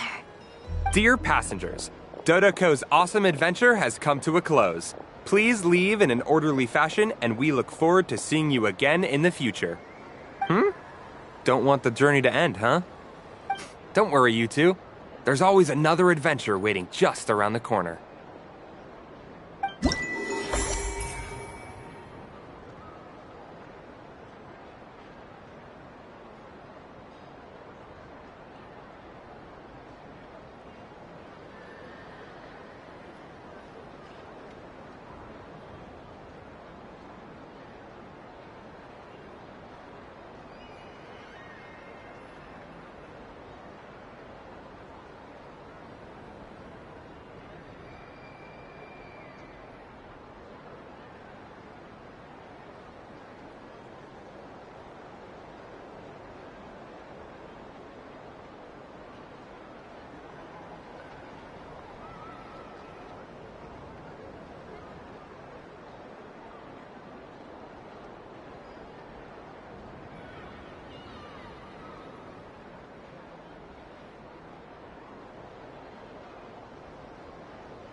So this is the Frost Moon Scions area.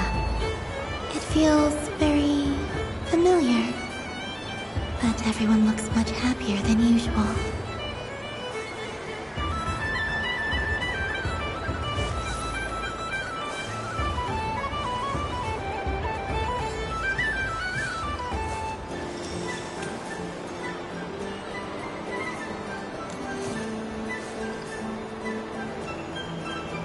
But I was aiming right at it!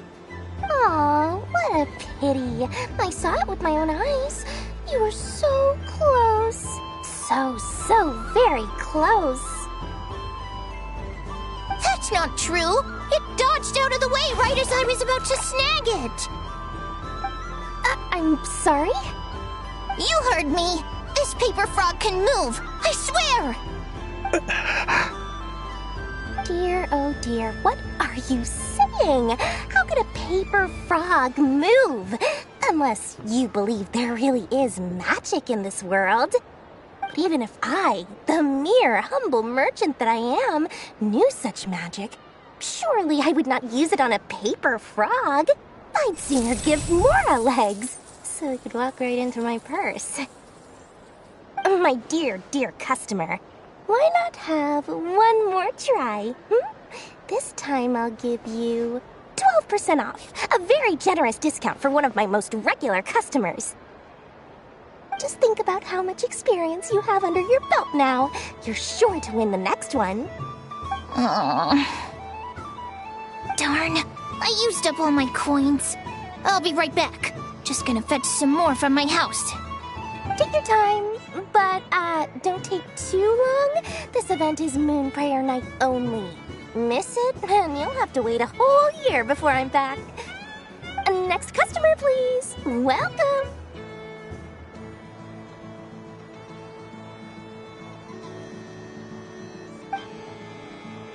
Hello. Whoa! What's this big one doing over here? How do I tell my employees not to go running around this time? Shooting them a glance won't work. I haven't known them long enough. Dory? Why, hello there, Miss Columbina. Would you like to play my ring toss game? The rules are very simple, and it's easy to get the hang of. How much for a round? Oh, first time's free. Not a single Mora. After that, well, we can cross that bridge if and when we come to it. But with your sharp sharp skills, I'm sure you'll win all the prizes in one fell swoop. That was an obvious enough hint for them, right? Right?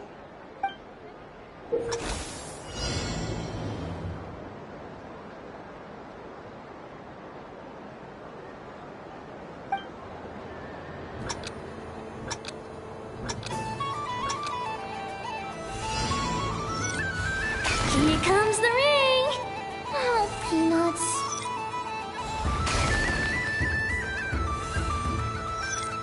Change tracks. Roselle, should we move or not? Just a tiny bit. All right, then I'll... Oh, sugar plums, not the clock hands. How do I move the legs again?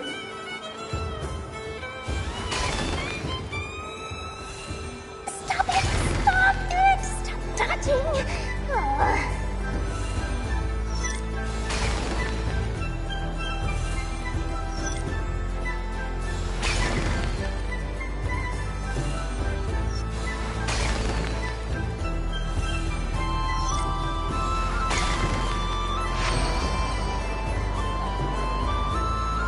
Let's see now. Let's see. Wow, very good. That's the highest score we've had all night. And here's your prize. Now, how about another round? As for the cost... Happy Moon Prayer Night, Miss Columbina. Happy Moon Prayer Night, Durin and Hat Guy. Are you here to play the game? Yes.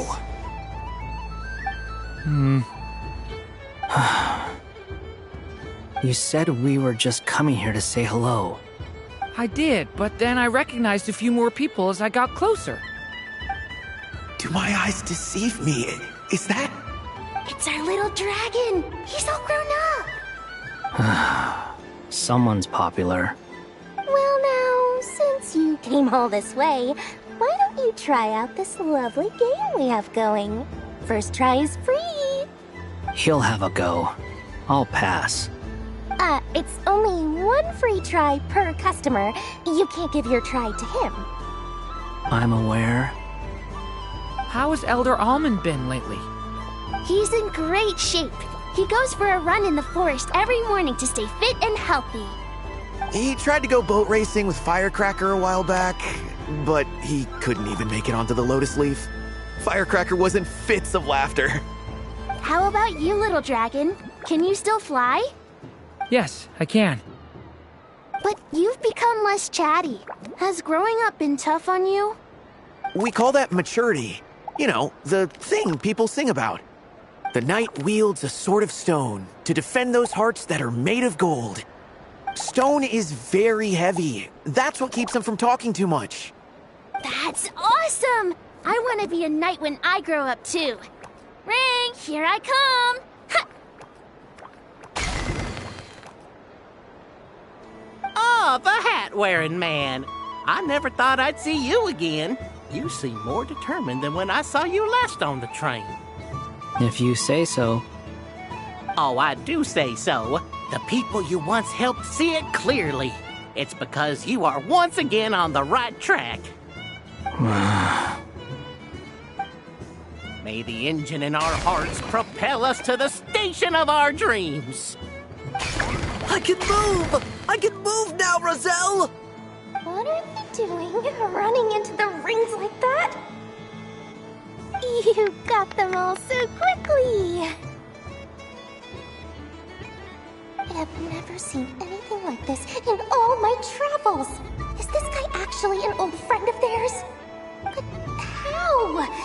They're origami animals and clockwork people from a fairy tale. Getting to know them would be quite an arduous task, unless they share a hometown? I have to get to the bottom of this.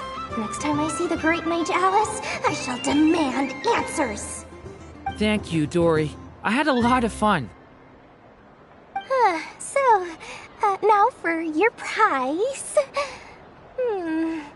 Where did I put it? Give me a moment to dig it out. Oh, sweet grand prize. How I wish I didn't have to let you go. Good thing I've already turned a profit from the customers earlier in the night. Otherwise, I'd have wasted all my hard work. Okay, I'm back. What? I leave for 2 seconds and someone's already claimed the grand prize? Oh, well, these things happen, you know?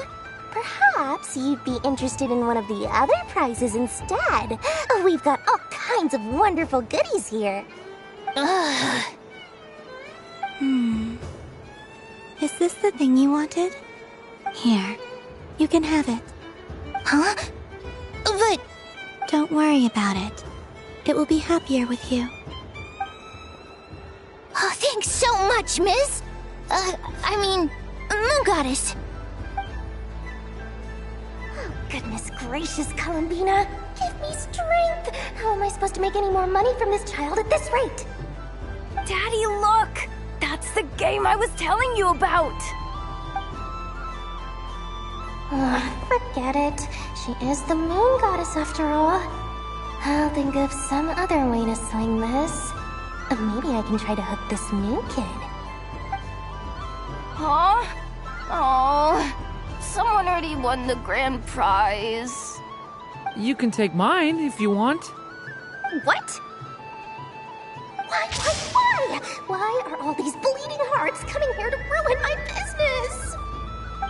Happy Moon Prayer Night, everyone. Happy Moon Prayer Night.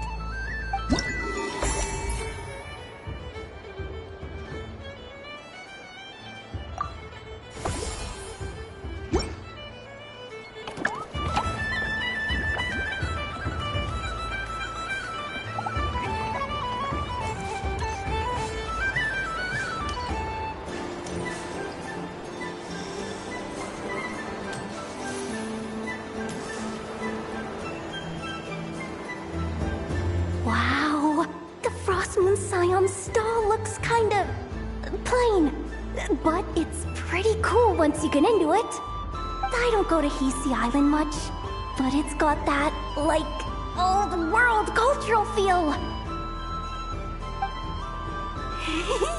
And if culture means we get more festivals, I'm all for it! Hello, Yehoda. Ah! Columbine? Hello, Moon Goddess? That was too close. I almost gave the game away in front of the staff. Oh, wait, what's the deal with her shoes? They don't make a sound when she walks. I could do with a pair of those. Do you like balloons too? Balloons? Oh, you mean those? What's so fun about balloons? I'm not a kid anymore. They're probably more up Aino's alley. Yes. The animals seem very curious about these strange flying objects. I was drawn here by their voices. I recently learned a fun new game you can play with balloons, so I decided to come and give it a try. A new game?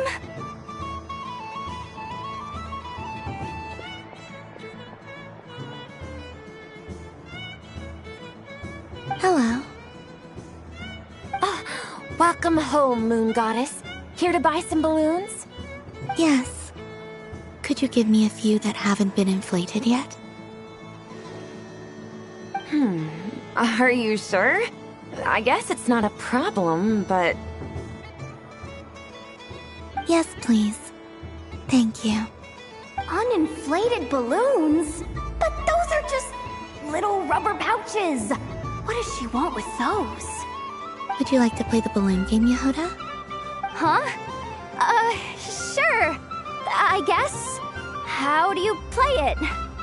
Wait here a moment. Oh.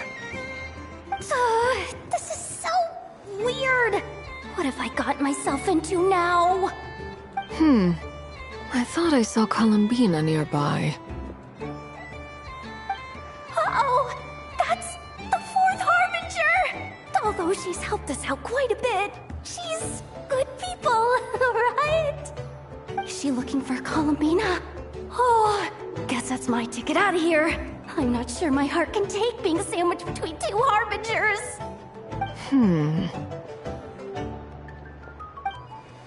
Which stall is she checking out? Oh, it's that other Frost Moon Scions one. Try on the headgear, see what it's like having antlers or animal ears for a day.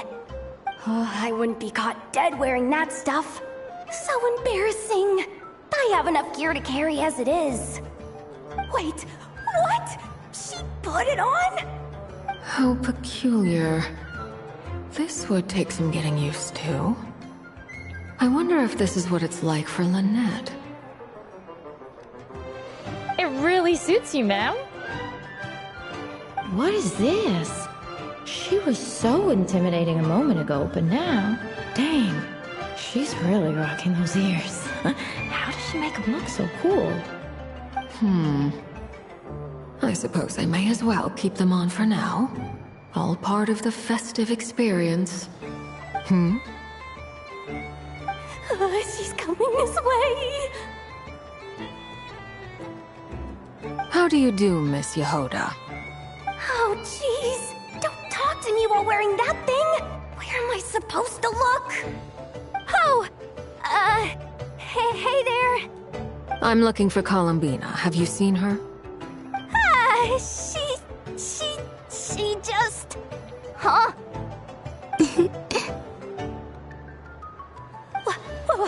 Wait, is that what she meant by balloon game?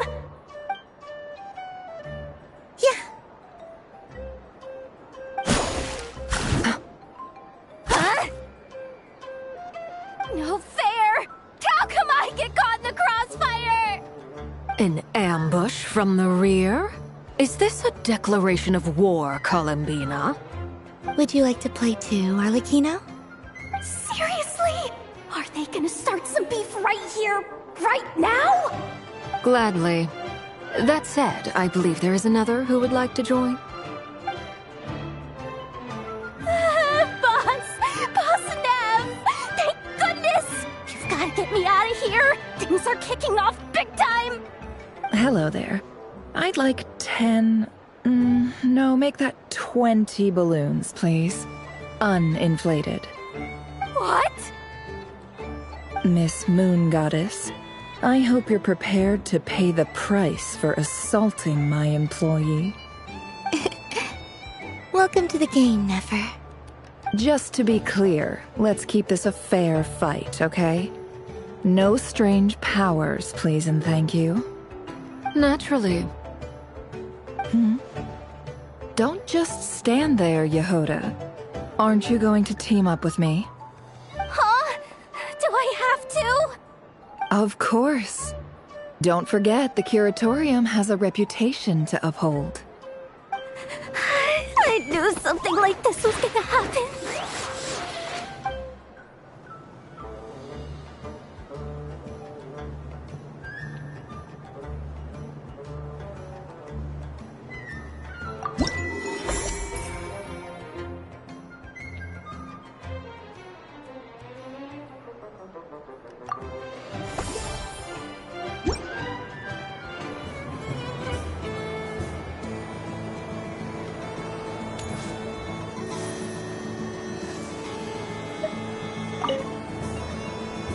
Welcome home, Moon Goddess.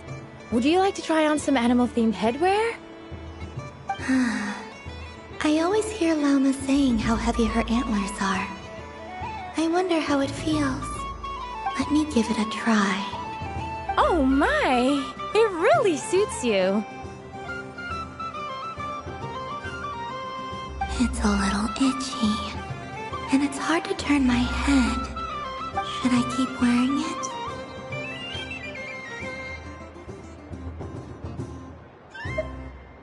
How does this look?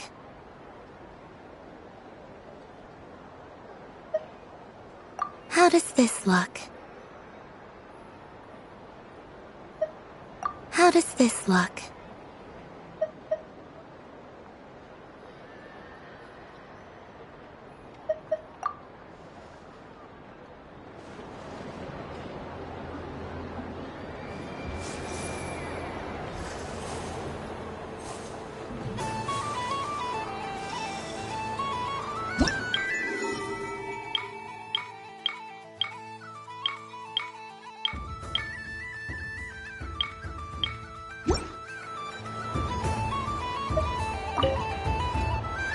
Welcome home, Moon Goddess.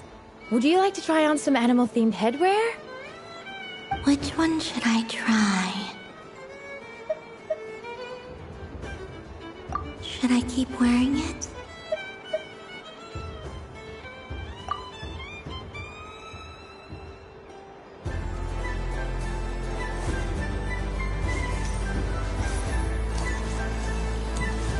What's this?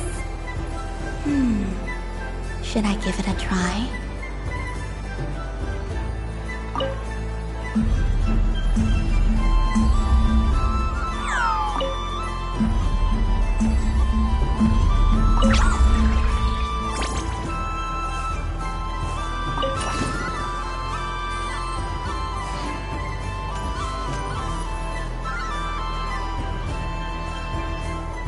I wish for a never-ending supply of laka berries.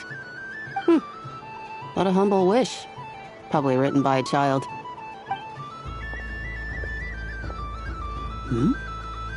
Is that Llama the Moon Chanter?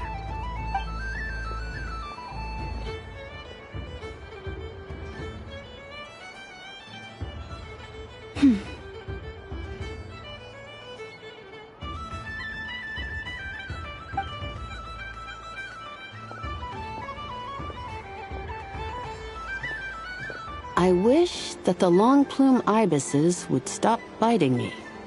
Oh dear, poor Llama. All right, I'll write that one down for you. I got it. While everyone else is celebrating Moon Prayer Night, you're as busy as ever. I don't mind. It's rewarding work. A good kind of busy. My antlers are at their heaviest tonight, and the Kuvaki waves are especially strong. But as I help these dear friends hang their wishes up, I feel a great peace within myself that is hard to describe. You see, they are all such beautiful wishes, and they are ones that we can fulfill by our own strength. Do you blame me, Llama? I want to hear your honest answer. It is by the help of so many people that I can return to the moon. But I feel as though I've hardly done anything in return. You've done plenty, Columbina. I say this in earnest, both as someone who knows your history, and also as a friend who has seen what you've been through. What about as a moon chanter?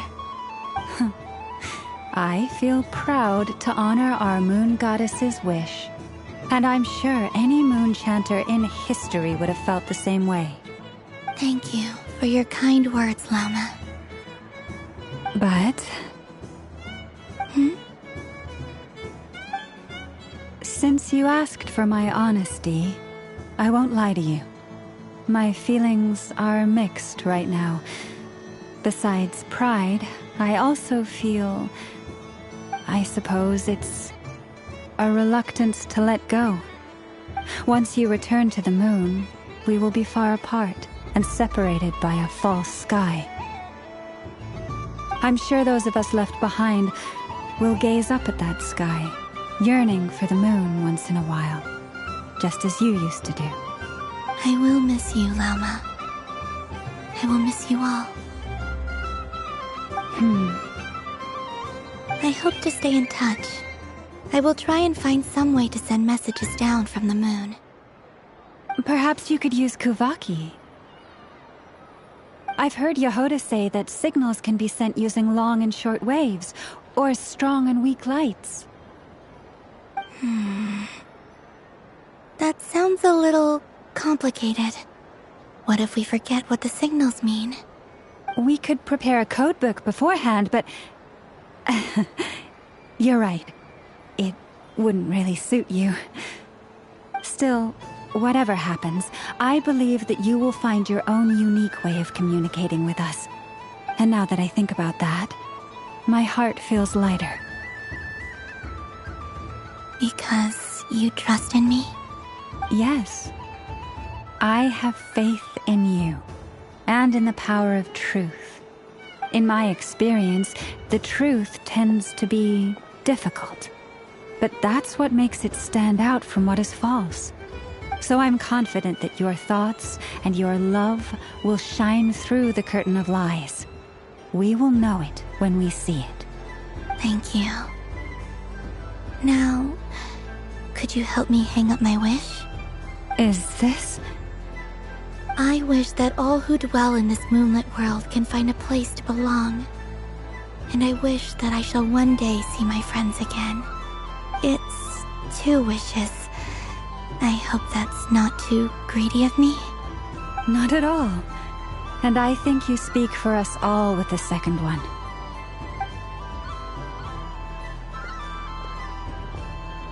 I shall continue to pray until the day that all of these wishes come true.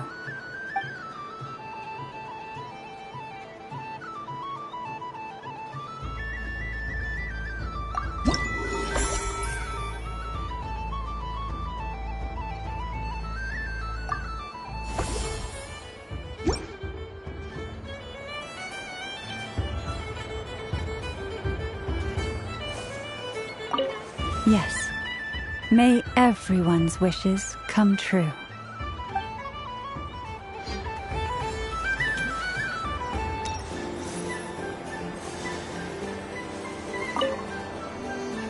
Miss Laliki! Kitten's been following you all this time. Oh, so it has. Hello there, little kitty. May the moon light your path. Did Lady Llama send you? Or was there something you needed?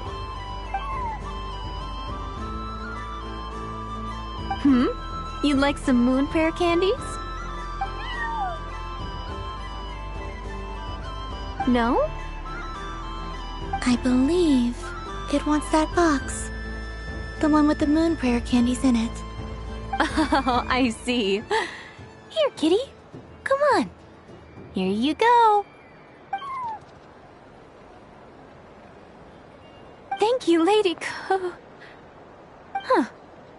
Mr. Cantor, did you see that young lady dressed as the moon goddess? When did she leave? Sorry, no, I was looking at... I was watching the... cat. I see. The resemblance was uncanny. She seemed like the true Lady Kutar, the one who guides souls.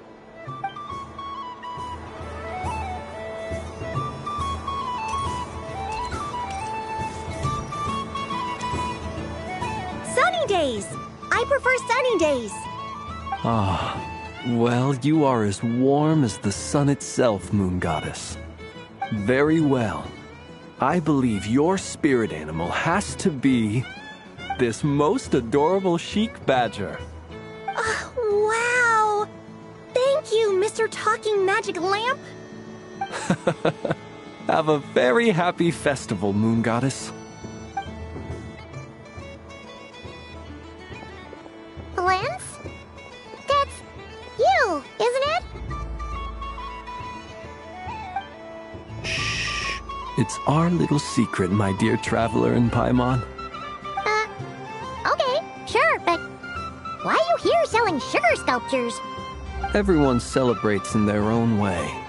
After gazing into the abyss and spending time around gravestones all year, what better way to relax than to see sunny smiles on the faces of the living? Besides that, I like to think of myself as a fair judge of character. I dare say matching personalities to confection suits me rather well. That's not what Paimon was talking about. Aren't you afraid that your true identity might be exposed? Should I be?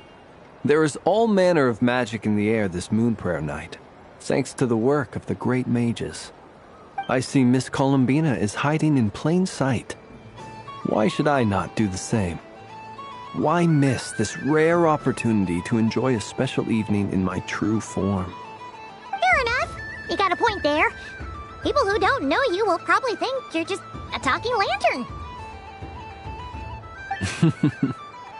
Well, now that we see eye to eye, what brings you here? Not a search for your spirit animal, I presume? Ah, well, actually... Here, see for yourself. Oh, this is... How wonderful. A beautiful idea. Yeah, we just met Barca, and he said that having everyone draw their own section was kind of boring. So, he did your bit for you. Ah, Varka. Ever the maverick. I see his artistic skills are truly one of a kind. In that case, I shall paint something on Mr. Albedo's behalf in a short while. What? Why not now? Ahem. Welcome home, Moon Goddess. Phew, that was close. Hello, Flint. She recognized you right away! What keen eyes you have, Miss Columbina. Especially considering they are shut. I did not see you. Rather, I sensed you. I can sense the fluctuations in Kuvaki all around me. One would expect no less of the Moon Goddess. Might I interest you in some candy? Yes, please. Excellent. I shall make some for you right away. Something the matter, Miss Columbina? What about my spirit animal? All the other children carrying sugar sculptures are talking about it. Wait, is she taking the test seriously? Ah, my apologies. How could I neglect that? You are quite right, Miss Columbina. Every one of us has a magical creature living in their heart. Would you permit me to help you find yours? Yes, please. Do you prefer the day or the night? Night. Which of the 4 seasons is your favorite? Winter. Think of a perfect day. What is the weather like? Sunny? Rainy? Or perhaps cloudy? Rainy in the morning, sunny at night. What kind of answer is that? Forests, lakes, and open seas. Which do you prefer of these? I like them all. Imagine you opened your very own shop. What would you sell there? Moonlight, I think. Wow! My mom would totally shop there. It wouldn't cost anything. You'd just need to visit. Aha! I believe I know what your spirit animal is. Here, for you. Oh, it's a Kohenki! Indeed. A free-spirited being with a deep love for all things here in Nodcry, who selflessly lends her aid to as many people as she can reach. It is the perfect fit for you, Miss Columbina. Thank you.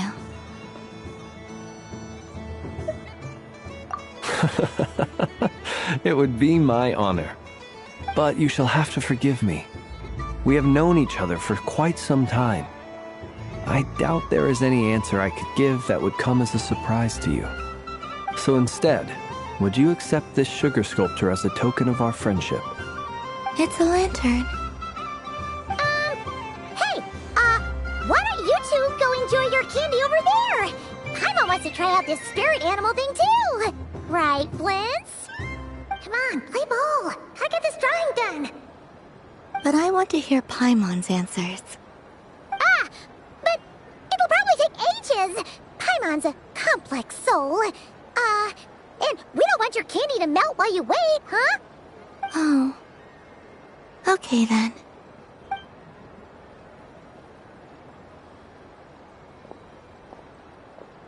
Phew. Nice excuse, Lady Paimon. That was some quick thinking. Yeah, no thanks to you. A little help next time?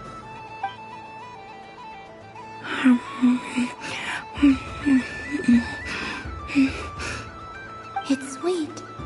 Is that Lockaberry? I wonder what flavor the traveler got.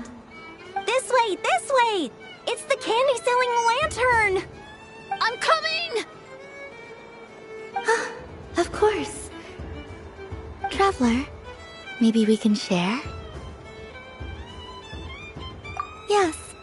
I found out recently that people share their food sometimes, so I'd like to try it. Or is that a no? Thank you.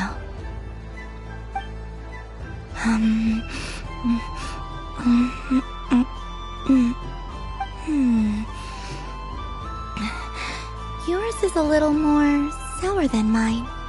Here, you try it. Are you sure? Amazing. My sugar sculpture has shrunk, yet my heart is filled with feelings of sweetness. I will remember this feeling. Sure.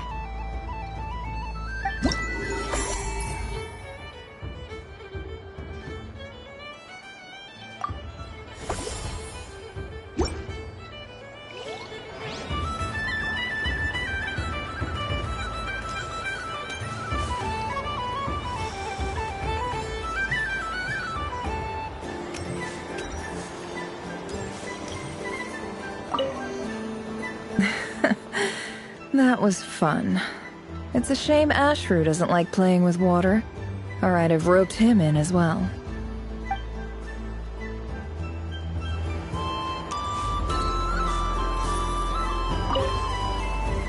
I've seen Lenny and the other children play this game before. It would seem that it's not a bad way to relax, once in a while.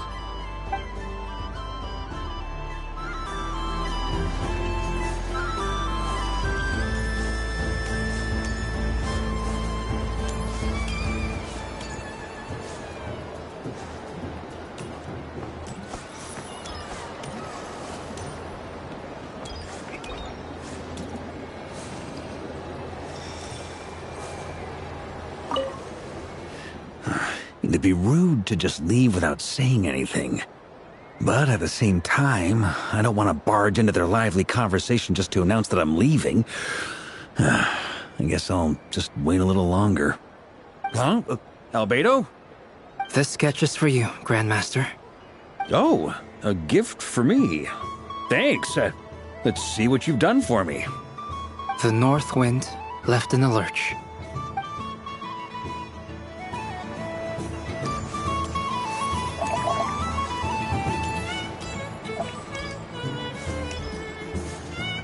What's this?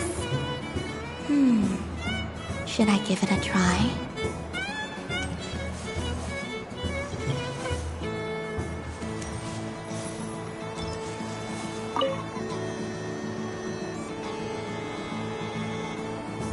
Come on, Citrus. One more round. Just one more. But my neck... oof. It's acting up again. You should take a break. Health comes first. Yeah, don't push yourself. We'll find someone else. Hey, don't look at me. I'm the referee. What are we gonna do then? Do you need any help? Yes, we do. We need one more player for our game. All right. Could you teach me how to play? It's really simple. You just throw the dice and move by that number of tiles. First one to reach the finish line wins. Rolling a hamster means you move one tile. A paper frog is 2 tiles, and a flying squirrel is 3 tiles. 'Cause they go the fastest. Okay, I get it. So, we're all set? In that case, please take your places and let the game begin!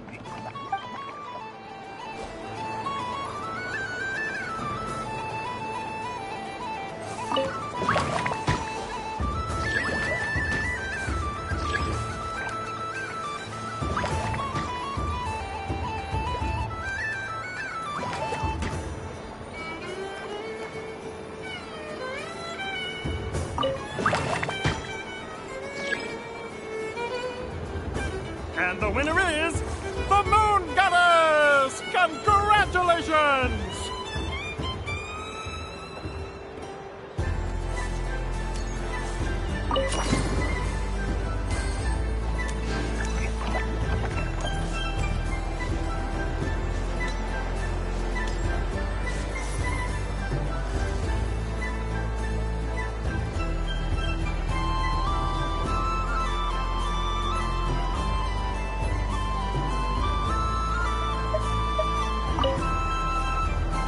If this were any other day, I'm sure it would make for a great photo opportunity. But Moon Prayer Night has rendered my antlers uncomfortably large. Doesn't it look like this rhyme-horned deer has 2 sets of antlers?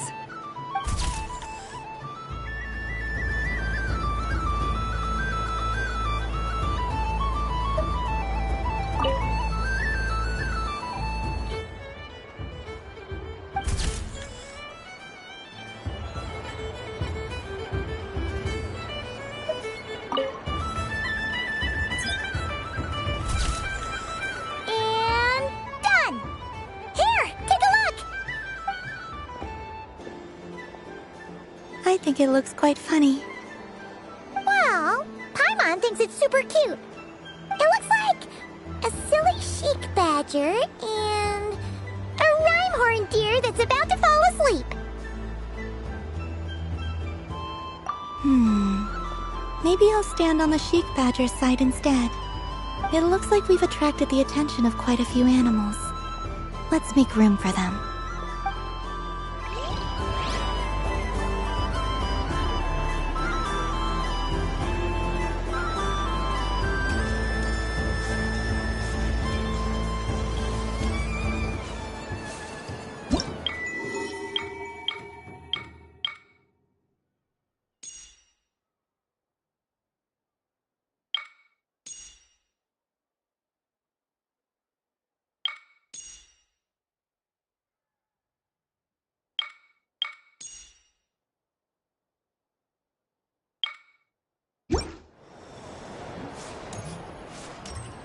There are so many attractions here. Since I rarely get out, I might as well make the most of it.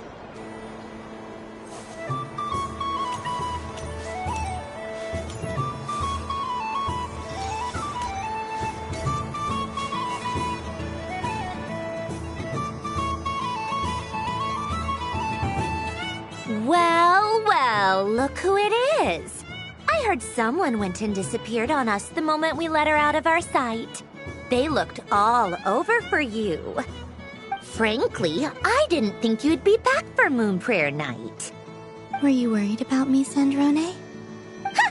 You would like that, wouldn't you? Do you even hear what you're saying? It seems to me like you disguised yourself with festive headgear, just so that you could come see me on Moon Prayer Night and make sure I'm okay. You didn't even bring Polonia with you. You? I thought you couldn't see! I cannot. But I sense the confusion of those around us rippling through the Kuvaki currents. Based on what I know about you, let me guess what you're wearing. Is it cat ears? Shut up! I'm only here to protect the Fatui's interest in this territory. Running into you was pure bad luck. Really? But you were the one who asked Arlecchino to help everyone find my name. Columbina! Ugh! Just one more word, and I'll unscrew your vocal cords. It's Columbina hyposelenia now. Tell someone who cares. I've missed you, Sandrone. The whole time I was gone, I was thinking. I hope I get a chance to say some ugly words to you. Is that supposed to be a joke? Anyway, let's go play that game. What? You mean that frostfin whale? Yes. It's some kind of game where you get bitten if you step on the wrong tooth. Seems like fun. Who in their right mind would wanna... Because you're not a scaredy cat. Fine! You wanna play? Let's play. Don't complain when I kick your sorry butt. Lovely. You old geezer! I'm gonna beat the pants off you! Just you watch!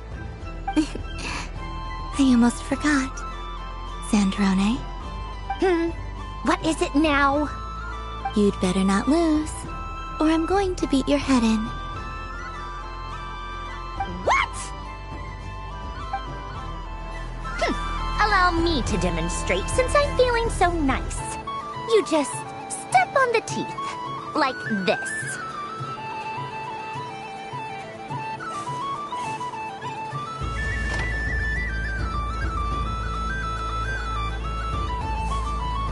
Which should I pick?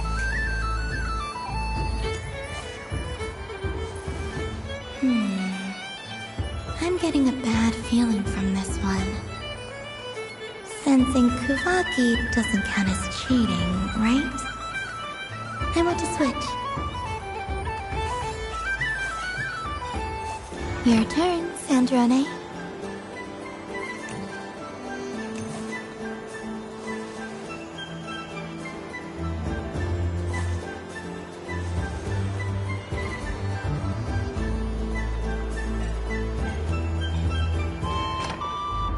Don't come crying to me if you get bitten.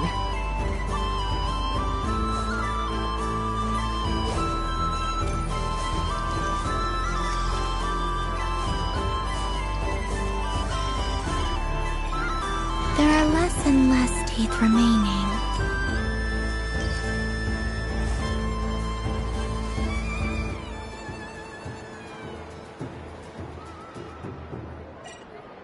Huh? What's that noise?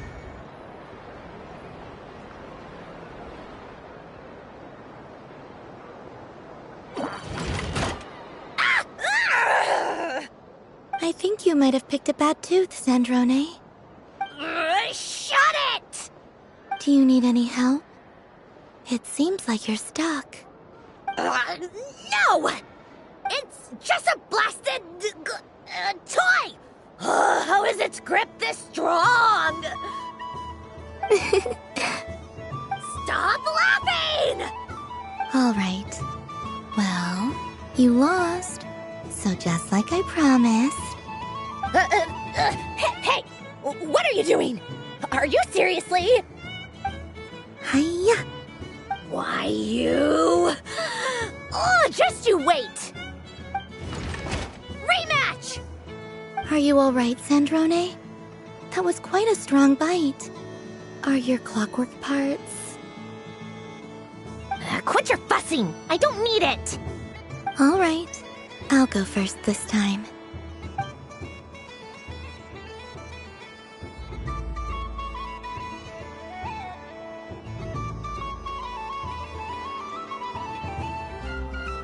I see it now. She can sense which teeth are rigged. So I just need to avoid the same ones that she does.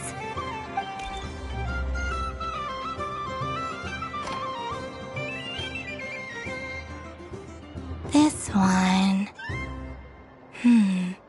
Seems fine. She avoided that one then? Now I've got you. All right, my turn.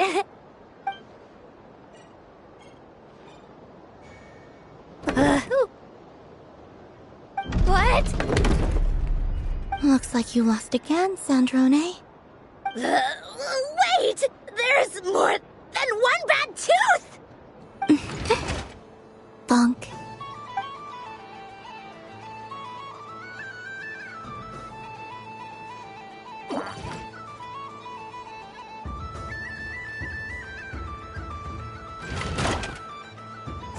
Stupid game! What idiot came up with this? Are you alright, Sandrone? You said some nasty things just now. Oh, I'm peachy. Should I let you bonk me on the head as well? Ah, forget it! Come on, bonk away. It can be your consolation prize for losing so badly. I told you, forget it! Gah, you've always been so annoying. Singing right outside my door, inviting yourself to my tea parties, going AWOL. And now you're off to the moon or something. Of all my days with the Fatui, the times I spent with you, Arlecchino, and Rosaline, they were my favorite. I will not forget them. Just as I shall not forget this moment. We'll always be friends, no matter where we are, right? Who'd want to be your...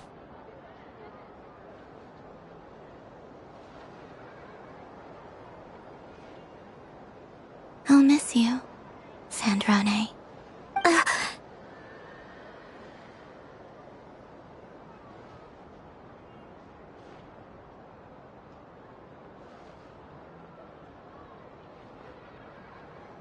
Goodbye, Sandrone.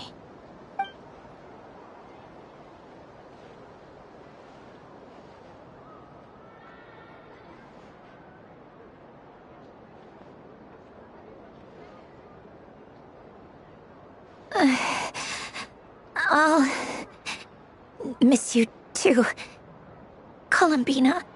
Sorry, what was that? Ah! Ah! Yeesh! No need to freak out. What's wrong? We've been looking everywhere for you. What do you want? Oh, nice ears.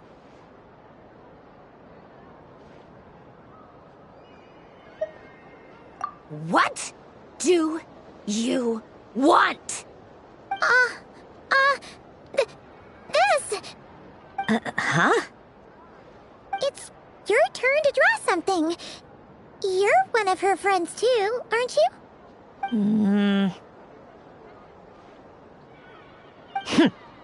Doesn't know how lucky she is.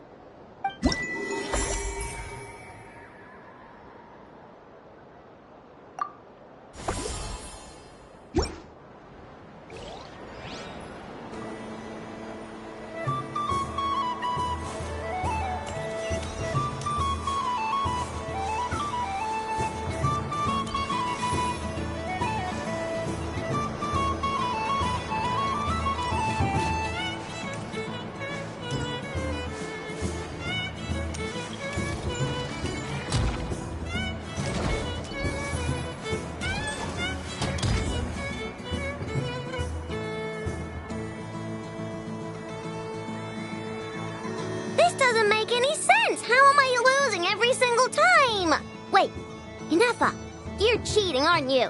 Yeah, that must be it. I am not cheating, Aino. Uh-oh, sounds like Inefa's turning into a big baloney bot. I think it's time for some serious maintenance. Moon Goddess, help me. Miss Columbina, Aino is attempting to cheat. What the? I'm not the cheater. You're the cheater. How dare you throw it back at me?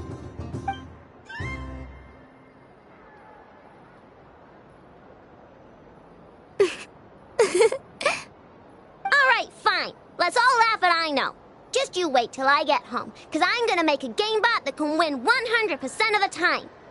Let's see you laugh when I come back and beat your butts. You'll all have your heads covered in stickers when I'm through with you. We came to check everything was okay after all that yelling, but,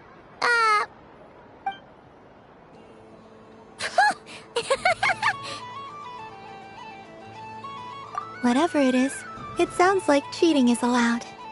Kuhenki concentration. Each player starts with differently colored kuhenki. Each round, they draw one kuhenki from their opponent. When a player has two kuhenki of the same color, they make a pair and can be discarded. Any that can't form a pair must be kept. The round ends when a player can't form any more kuhenki pairs, and that player gets a sticker.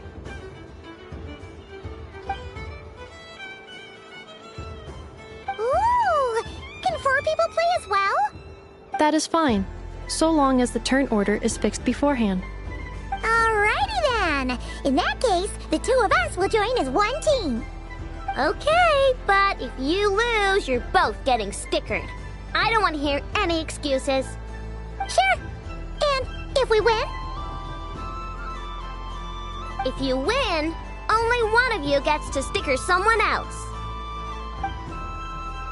I have taken to calling this. I know logic. Hey, lay off me, alright? Okay, so we're starting the game from scratch again, which means all my stickers so far don't count. Looks like Luonatar is the Kuhenki of honor for this game. Anyway, let's go clockwise, starting from Inefa.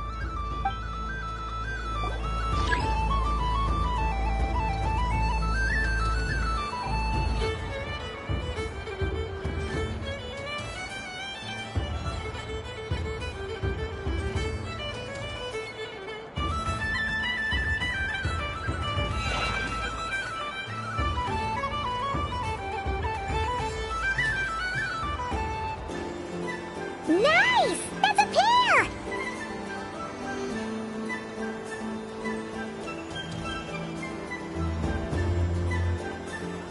Go, go, fly!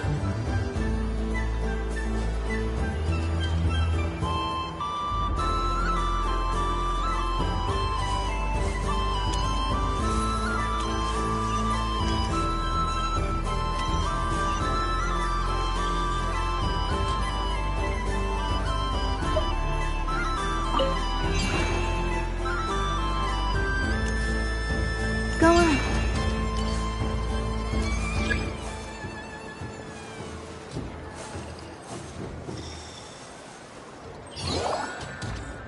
I have a pair.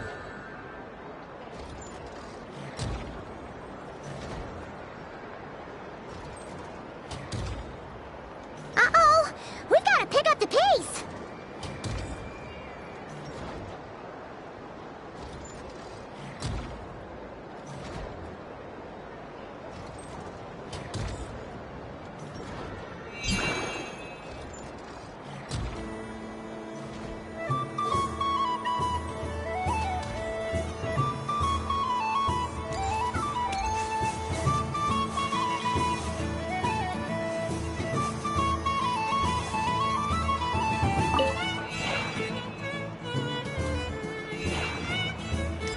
I win.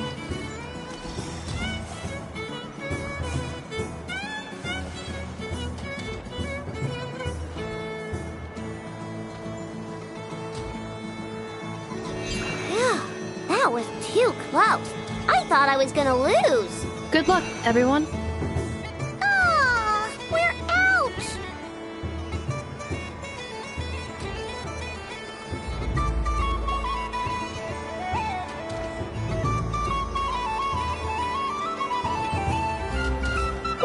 pick a good one.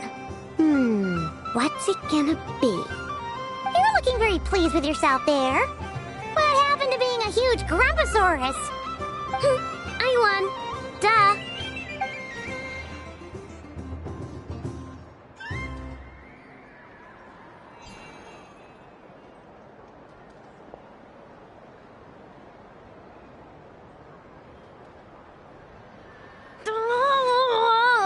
Me again? Don't fidget too much, Aino, or the sticker's going to fall off. I don't care. If it falls off, it falls off. If a pair of Kuhenki get discarded, why not a pair of stickers? Huh? Huh?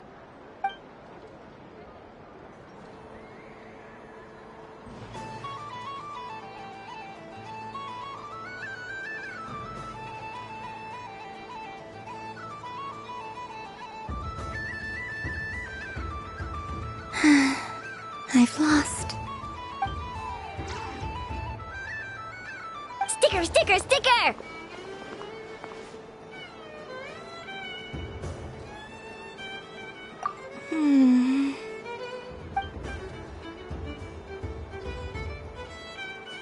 Cute! You think so? Shame. I can't see it for myself.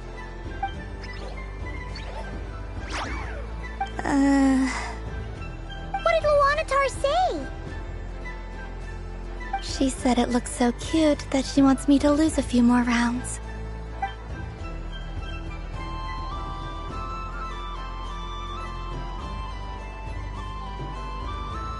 Who put these stickers on Paimon's eyebrows? Ugh, she can barely see! Alright, now, I think we got enough evidence to prove that there's a serious problem here.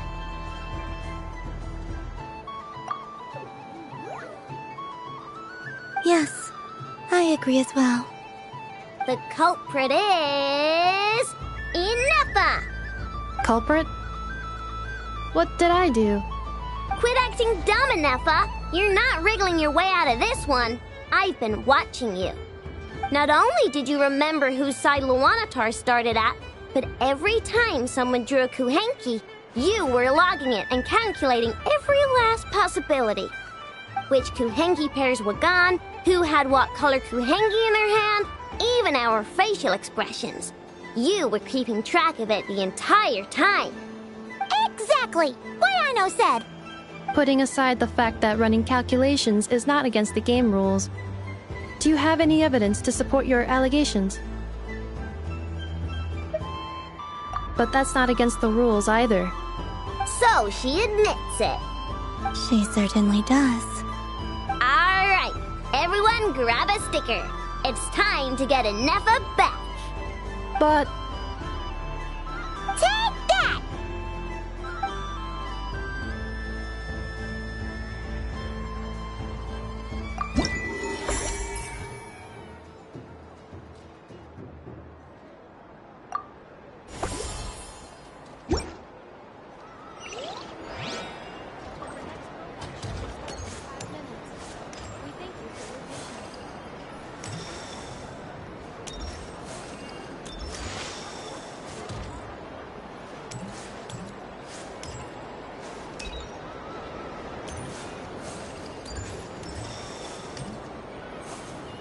What's this?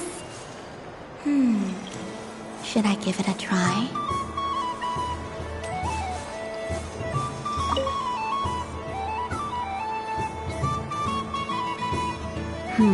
I don't have enough data. Need more samples. Who should I ask for help? Is this one of the amusements? Or is it a research project? Bit of column A, bit of column B. I'm currently running some synchronization tests on these bots. Basically, you need to press the button to help them successfully obtain the treasure. But you've got to time it right. I'll record your data, which will be used to improve the robot's accuracy. But, ma'am, I mean, Moon Goddess, don't you think you should take your eye mask off first? There's no need. I will be all right. Okay then. Whatever you're comfortable with.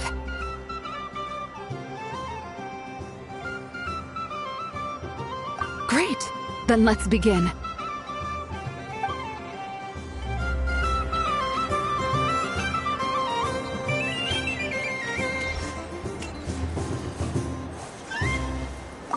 Would you like to try again? I'll record your data, which will be used to improve the robot's accuracy.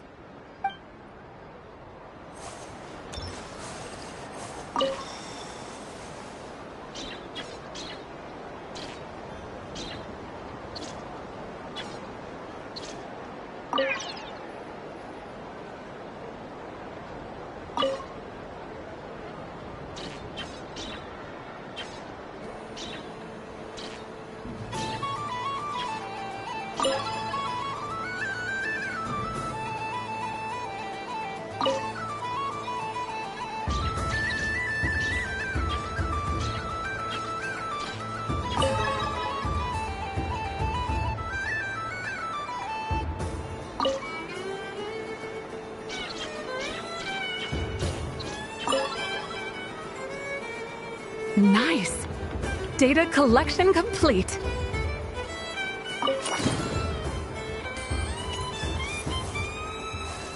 Cool! So much useful data. I'm progressing much faster than I expected. Thank you so much, Moon Goddess.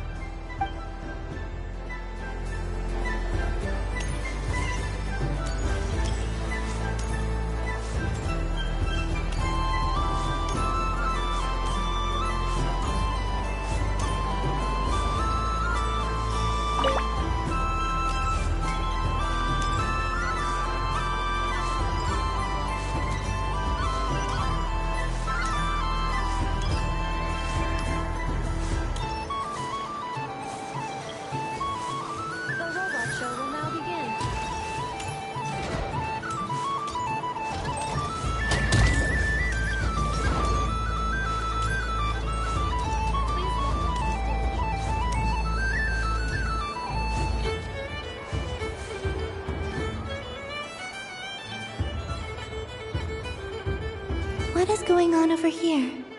It looks like fun. Hold it right there! You can't run away from me, Moon Goddess.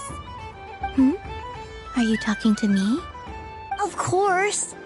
Do you see anyone else here dressed up as the Moon Goddess besides me and you?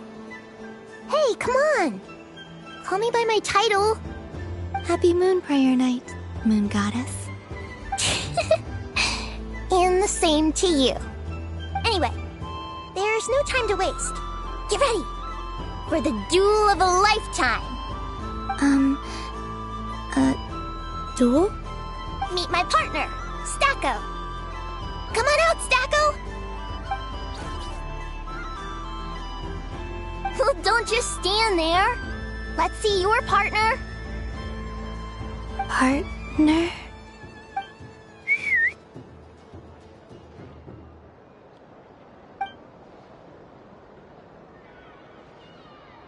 Hmm? So I need to select a partner and command them in battle. Partner. I need a partner.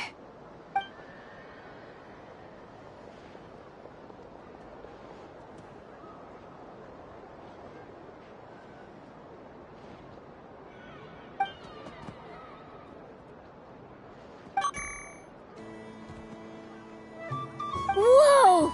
Am I seeing things? Where'd you get a Kuhenki? They're super rare. That's great. But you can only bring one partner to battle against me and Stacko. No ganging up allowed. They all look so eager to be picked. Which one should I choose?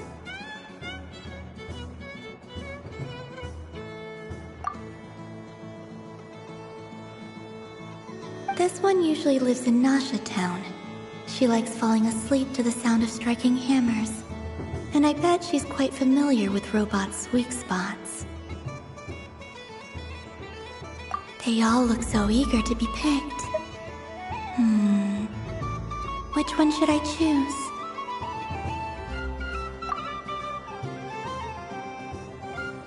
This deer came to celebrate the festival with the Frost Moon Scions. It wants to help me with its antlers. They are its pride and joy. They all look so eager to be picked. Which one should I choose?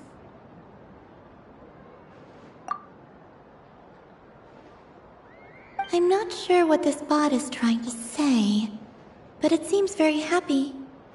That bow. Does it want to dress up as the moon goddess too?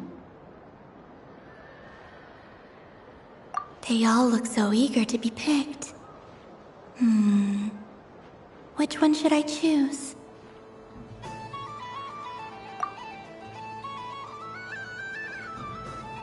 This one usually lives in Nasha Town. She likes falling asleep to the sound of striking hammers. And I bet she's quite familiar with robots' weak spots.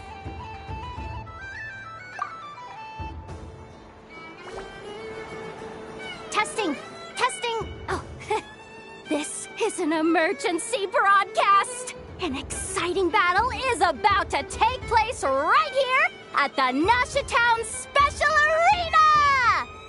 In this corner, we have the Moon Goddess and her robot partner. And in the other, we have the Moon Goddess and her Kuhenki partner. Only one Moon Goddess can be victorious in this ultimate battle of destiny. But who will it be? There's only one way to find out. Now, without further ado, let the Battle of the Moons begin! I don't care who we're up against. Stacko and I ain't gonna lose! Let's strike first! Stacko, formation shift! Ho ho ho! The robot has kicked things off with a change of formation. But how will this affect the battle? Nobody knows! The other party chooses to attack! Let's see how their partner performs!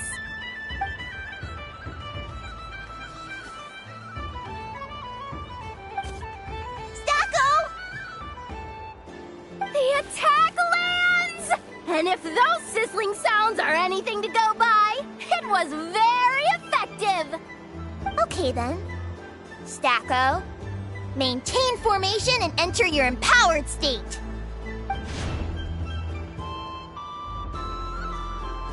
Empowered state! There we go! Now we're talking! Absorbing the immense Kuvaki present on Moon Prayer Night, this lean, mean machine has greatly increased its offensive power! Oh, they chose defense! But Stacko's about to attack with full force! Is it too little too late? The battle is heating up fast! I'm about to start sweating machine oil over here!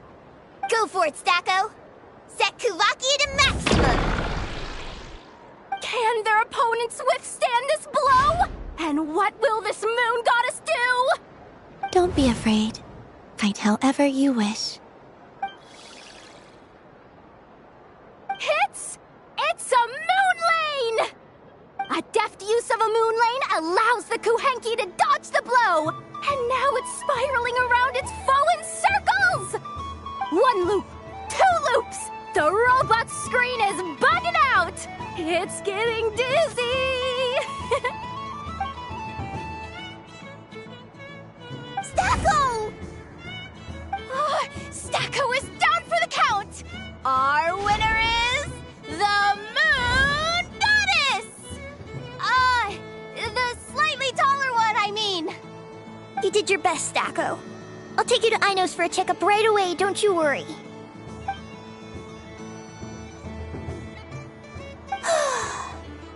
Well, you beat me fair and square, I guess. Honestly, I underestimated you. Won't make that mistake again. I think my partner deserves most of the credit. Just you wait. When I'm a little bit older, I'm gonna come back a whole lot stronger. You ready for a rematch?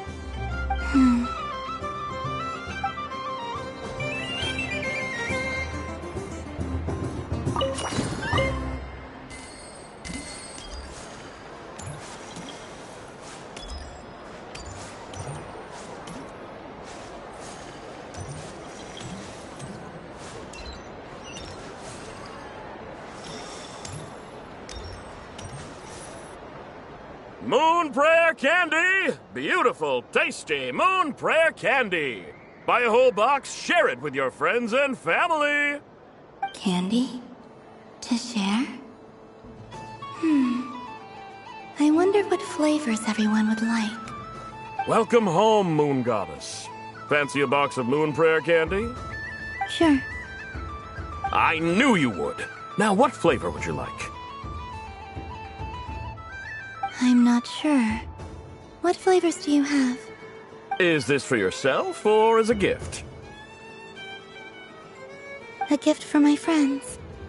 Ah, I see.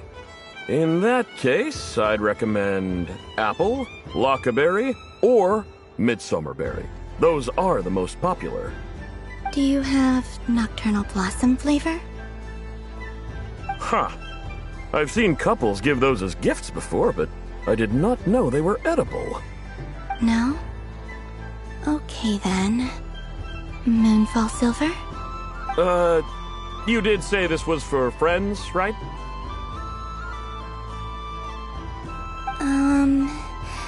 Maybe smetana then. Hey, now that's a creative idea! I've never tried it before, but if you're happy to wait, I can see about whipping up a batch on the spot. While we're at it, you got any other ideas?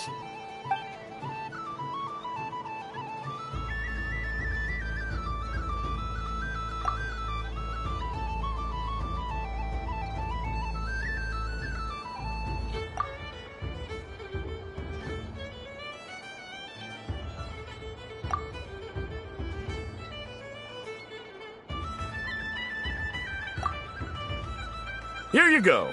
Every flavor you asked for is in there.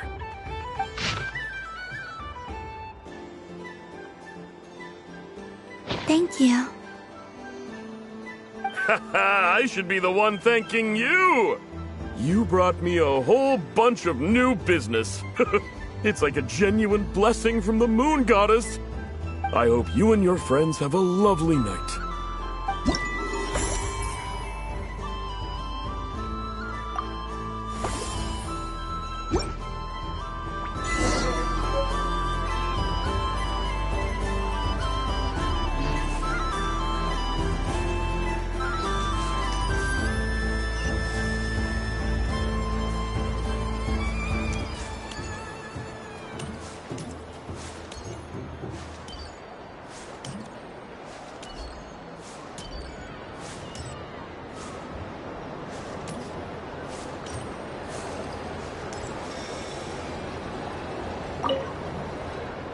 Traveler. Hey there, Columbina! Are you done checking out the festive amusements already? Are you sure you don't want to look around some more? You might not get another opportunity like this for a while. Right now, what I'd like to do is... You're right. I'm not ready for this night to end just yet. Yeah, that's the spirit! Take your time, Columbina. The most important thing is to have no regrets. I'll be right here if you need us. Okay. Thank you.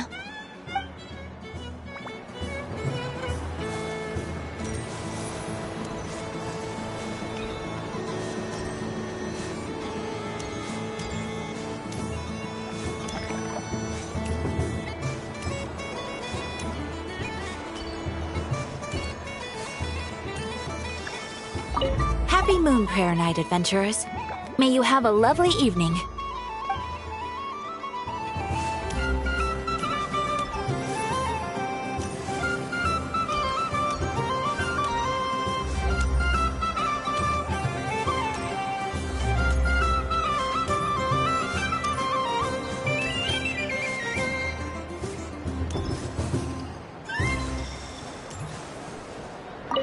What's there to see on that moon anyway? Let her go up there and cry alone. See if I care. You're giving me candy? That isn't like you. This had better not be some weird prank. Coffee flavor? I thought you hated coffee. It's extra strong too. Huh. You didn't do all this just for me, did you? Hey! Don't take it away! I never said I didn't want it. I mean, you can't unmake the candy now.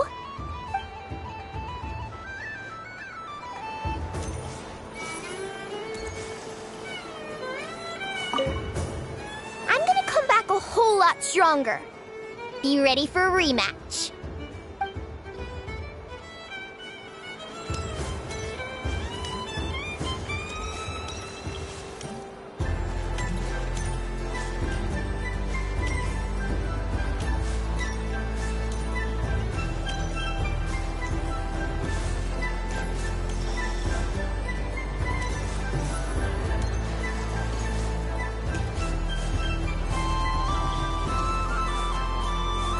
What's there to see on that moon anyway? Let her go up there and cry alone. See if I care.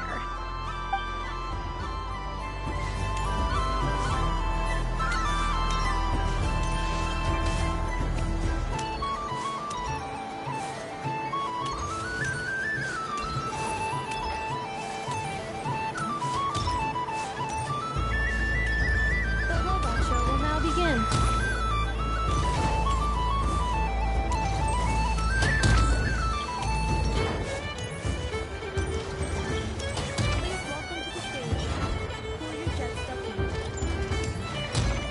Combining precision engineering with water cooling technology, this high-performance sprinkler fires powerful, controlled balls of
Done being a do-gooder yet?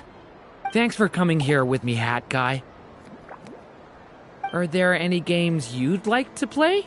It's your turn to pick. I'll come with you. Why does that hamster think you've grown up? You haven't changed at all. I know you don't mean that. You're just taking the opportunity to make fun of me, aren't you? Even if you won't admit that taking some time to compose yourself is important, I can see that you're doing it in practice. Otherwise, you'd have taken off your hat and flown away by now. Looks like Albedo's socialization program has been far more useful to you than all those Vahumana textbooks.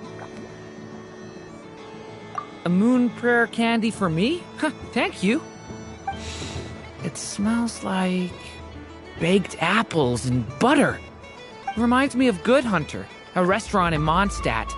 I always have to resist the temptation to go there unless I'm ordering food. I understand your homesickness, Miss Columbina. I have a double dose of it, because both Simulanka and Mondstadt are my home.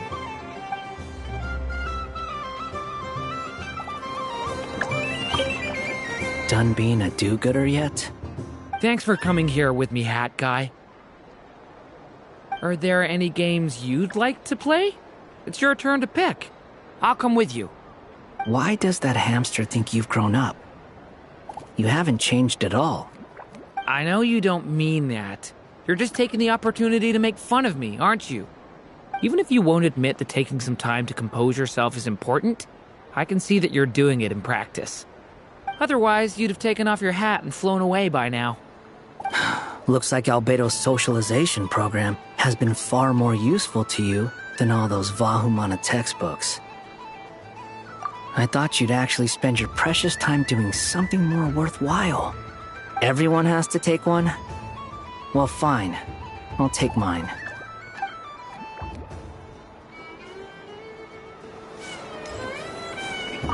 If all the prizes are gone, I might as well close up shop for the day.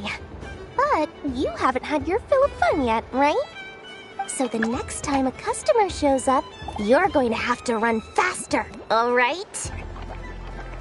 And remember, run out of the rings, not into them. Oh, a gift for me? Lord Sangamabe really is going up in the world. Wow, candy from the moon goddess herself. If I back this up... No, what am I saying? Box this up in exquisite gift boxes? Yes, I can make a fortune! Maybe I don't even need to go to all that trouble. Any old boxes will do. I just need to tell my customers that this candy is blessed by the moon goddess. Yeah, that ought to do it. Sounds like a plan. Time to have Irwa earn his keep when I get back.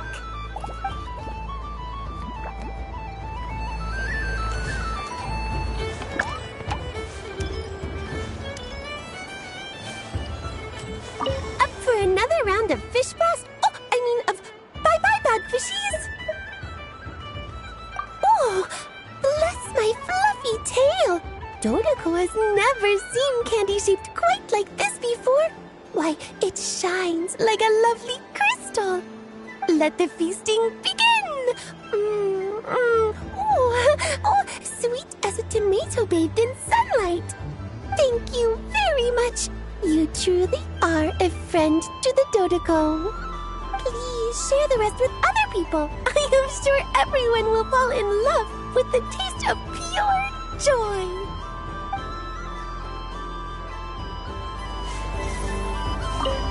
I don't suppose you'd like to play again, by any chance? Don't get me wrong, once is plenty. You're under no obligation to indulge me any further. And besides, I don't have any other prizes for you. Oh, I love the color of this wrapping paper. But the bow on that one is just so perfect. Oh, this is a tough choice. I know the wrapping paper doesn't affect the flavor, but it does set the first impression, which can influence your mood as you eat it. And actually, that does affect the flavor. I have to listen to my heart and pick the one that I can really build a bond with. It's the only way to eat candy. Oh, but look at the shape of this one. How lovely. Ah, this choice is getting harder and harder.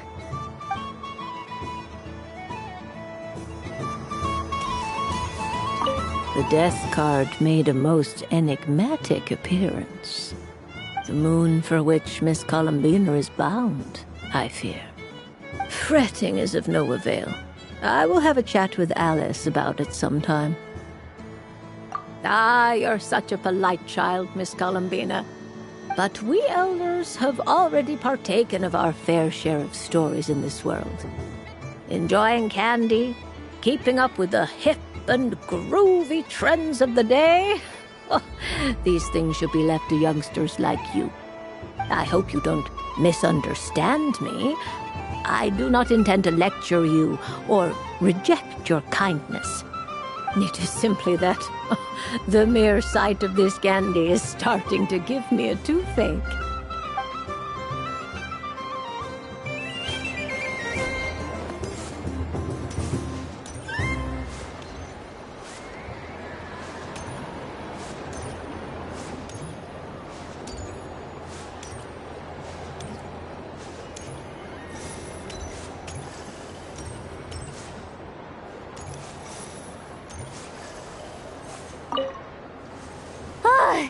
I just had a water fight with two Fatui Harbingers.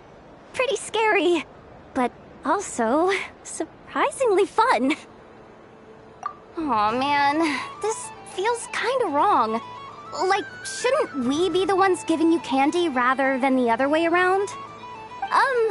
I guess I'll just take one. What flavor is that?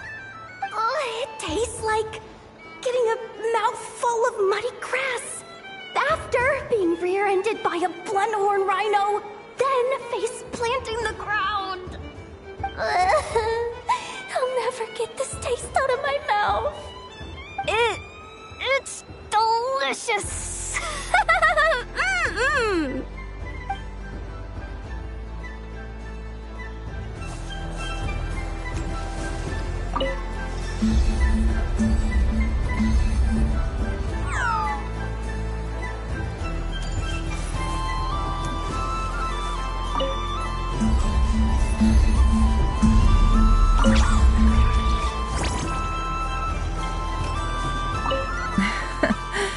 That was fun.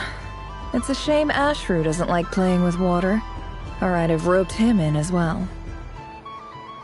Oh, a gift? You shouldn't have, Miss Columbina. Very nice indeed.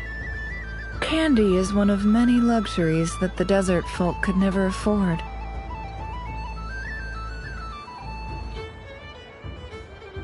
How I yearned for candy when I could not have it.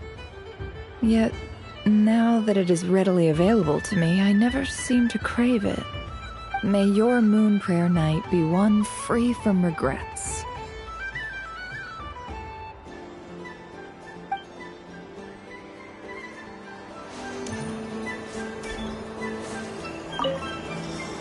I've seen Linny and the other children play this game before. It would seem that it's not a bad way to relax, once in a while. Candy? Would you mind if I took a handful extra? I'm sure the children will enjoy them. I must say, Columbina, you really have changed. You never used to show this much consideration for other people, even when prompted. I'm sure Sandrone would agree when I say, I like the present version of you better.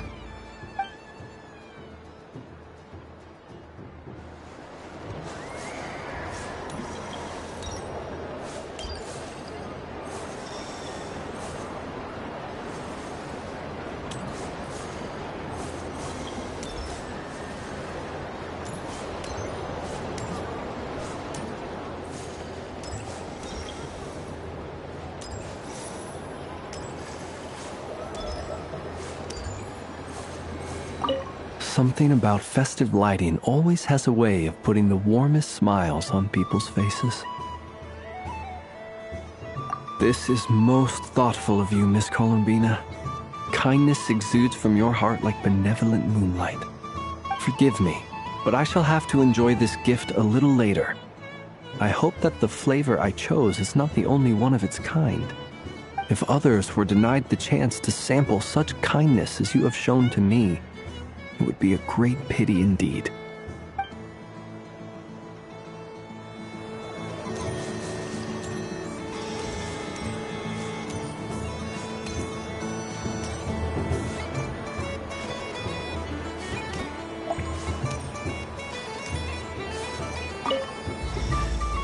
It'd be rude to just leave without saying anything. But at the same time, I don't want to barge into their lively conversation just to announce that I'm leaving. I guess I'll just wait a little longer. Huh? Albedo? This sketch is for you, Grandmaster. Oh, a gift for me. Thanks. Let's see what you've done for me. The North Wind left in the lurch. Thank you. It seems I've picked lemon. It strikes a good balance between sweet and sour. This has piqued my curiosity. What if we were to add citrus and other spices, then enhance the flavor via caramelization? I wonder what the end product would be like. Perhaps I should take the time to try this out.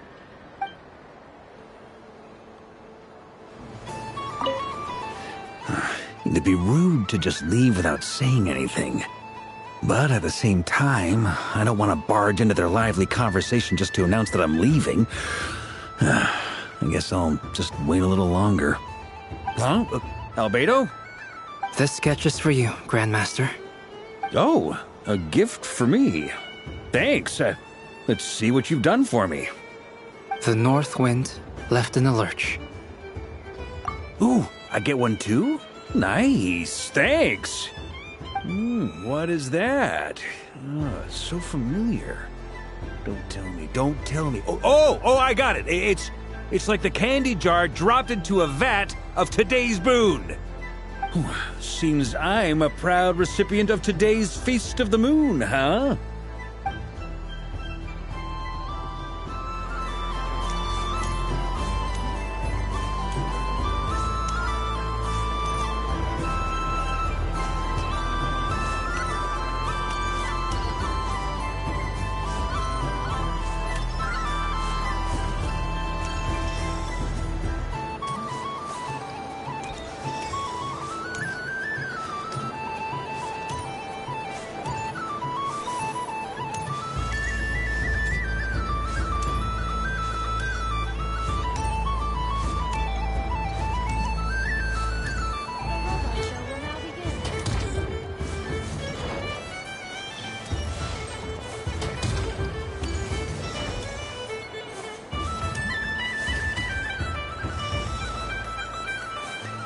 Next up, we have Knuckle Buckle. This armed domestic robot utilizes multi-sensor fusion technology to provide 24-hour security and environmental parameter monitoring.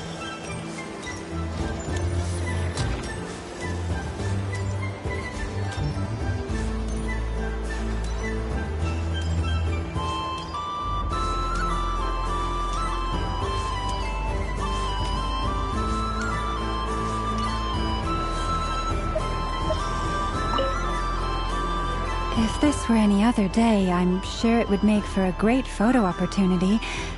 But Moon Prayer Night has rendered my antlers uncomfortably large. Doesn't it look like this rhyme-horned deer has 2 sets of antlers?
Traveler, Paimon. Columbina! Finished with the festival already? Oh, candy for us? Thanks a bunch, Columbina. Don't mind if we do. Whoa, this one's intense. But it's so tasty. What about you, Traveler? How does yours taste? Sounds good. Paimon's drooling now. Are there any more Smetna candies in the box? Yes, I believe so. Okay, gotcha. Let's see.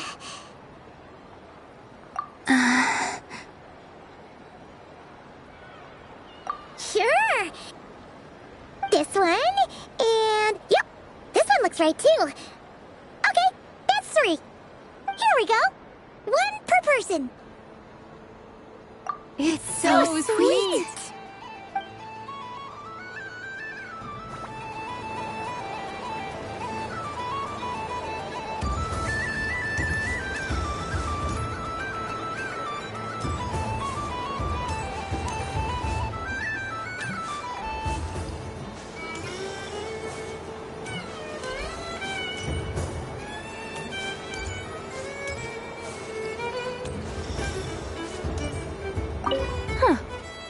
Mr. Cantor, did you see that young lady dressed as the moon goddess? When did she leave? Sorry, no, I was looking at... I was watching the... cat. I see. The resemblance was uncanny. She seemed like the true Lady Kutar, the one who guides souls.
Traveler, Paimon.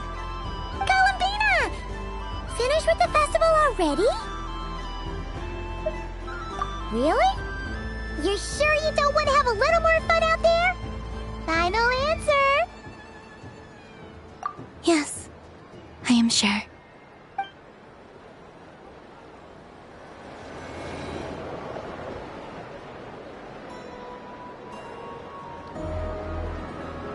This was the most fun I've ever had on a moon prayer night. Everywhere I went, people were saying, "Welcome home," and there were friends at every turn. I only wish it could last longer than one night. Aww.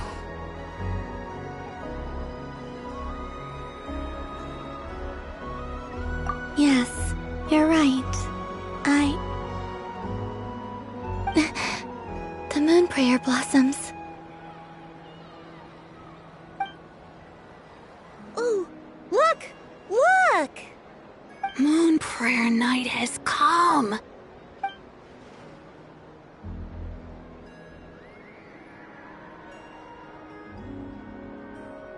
The moon. It's so beautiful. Happy moon prayer night, dear. Happy moon prayer night.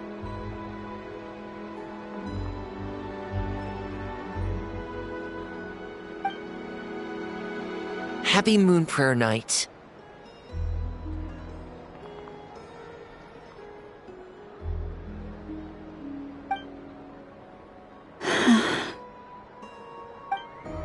Aww. Huh.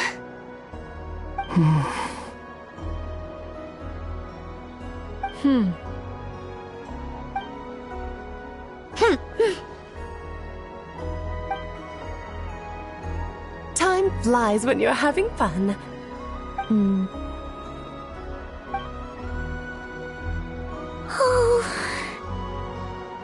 Looks like the time has come.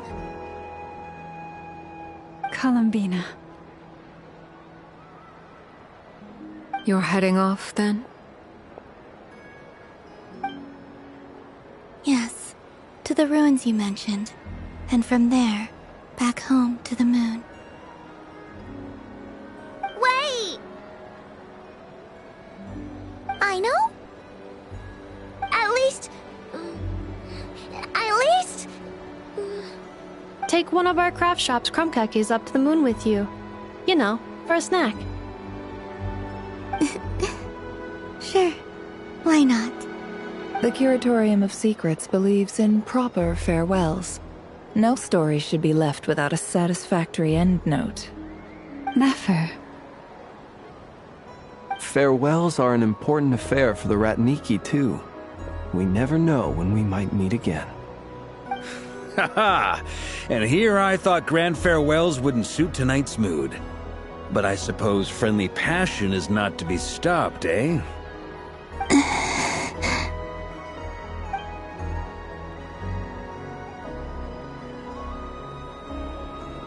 We made a little something for you, Columbina. Ta-da! What is it? A Moon Prayer Night greeting card with drawings by all of your friends. You did mention that you'd like a portrait done, so I took the liberty of creating one for you. I, meanwhile, did the portrait of Mr. Albedo. And Mr. Varka did the same for me. I mean, I think my work was pretty true to life, don't you think? The picture of Ashru was my doing. The two of you seem to get along rather well. Wait, was I the only one who did a full-body picture? That's so embarrassing. I did pictures of me and Anefa. I did my own portrait and one for Hat Guy. Plus, there's the two mages, Arlecchino and Sandrune. So, if you ever miss us, just flip the card open and we'll all be right there with you. I don't know what to say. Thank you so much, everyone. This whole moon prayer night was more than I could have ever asked for. It is the greatest gift I have ever received. Lama, I figured it out. Figured what out? Remember how the Frost Moon Scions used to use milk as invisible ink to write hidden messages? That was a very long time ago. Oh, are you saying? Yes. When I miss you all, I shall use moonlight in the same way to write words that only you can see upon the moon itself. Wow, that sounds lovely.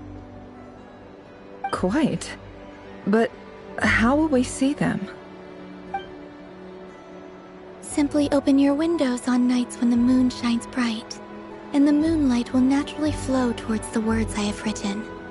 That sounds most fitting indeed. Very true to form. I'll try to write them in places that won't disturb your sleep. I, for one, would sleep all the better for having read one of your messages before settling down for the night. Exactly! So don't worry about disturbing anyone's sleep. Just promise you'll write to let us know you're okay, alright? All right. I promise.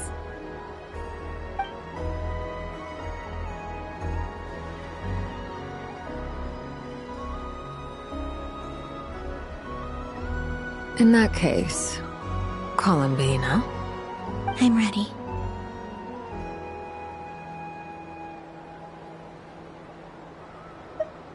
Very well. Let's go.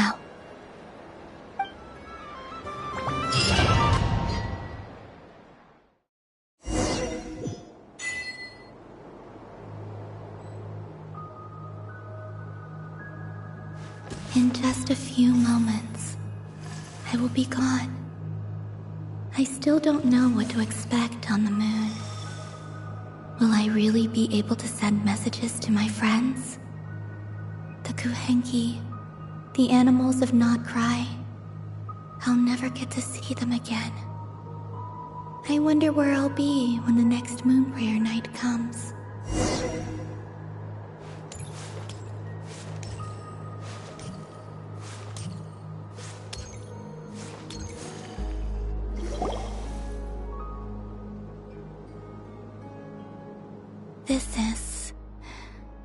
This is where the people of Hyperborea used to communicate with the moons.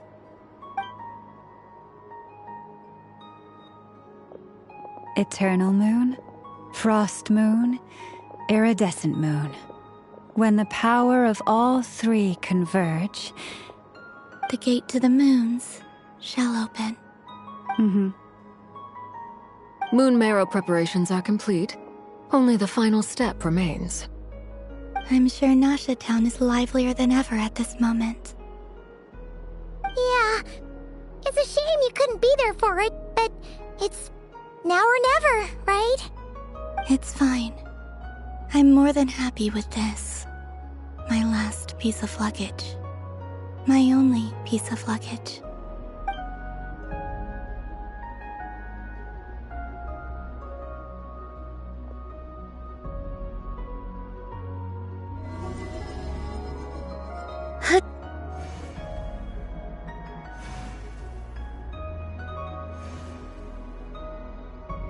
I can already feel the moon calling to me.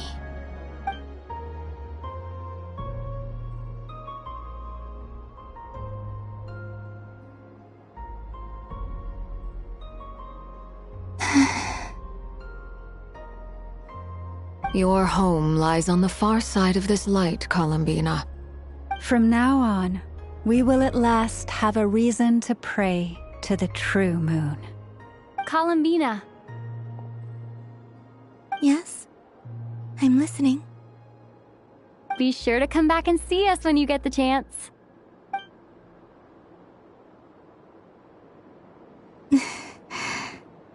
Of course. But if that chance doesn't come, then remember that you have friends on this planet. People who will miss Columbina. Yes, I will. Thank you for everything you've done for me. And remember, come night or day, the moonlight shall always connect us. Well then, Farewell, my friends.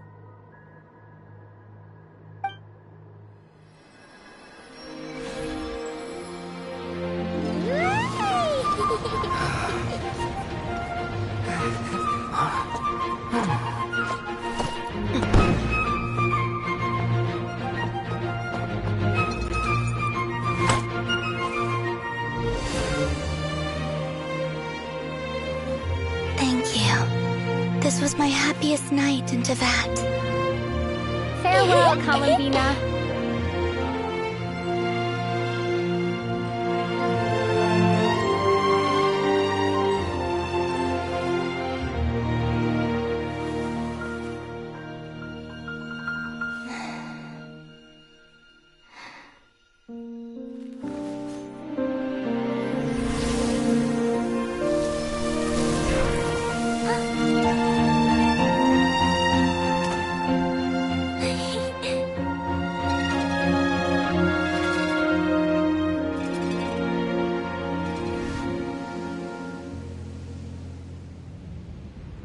The moon really is closer than ever tonight.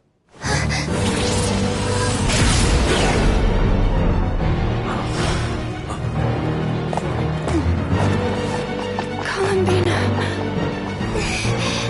All 3 moons in one place. Time for one final experiment.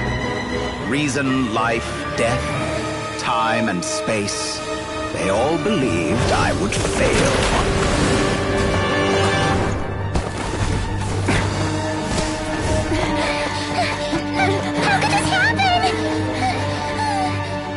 But Tevat's primordial power never did belong to the throne of heaven. And now, they are mine.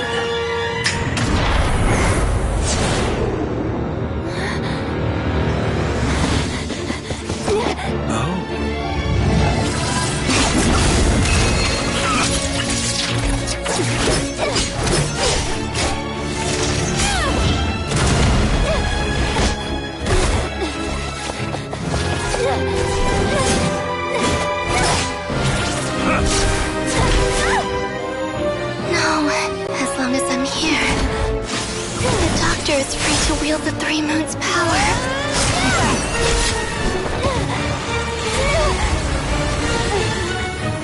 It's the only way.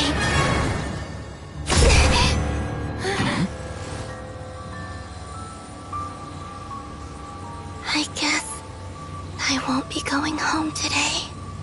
Columbina! No!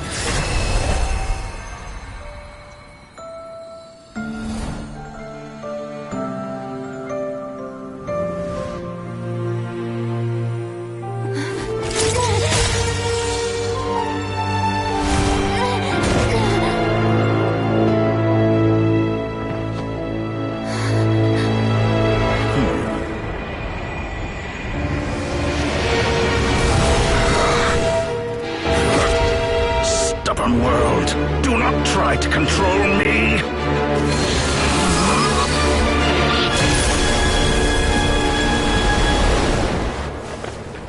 Columbina.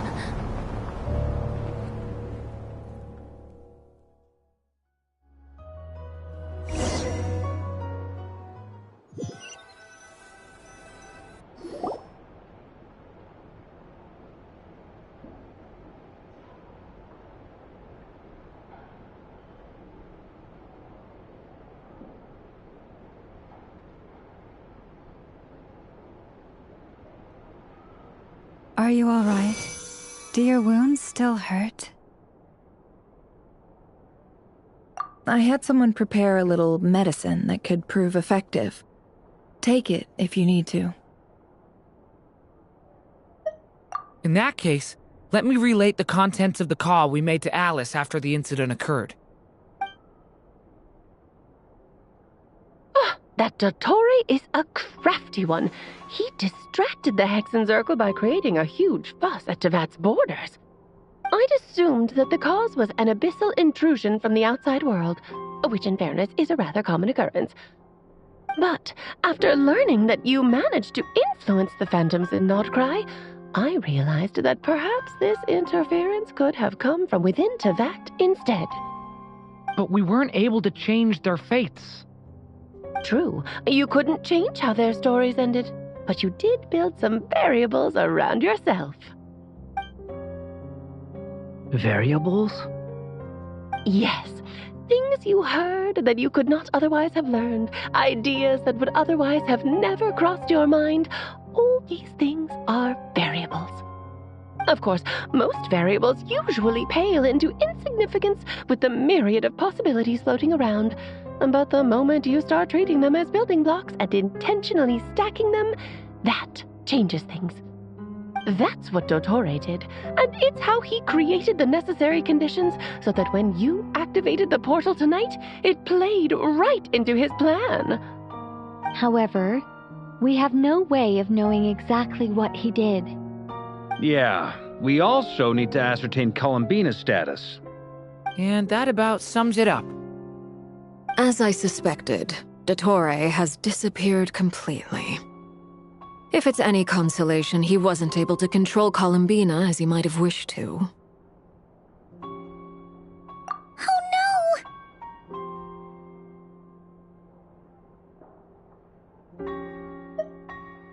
What?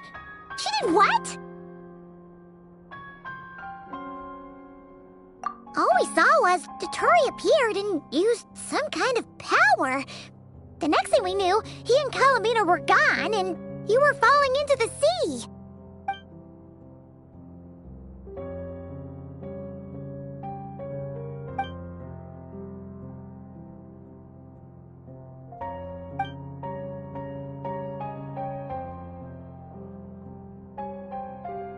So, Columbina intentionally opened the Moon Gate and escaped into the same mysterious world as Rarier and Thalindis.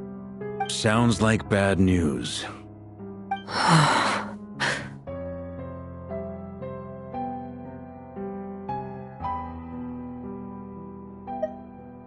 Seen in that way, the trilunar syzygy and Rerere's emergence, Dottore might have been pulling the strings in both cases.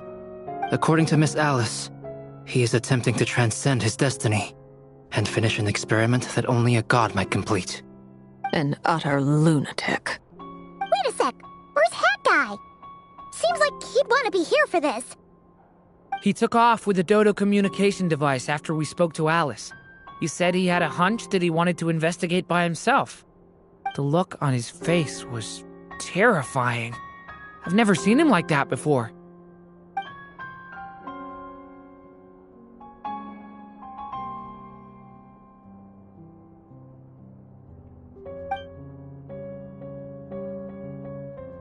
I'm back. Hat Guy! I went to look for the Hyperborean phantoms again. I think I've gotten to the bottom of it. I got them to talk to Nicole on the other end of the communications line. Turns out, the history they describe is different from how Nicole remembers it. Really? But how? Surely Nicole can't have been wrong. Because the phantoms are the ones who are deceived. They speak of a savior who appeared in their history. One who never should have existed. This savior promised to create a new moon within the false sky, and even bring back their moon goddesses. Foolishly, they believed in him, and told him everything he wanted to know about the moons. It's obvious that this was Dottore's doing. Now you mention it, the first time we entered the Hyperborean ruins, we heard the phantoms discussing their history, and I remember Nicole commenting that something sounded a little strange. But Dottore shouldn't have been able to get in there in the first place. He didn't. Nicole said that this was an anomalous state triggered by disruptions in the causal connections between phantoms from the same era. The variables that Dottore put in place were substantial enough that they even affected phantoms that he never met. So it's not that their memories were unclear. They'd been tampered with. That's exactly the possibility Dottore was trying to manufacture. He turned these variables into knowledge and engineered the situation so all that knowledge would fall into his hands. Then, he harnessed that knowledge on Moon Prayer Night to truly create a false moon. How is that even possible? To be precise, he exploited a weakness in the way the spell works. The spell senses Kuvaki to detect the moon's location. So, as long as the false moon more strongly resembled the moon than the frost moon beyond the skies, the gate would teleport Columbina to the false moon's location. In other words, to Dottoro's side. Once he had her under control, the teleportation spell remained active, and he manipulated her power to seize both moon marrows. At that moment, the moon marrows disappeared right before our eyes. It was already too late, even as we were leaving the ruins. By then, Dottore had already amassed the power of all 3 moons. So, where does that leave us? What do we do now? I'd certainly like to know what Her Majesty thinks, now that the concerns I expressed to her have come to pass. But we cannot simply sit and wait for her to decide the matter. And in any case, it is not the Fatui Harbinger Damselette who sees us as her friends, but rather Columbina Hyposelenia. If, even in such extreme circumstances, Her Majesty will not lift the prohibition on Harbingers drawing steel against one another, then I will do as my heart demands. I will fight as Peruware instead. Oh, Arlecchino! Time is short, so I'll make the first move.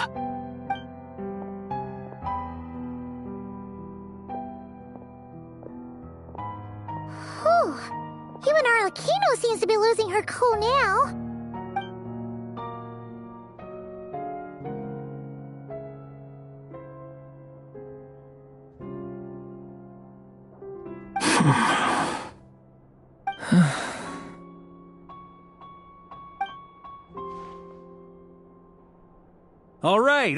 All right.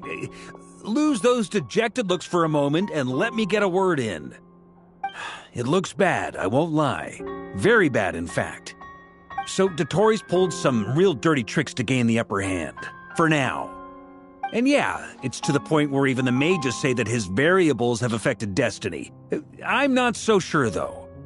Many have told me that Tevat's destiny is fixed, and that does appear to be the case.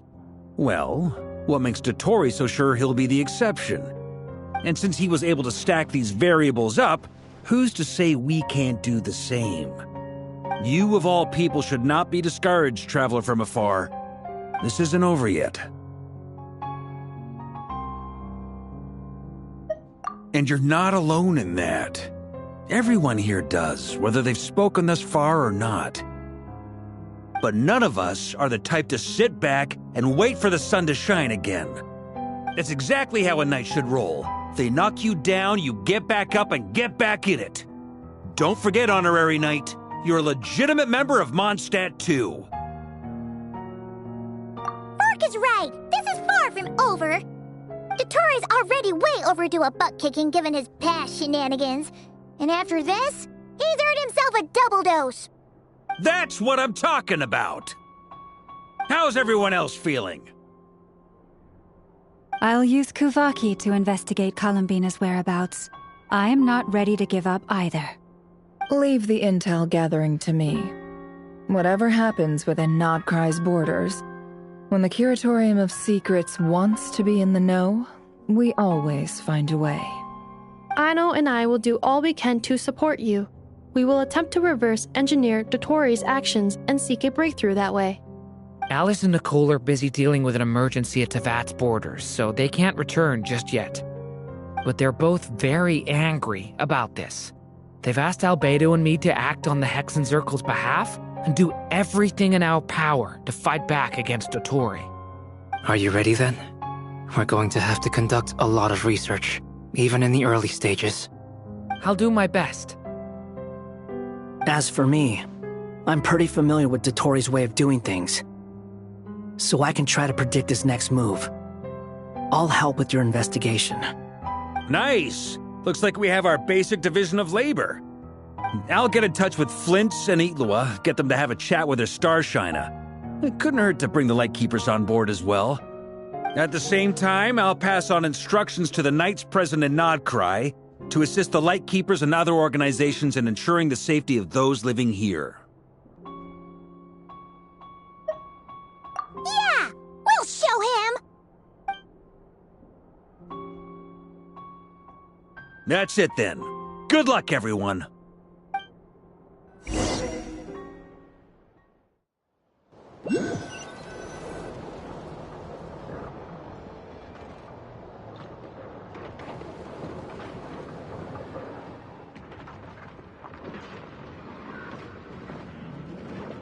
I never thought that Columbina would become my real name. It went from being a Fatui code name to something my friends call me. And remember, come night or day, the moonlight shall always connect us.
nothing but promise for adventurers from all walks of life.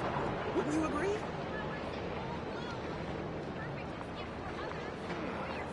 I better get you some alpacas. Once they've already been Maya.